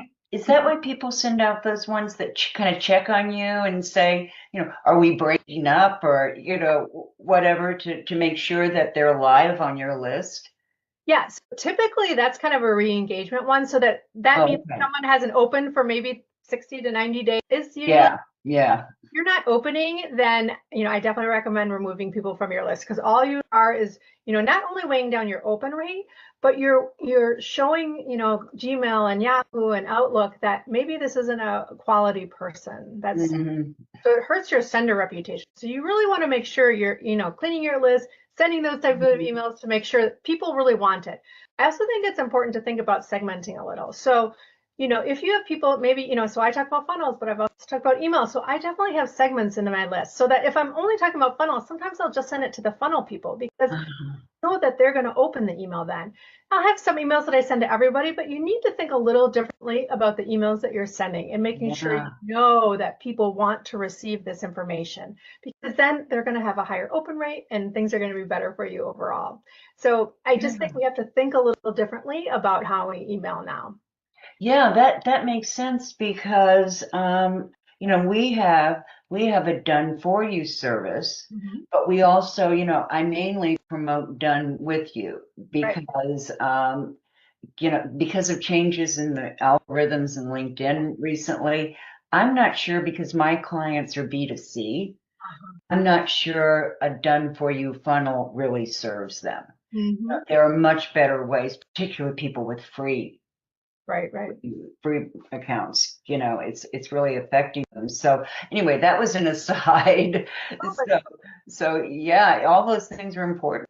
Really thinking about your kind of email audience in a different way and thinking about the different topics you talk about and what's relevant to who and when. So definitely that. And then the last thing I would say is once you've done your authentication, you want to be a little careful. Like right after the authentication, I wouldn't send it to your entire list. You need to be a little careful about sending it slowly, kind of, I call it strategic warming. So you're slowly warming up your list. And again, showing Gmail, Yahoo, all the people that, yes, I'm a quality sender. I send to people who want it. I send, information, right? We're always wanting to send the signals that we're a real email marketer. We're not a spammer. We have quality information. These people signed up and want to receive it. Yeah. Okay. Yeah, that makes a lot of sense. And I know we have, we also have a database of 300,000 coaches, but we're not going to be sending them emails, but we do have text messaging that we can do. So I think that's going to be our best bet, and just take it more slowly with text. Yeah. Once they turn us down, they're off the list. Right. I figured if we got 1%, we'd be doing, really well. So yeah, so definitely not emailing those folks that, even though we have a great gift for them. So yeah, that's good. That I was kind of wondering about that, because I've always felt that people need to opt in. Yeah, I definitely work with permission-based marketing, so that means they opt. Yeah. Email marketing, I don't really work on that. There's people who are really successful at that, but I really focus on kind of email marketing for, small service providers. Yeah, and that is a different kind of process, because for those of us who are small service providers, we still want big email lists, or as big as we can get, but we want them to be really focused. Yes. In exactly the way we want. So, I have B2B people in my list, but I've never sent anything. I'll send them the done for you funnel. And then my B2C clients, I can send, this 3-month program we have, that would work better for them, in terms of, there are definite steps that you need to take on LinkedIn, in order to do that. So that makes a lot of sense to me. Because I work with so many of those, and you probably work with. Well, I know you work with those too. So we've faced the same challenges, And I think it's so important to kind of shift. I think in the past, it was all about the size of your email list. To have big email lists, that's what everyone wanted. But I have seen so many people with huge email lists, 20,000, who really don't get many opens or click-throughs. I would rather have a small, really powerful list who really wants to hear from me. I have super high open rates. I have super high Yes. rates, because it's much more valuable for you. It's a valuable business asset that way. Absolutely. And my mentor Imana Guy always tells us to be careful of those things. Yep. And you are one of the people, and this word's going to come up a lot with me this week, during this summit, is the word integrity. And you're one of the people that I regard as having a great deal of integrity. So, I want people to really be able to get a hold of you and to opt in. So do you have a free opt-in that we could promote? Yeah, I have my email authentication 101 that you can opt into. So you get kind of just the basics, some of the things that we covered today, so that Oh my gosh. to check what is going to be perfect for you to be able to check your own email list. Okay. And I'm going to email you for your VIP thing, because I don't want to give it away here. Okay. That's good. So great. Karen, this has been so valuable. I just can't tell you how much I appreciate it. And all you guys out there, you need to, if you get the VIP ticket, be sure and play this. This is one of them that I really want you to focus on. So Karen, thank you so much. You have really kicked this off, and I am just so glad that you were able to appear. Well, thank you so much for having me, and I hope that everyone will attend the whole summit. And really, there's so much you can learn. There's so many things that are changing right now. This is the perfect time to actually start learning. And really, yeah, definitely. So, okay, well, listen, I'm going to say goodbye now, Karen, and thanks again for appearing on the summit. well, thanks so. Hey, everyone, This meeting is being recorded.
Clawwood, View3D.tv. And let's see, who the heck are we? Okay.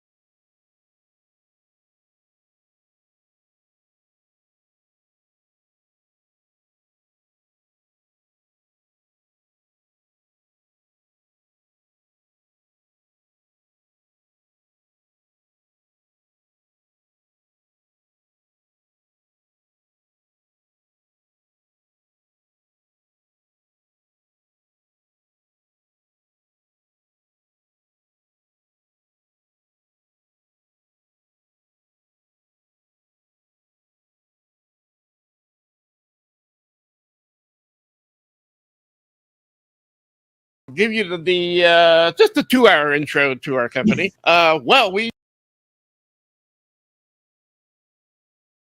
tackle modern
Good morning or good afternoon.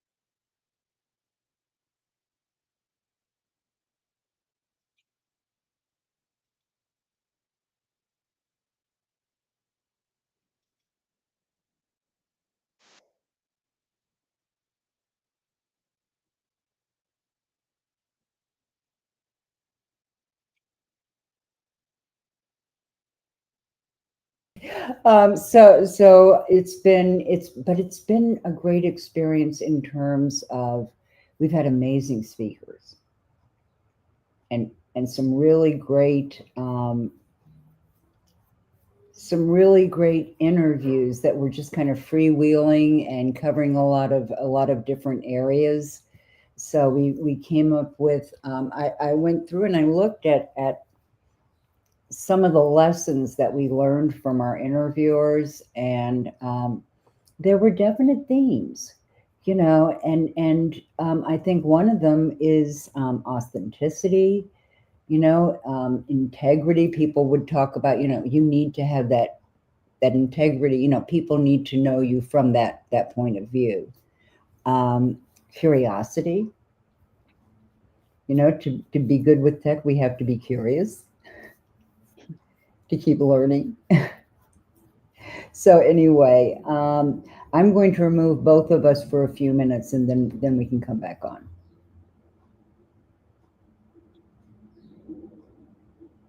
Can you hear me? I can. Okay. Then I'm going to go ahead and I'm kind of afraid to do it because I had so much trouble. You poor thing. Well, it was really funny today because we were having, right up until the end, and I kept trying to get my slides done for 3 days now. They only had a few certain things that had to be done, but it was just one of those things. Yeah, we had everything go wrong that could go wrong. But, I've done 3 of these before and we didn't have these issues. And so you just have to go with the flow and realize that one of your countrymen, Adam Houlihan. Oh, yeah. Yeah. Adam always, starts off his thing by saying, we've had everything that could go wrong technically go wrong. And he said, so we have backups to our backup computers, and then we've now got them on different continents, so that if we go down here in Australia, we can go to another continent and go live. So that makes me feel better because it's just one of those things that happens. And I don't know, one of the things that's happened is that our recordings are being cut off after 4 hours on LinkedIn. And I think I know what's happening because LinkedIn has always, they've always promoted their Sales Navigator, and they would slowly take things away from the free accounts, and you had to have Sales Navigator. I think they're doing the same thing with their new premium subscription for company pages. Really? Because Bless you. Bless you. I'm allergic to maple trees. Oh. And it's a beautiful day in Cleveland, so we finally opened the windows and there's a maple tree right outside my window. So I've been a little allergic, but I don't know where I was going with that. Other than, it's just one of the big themes, and it's been interesting because it's come up in so many different ways, has been resilience. And we were going, well, yeah, this is a good lessons in resilience. But Anka Herman was on this morning. She wrote a book called The Taming. Oh, what just went Mhm. here? Hold on, I lost my. Come on. Okay, there we go. I lost my display. Oh, there it is. I have a temperamental display. I'm on my laptop too, but if it isn't plugged in exactly right, it doesn't work. So we're always checking that. But when Anka came on, she wrote this book called Taming the Tech Monster. And she was going on about all the lessons we've learned in terms of,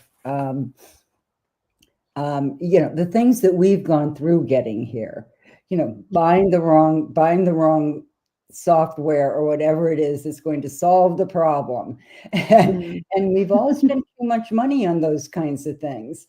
So one of the things that has been coming up over and over is that we really need mentors to guide us because it's that step-by-step ability of a mentor that really reduces our angst. I wish I'd had somebody 10 years ago who had written that book. Well, actually, I think she had, but she just keeps going forth. And one of her big themes is only use what you need. So she was talking about, if you're starting out and you haven't done this before, all you really need is three things. You need an offer. You need to have something you're selling. You need to have a way of getting that offer in front of people in some way, and you have to be able to collect the money. And she said, those are really the key things. So, for technology, you can, as far as collecting money, there's Venmo, there's PayPal. There are plenty of ways that you can do it to get the word out. You can call people, you can text people, you can do a presentation at the library. There are ways to do it. So it was really interesting, because we both came up with, oh yeah, we wish we'd known this, 10 years ago.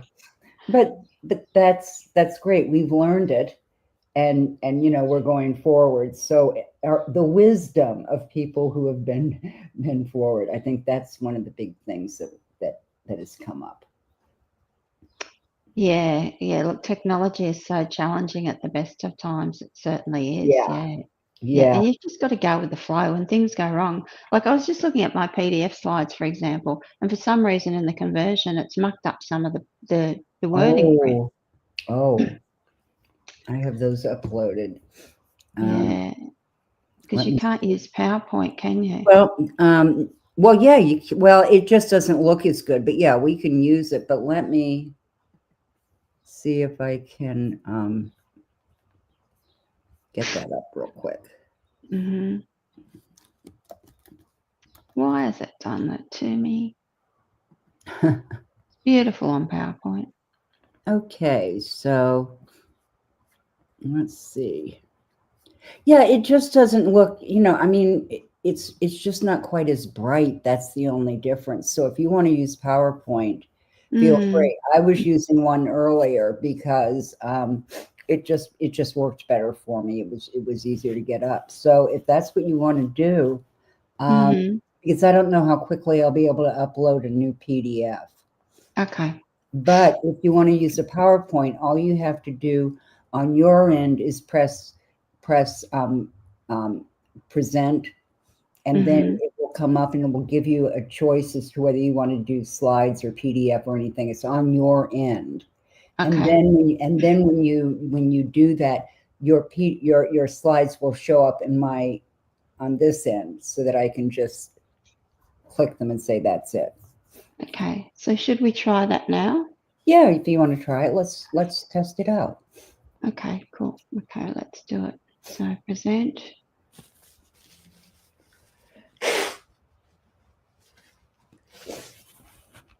Upload file. What a shame. I should have checked it.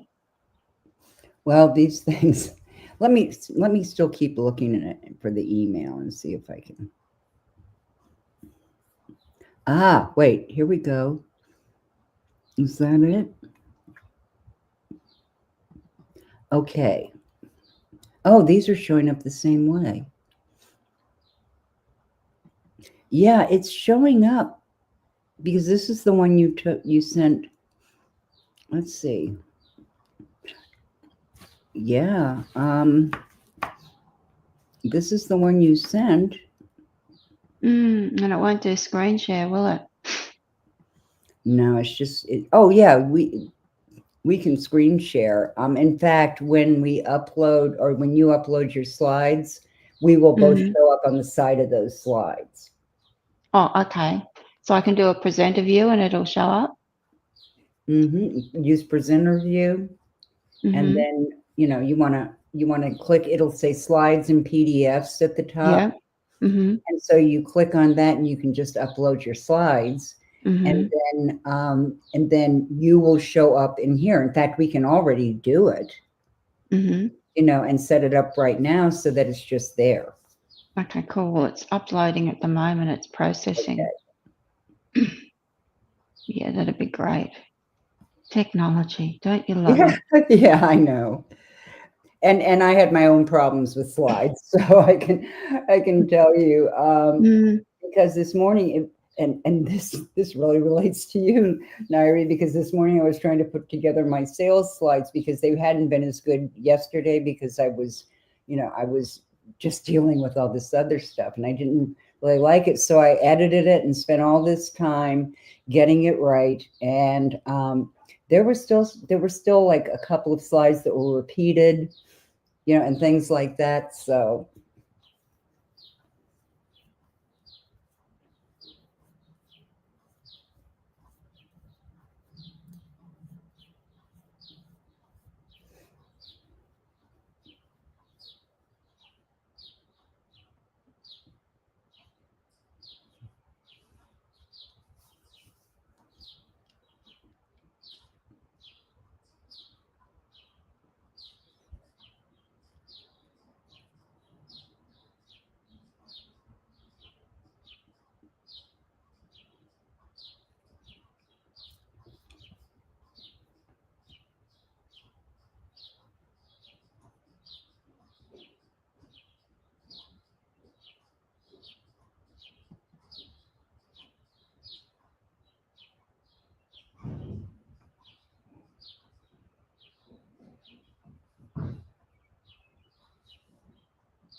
folks, we will be starting in a few minutes. Our guest speaker, Nairi Ruth, is uploading her slides and we will be ready. We have a PDF version, but sometimes those don't play quite right. So we really work on those things. And so we still got 3 minutes before our scheduled appearance. Well, here it says 7:10, so 5 minutes. And 7:10 my time, Eastern. It could be whatever time you have right now, but I'm here at 7:10 p.m. And you know, it's been a learning experience. But it always seems that the people that I most need to talk to show up on the summit, and it has been a pleasure to see all of these individuals because they have been just spectacular. And I know you're going to love Nairi because I've watched her stuff. In fact, she's doing some more things. So.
Nairi, are you back? I'm not seeing you. I'm here. Oh, you are here. Okay, so Yeah, I'm here. okay, I was waiting. So are you? Do you have your slides set? Are you okay on that end? Yeah, I've got the slides and it's asking me, the box next to it says present. Yes. And I've clicked on that and clicked on the slides I've uploaded, but it Okay. doesn't seem to be doing anything. But I can do a share screen if you like. Yeah, sure. Hold on a second. Okay.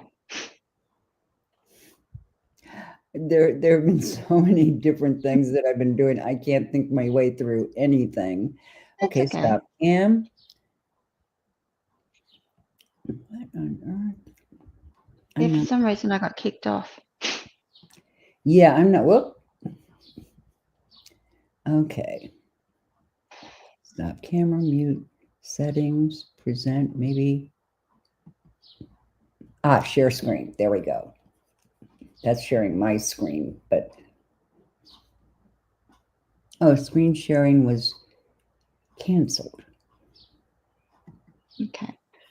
Hold on. So can you see my slides? Not right now. Okay. Oh, wait. Do you want me to try and screen share? Yeah, do it from your end.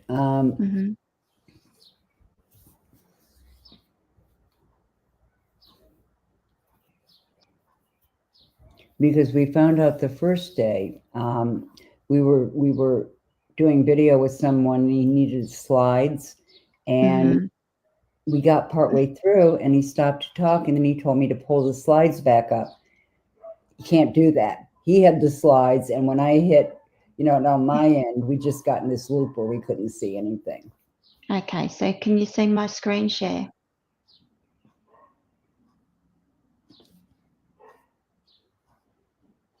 Oh, slide 1. No. I'm It's still saying it's actually saying I'm sharing. Okay. I'm just not seeing. The only thing I'm seeing is this one that I just, let's see, let me try it again. Okay.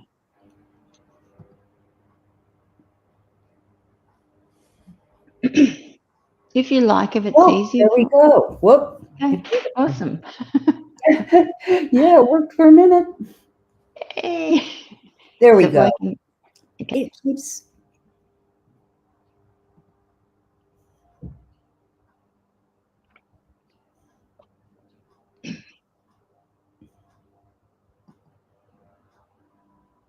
I'm not seeing the slides. Why don't we go ahead and just use the PDF, and we all know that these things happen. Okay, no worries. And I can just talk through it. Yeah. Yeah, exactly. So I'm going to, it's in there. So, whoop, I think you're going to have to go back to the beginning because I don't think I can, although I can try. Oh, wait, I can. Okay. There we go. So how do I move them on? Okay, I got it. Got it. I'm all good. I can move them for you if you want. Okay. So go ahead, you're on, and I'll just move the slides. Okay, great. Okay. Well, look, I just want to thank you for having me here today. It's really exciting to be here and to be able to present how I can potentially help you with your webinars and maximizing your webinar conversions and your branding that aligns with messaging. So I'd like to officially just welcome you today. And what I'm going to talk about too is how you can create high converting webinars using the power of AI. But it's not just about AI. You need to interject yourself into this as well. So what I'm going to walk you through is how to create your webinar, your headlines, all of your teaching content, your emails and social media posts in minutes. And it's going to be mind-blowing, I hope. I'm going to walk you through three of what I think are the most high converting elements to your webinar, masterclass or sales presentation that you can actually get right and really dial in for your presentations. And before we go any further, I wondered, because you have Explosion. What is the name of your Explosion? Marketing. So Explosion Marketing. Yeah, yes, that's such a go. great name. Thank you very much. Which is basically I'm a co-founder of a digital marketing agency here on the east coast of Australia, and we founded the agency in about 2007, 2008. Okay. Yeah. So you've grown. You've gone through the growing pains over the years, and really, the sales webinar is so important. And there are, certain formats, and there's a psychology behind it and all of that. And if AI can help us do that and align it with our brand and our messaging, that's amazing. So I'm all ears. And Okay. Great, thank you.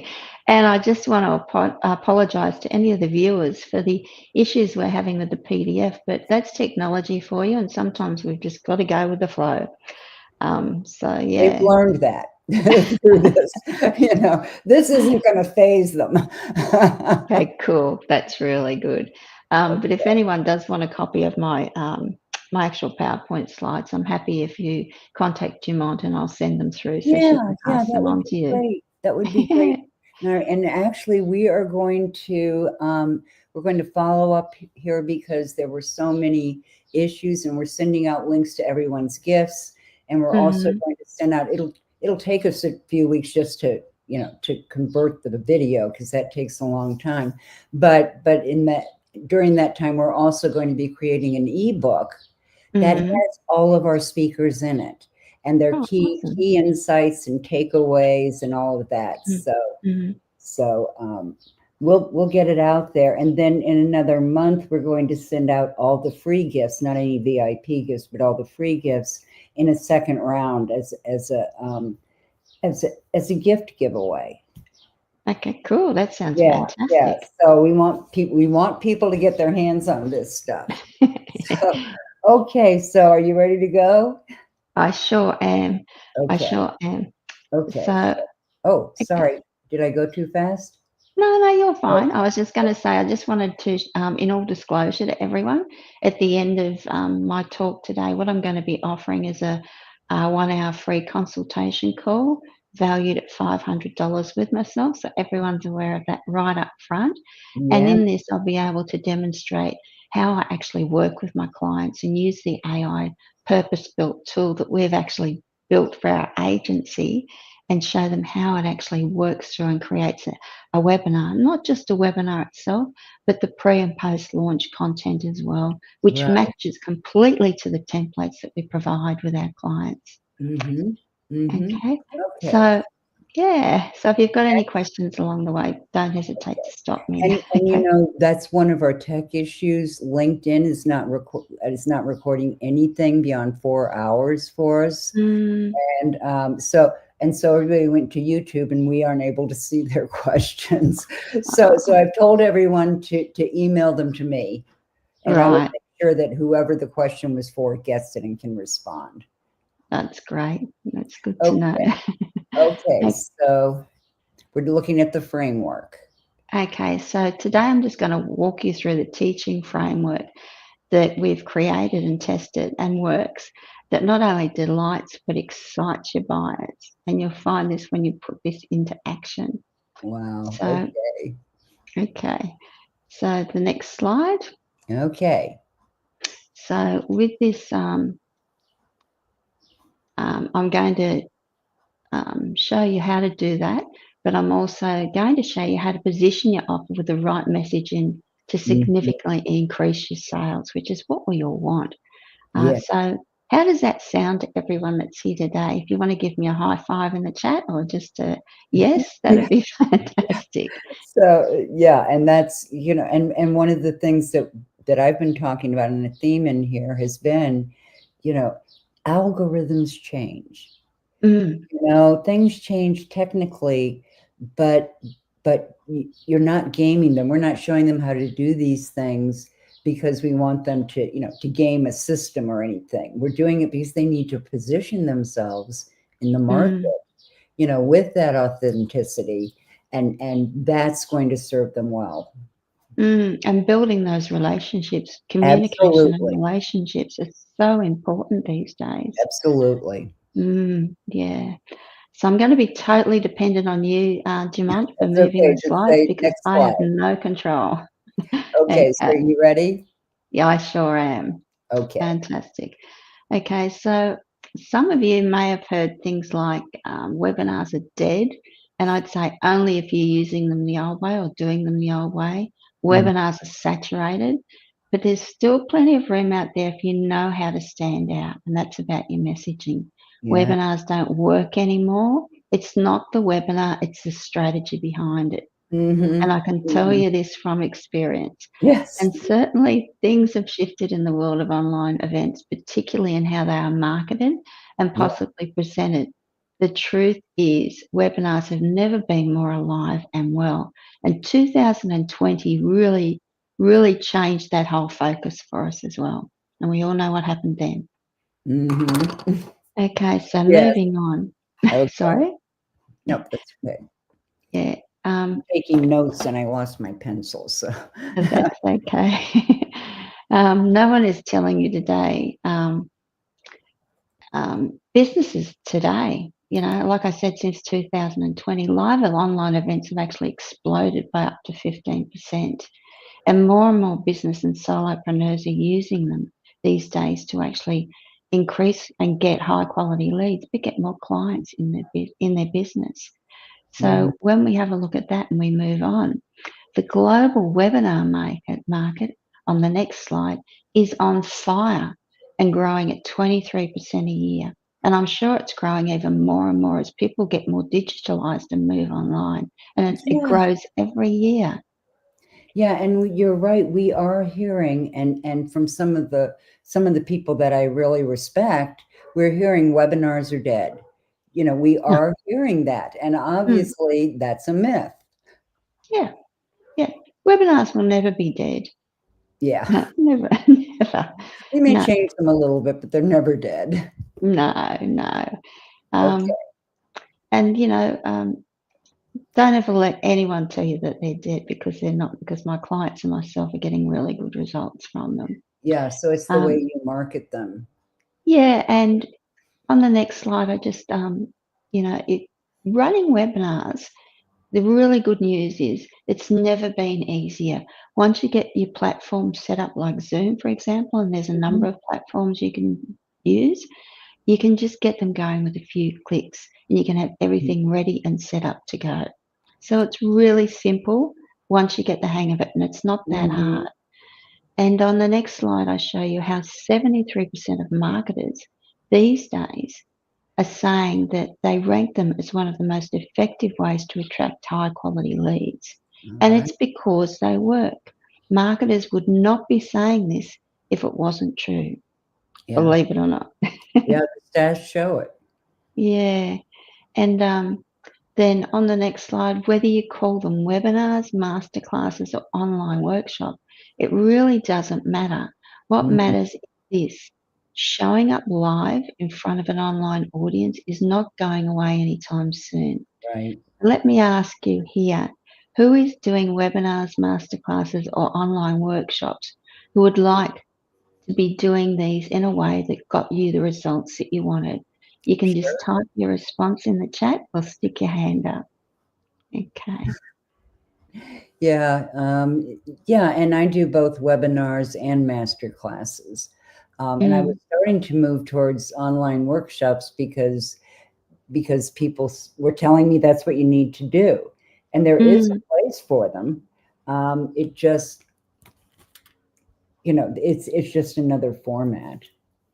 Absolutely. And I do online workshops myself, and they work really well. Yeah, because people do something while they're in there. So they can leave with. Okay. Yeah, absolutely. Yeah. Okay, so moving forward. Yep. So, with the technology and that today, the tools and that we can use, they evolve all the time. It's not it's not a static thing. There's always something new coming up. Yeah. But the strategy is the important thing behind successful webinars that stays rock solid.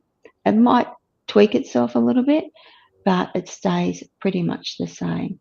And yeah, why do webinars, when they're done right, work so ridiculously well? Why do you see some people do really well and others don't do that great? And it's because you give your audience on a live webinar the opportunity to get to know you, to engage with you in a personal way, and to develop a beginning relationship with you of trust, which is what you were talking about before, Jim, like that credibility and that trust that's developed. Yeah, absolutely. And it's so important. And that's another theme. You know, we've all said, you know, you absolutely have to look at the strategy, no matter what you're doing with any of these. Yeah, for sure. So just to recap on that next slide is they are still working really, really well for both myself and my clients. And I'll give you a few testimonials as we work through today. Sure. Yeah, and I really can't see that changing anytime soon. And that goes across a number of niches. They don't work well in just one niche or a group of niches. They work well in all niches. Wow. It just comes down to the strategy that you use. Mm-hmm. And on the next slide, I've just got an example of some of the niches that I actually work in or I've worked in with clients, and that includes business coaches, people who run retreats, B2C markets like health coaches, B2B consultants and service providers, those delivering online courses and digital services, and in the financial and investment industry as well. So it actually doesn't matter what niche you're in, it's about your strategy. And when we get the messaging right, that's where the magic happens. When you get those elements and the messaging in place in the right sequence with a modern webinar strategy, you can get great results, okay? Right. So don't let anyone tell you any differently. I'm going to go back to a few people who told me that and say, actually, you need to talk to Nairi. Yeah, I'd love to have a look at what they're doing to be able to say that. It'd be great. Great conversation. So on to the next slide. What I'm going to do today, and I'm not going to show you all the elements because I simply don't have time, but I want to show you the 3 elements, like I said, which make up what I call a signature solution webinar. And this is the structure I encourage you to follow if you're a coach, a consultant, or a service professional. That is the structure I've developed over time. And this is simply going to create a signature webinar for you that will give you a high level of conversions. So what that offers to your market, when you move on to the next slide, a solution to your target market with a simply irresistible offer that helps them get the results they're after. It's transparent, direct, and straightforward. There's no mucking around, no hidden agenda with these webinars. And you did something that I always do too, and that's saying up front what you're going to offer at the end. You know, and that there is going to be something that you're offering them, so people don't feel like, oh, where'd that come from? Yeah. And it starts to sound a bit spammy at the end because they know you're going to do it. So just be upfront about it. Right. Exactly. Yeah. So on the next slide, excuse me, my voice is going. I'm going to share with you the high converting webinar structure that I have developed. And it's not about gimmicks. It's about creating a webinar that feels polished, professional, and totally aligned with who you are, what you do, and your brand messaging. And if you haven't got that dialed in, by the time we finish, you will have that dialed in. Okay? So, no, that's fine. That's great. And look, no one likes these bait and switch webinars.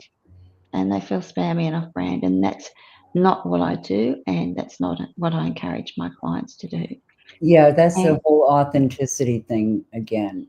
You know, and you know, that bait and switch, any of the spammy stuff, you know, it just turns people off.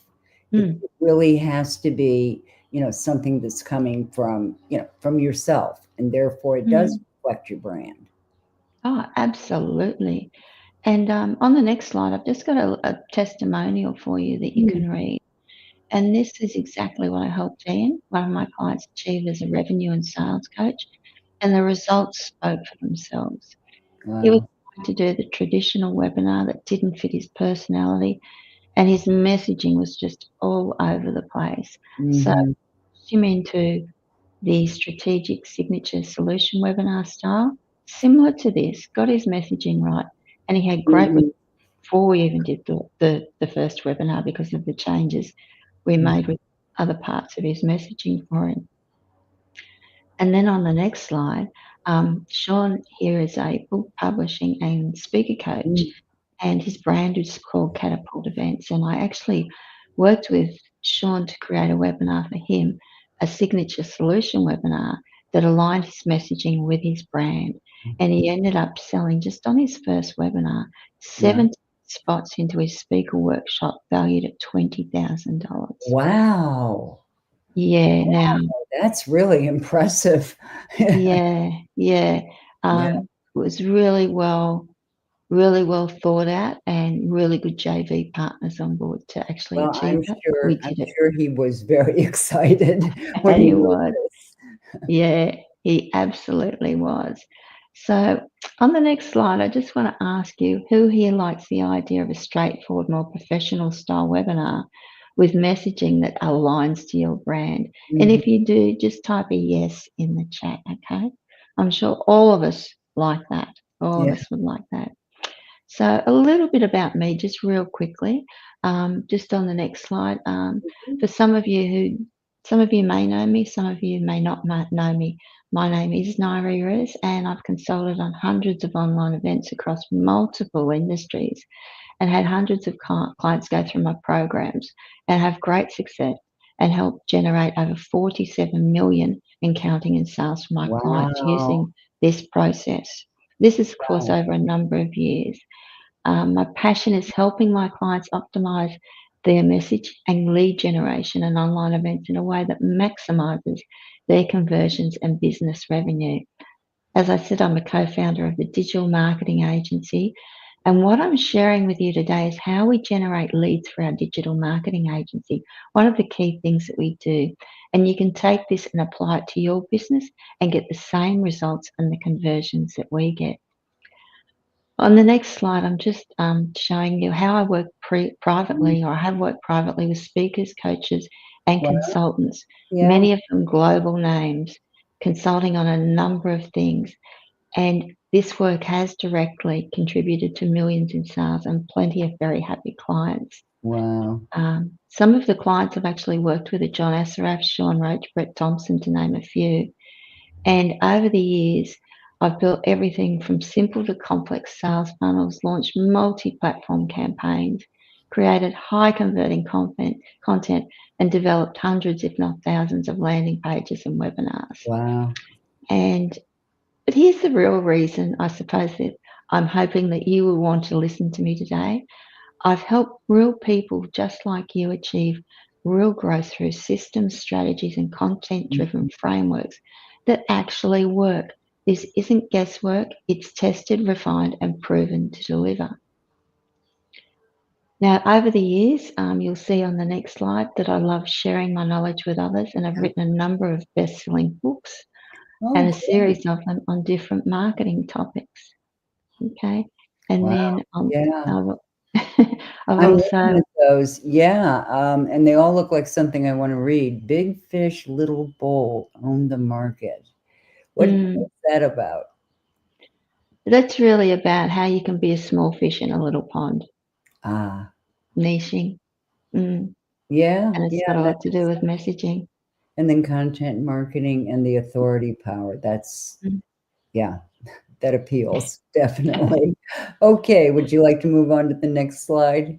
Yes, please. And I also run regular podcasts and interviews with some amazing experts on a range of topics that will help people in my, the niche that I'm in the Absolutely. area of providing services. Yeah.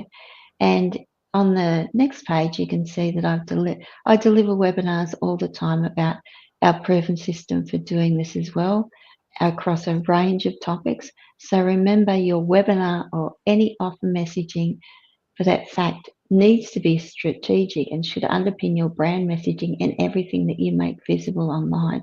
So keep it the same across what you're doing. Don't shift and change all the time, because you will confuse your market. Yeah.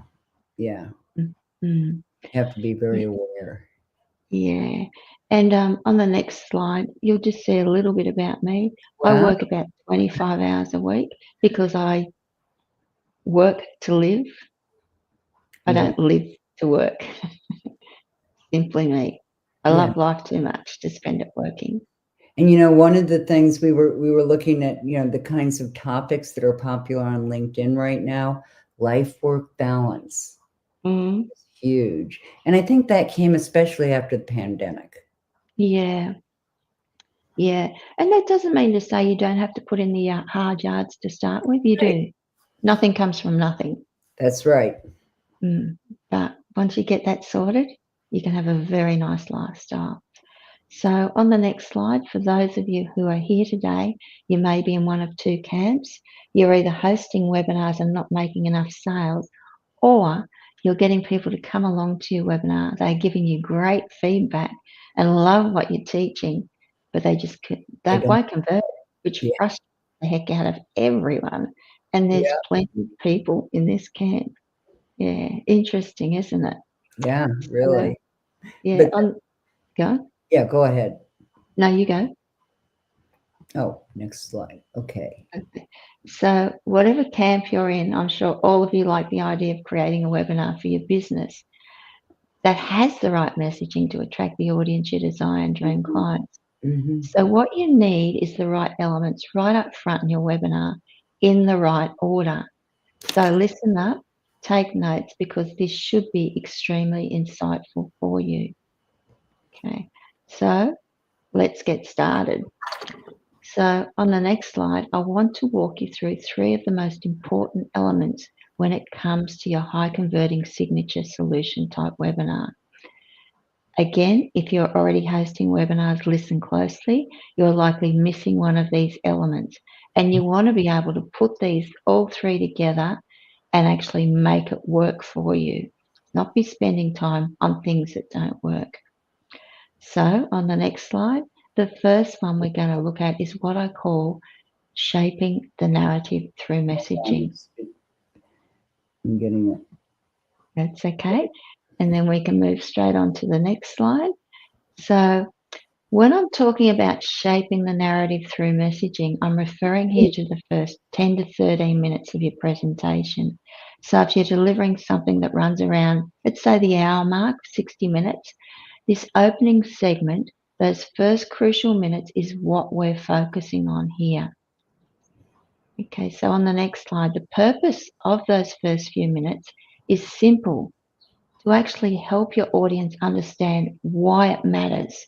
You'll hear this word a lot through today's presentation. Why should they care about what you are saying? Yeah. Because if they don't see the relevance right away, if you don't get them right up front, they're going to start to tune out. The message won't land, and the engagement will drop, and the energy will drop. And that's why it's critical to use those opening moments to create connection and spark buy-in from the start. Yeah,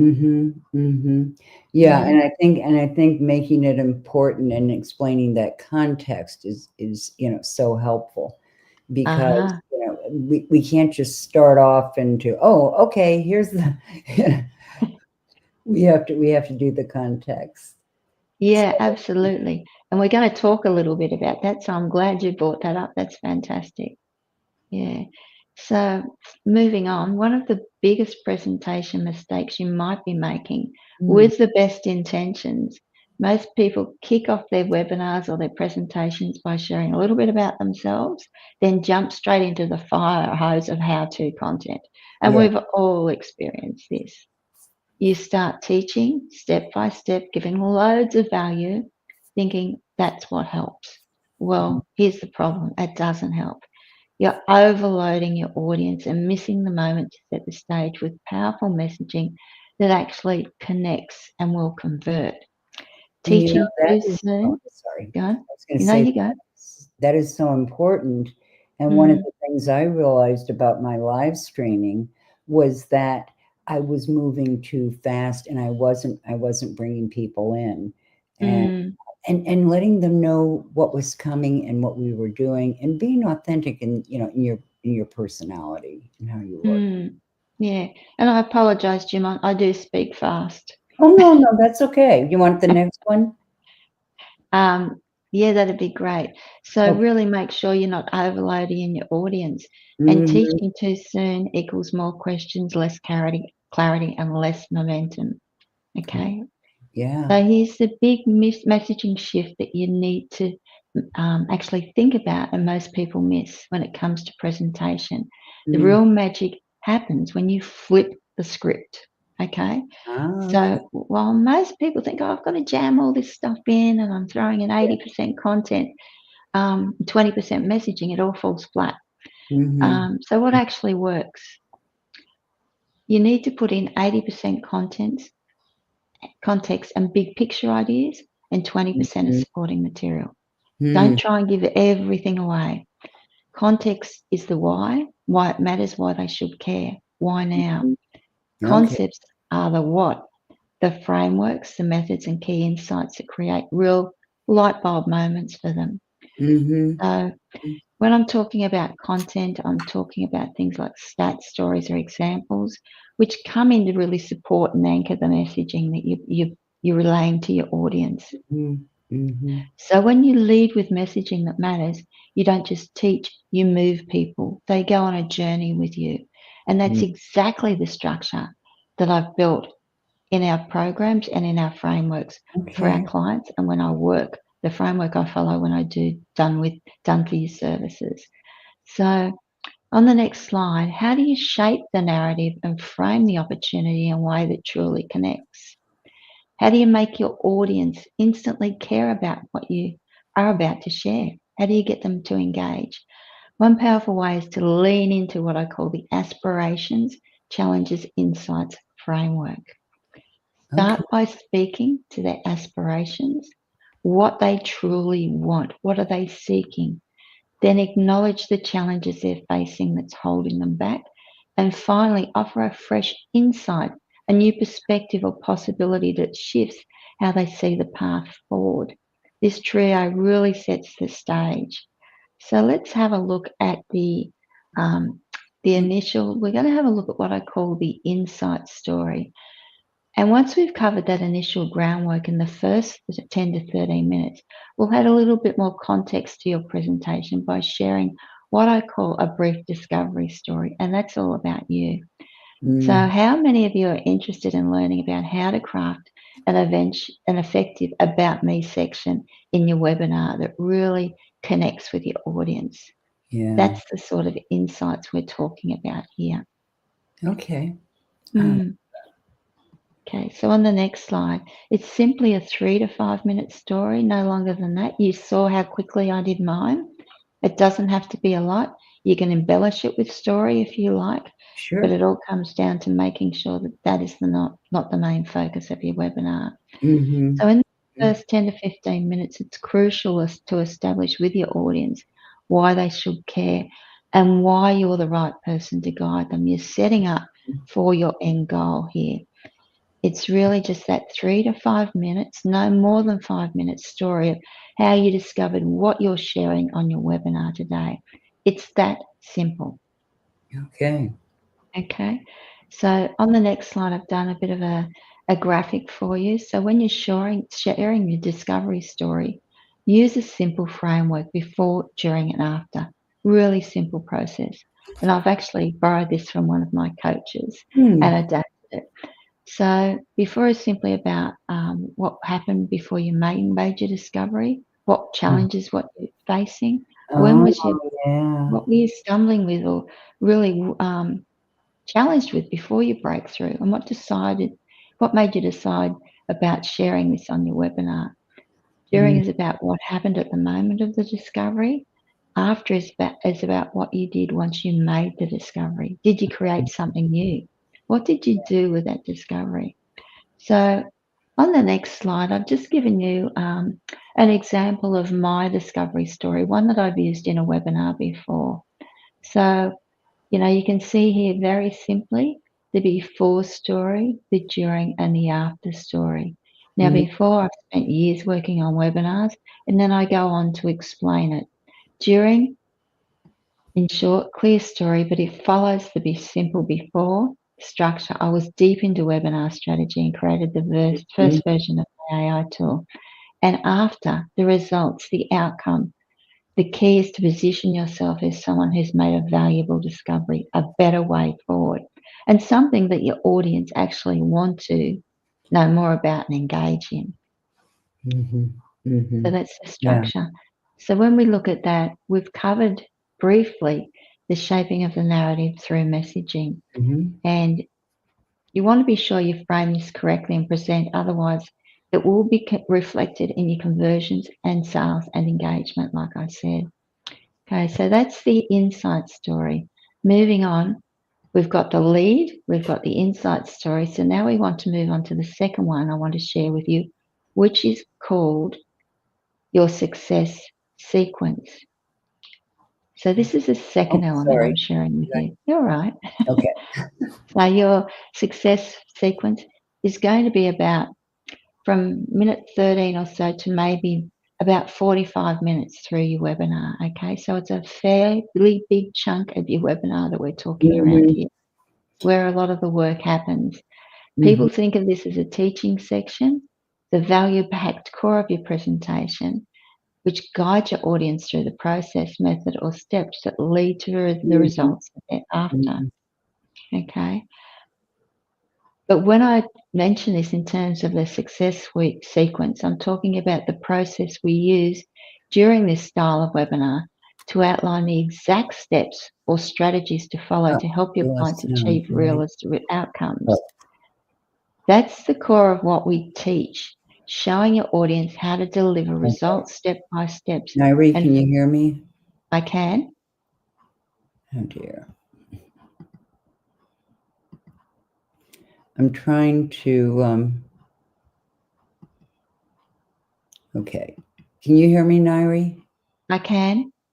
Yes. I can't hear you.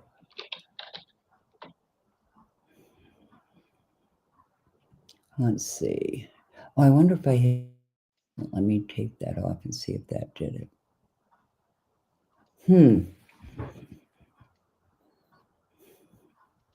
Can you hear me now? I'm not sure why it's not. You know, the easiest thing, Nairi, if you can hear me, might be for you to leave. I'll keep the slides up and come on back in, because I think that might take care of it. Okay.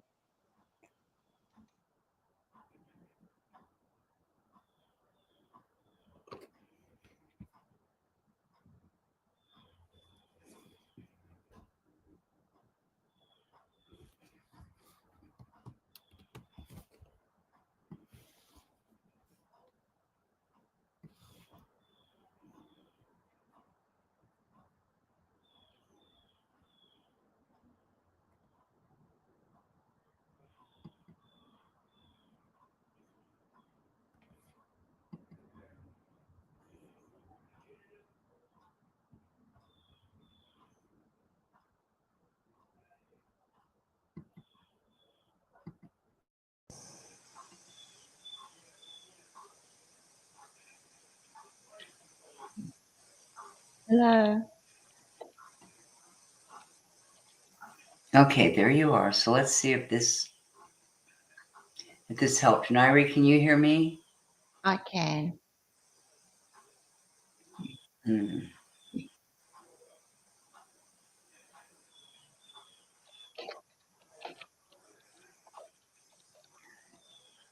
See if it works better over here. You're in, but I can't hear you. Let me go over here and say, having an issue? Yes, I can't hear someone.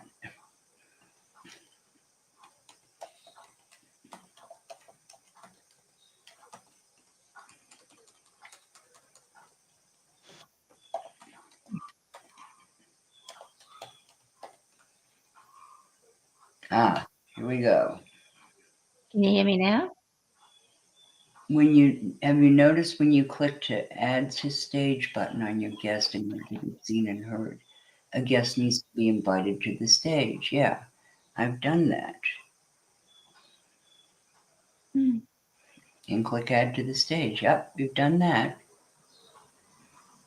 Have your guest go to settings.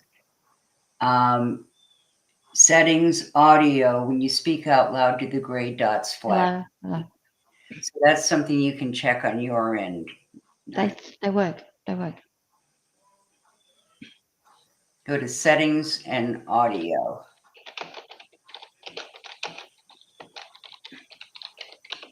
Done that. Okay, Nairi, let's try it again. Okay. Can you hear me? That's not doing it. Okay.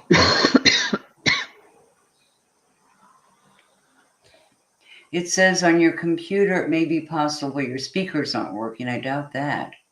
Try going to settings, audio, and clicking the test button. If you don't hear music play, try switching to a different speaker. Your StreamYard, okay, so this is, okay, at the top of your browser window, right-click on the tab and check to make sure the setting says mute site. If it says unmute site, that means that StreamYard is muting you.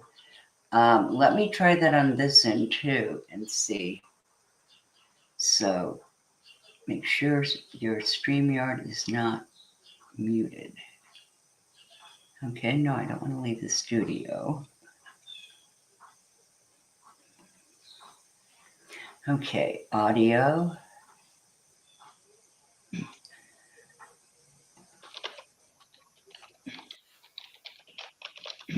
Okay.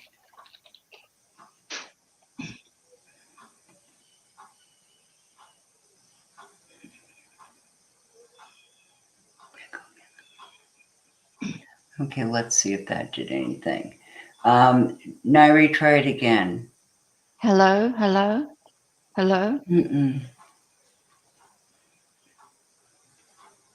I don't think I can do it on my side because we're sharing screens. Oh, I wonder if we stopped the share for a minute. I don't know. Going to settings again.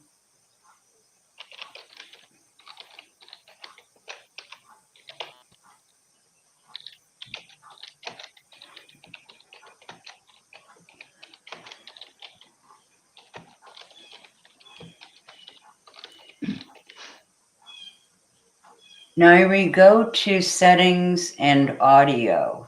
I've done that. And see if you can.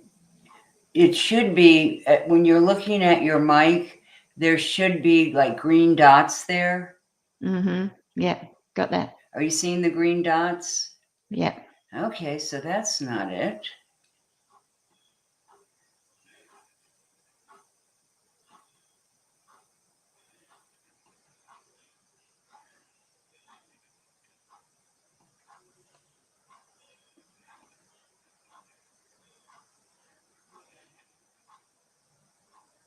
Going back to the settings again.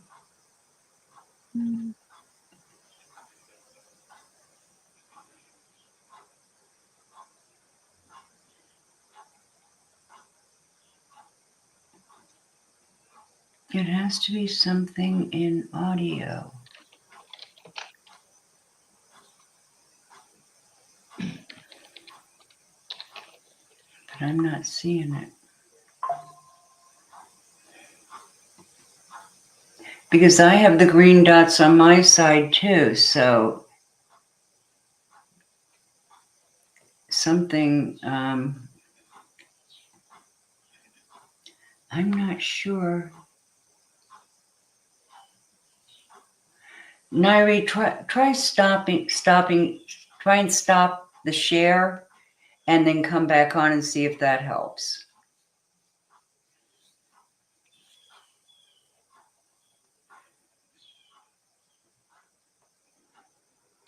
Oh, Okay, hold on. New tab to the right, add tab to reading list. Your StreamYard tab at the top of your browser window. Okay. Right click on the tab.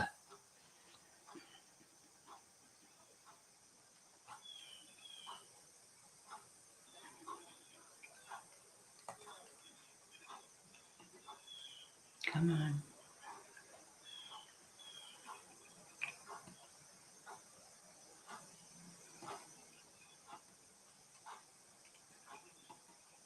Oh, what is this? Okay, new head. So go there. Oh, I wonder if it's, I'll put that way and then I'll go back to the top.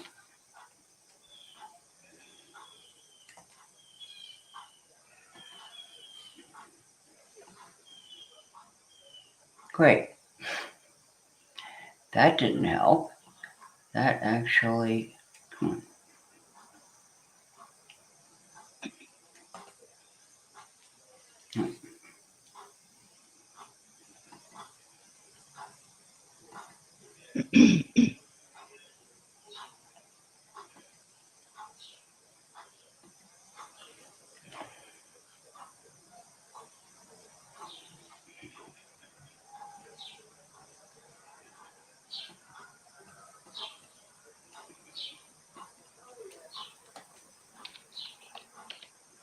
that's not it.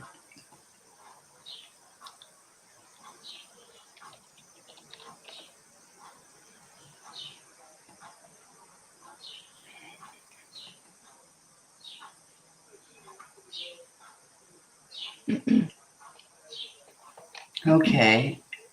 It's not, whoops. It's not muted on my end either. Okay.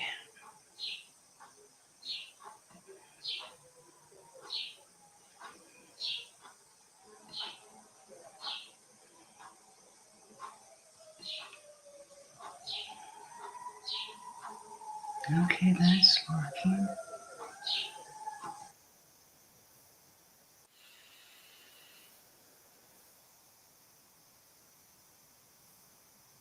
Testing, testing. Now that's coming in that way.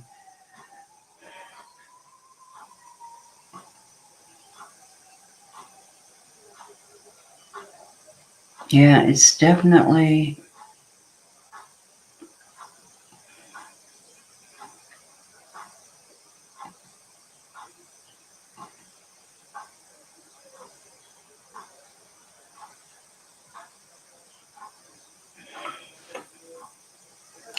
Okay, well,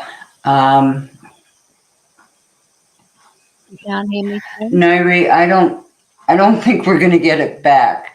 So what I'd like to do is, why don't we re-record this, and we'll do it again, and then we can distribute it. Okay, cool. Okay, and I'm sorry for the tech issues. That has been the major theme of this. So what we'll do is we're going to set up a time like next week, and we'll record it, and then we'll have it. Awesome. Okay, so I'm just going to remove you because you're muted. So I will talk to you soon, my friend. Okay, bye. Okay, bye-bye.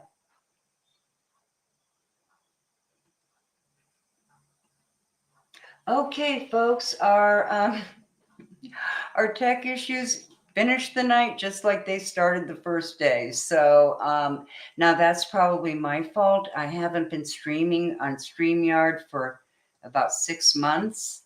And apparently some things have changed. What did I tell you? Technology changes, but you do have to be curious and you do have to keep at it. We did a run through, everything was working, but now all these different things have started up. So, we will be back. And we're going to make this good to you. We'll be sure that we send all the gifts to you and the book that summarizes what people said. If you have a VIP ticket, but if not, we will find a way to at least make sure that you see these that you missed, because you know, I really want to see our speakers impart to you what you can know. And there were several speakers who couldn't even do it. So we're going to go back and we're going to revisit all of this. You know, that's what the postmortem is for. And so listen, thanks for hanging in with us. We love you. And this is Dumont Owen saying ta-ta for now.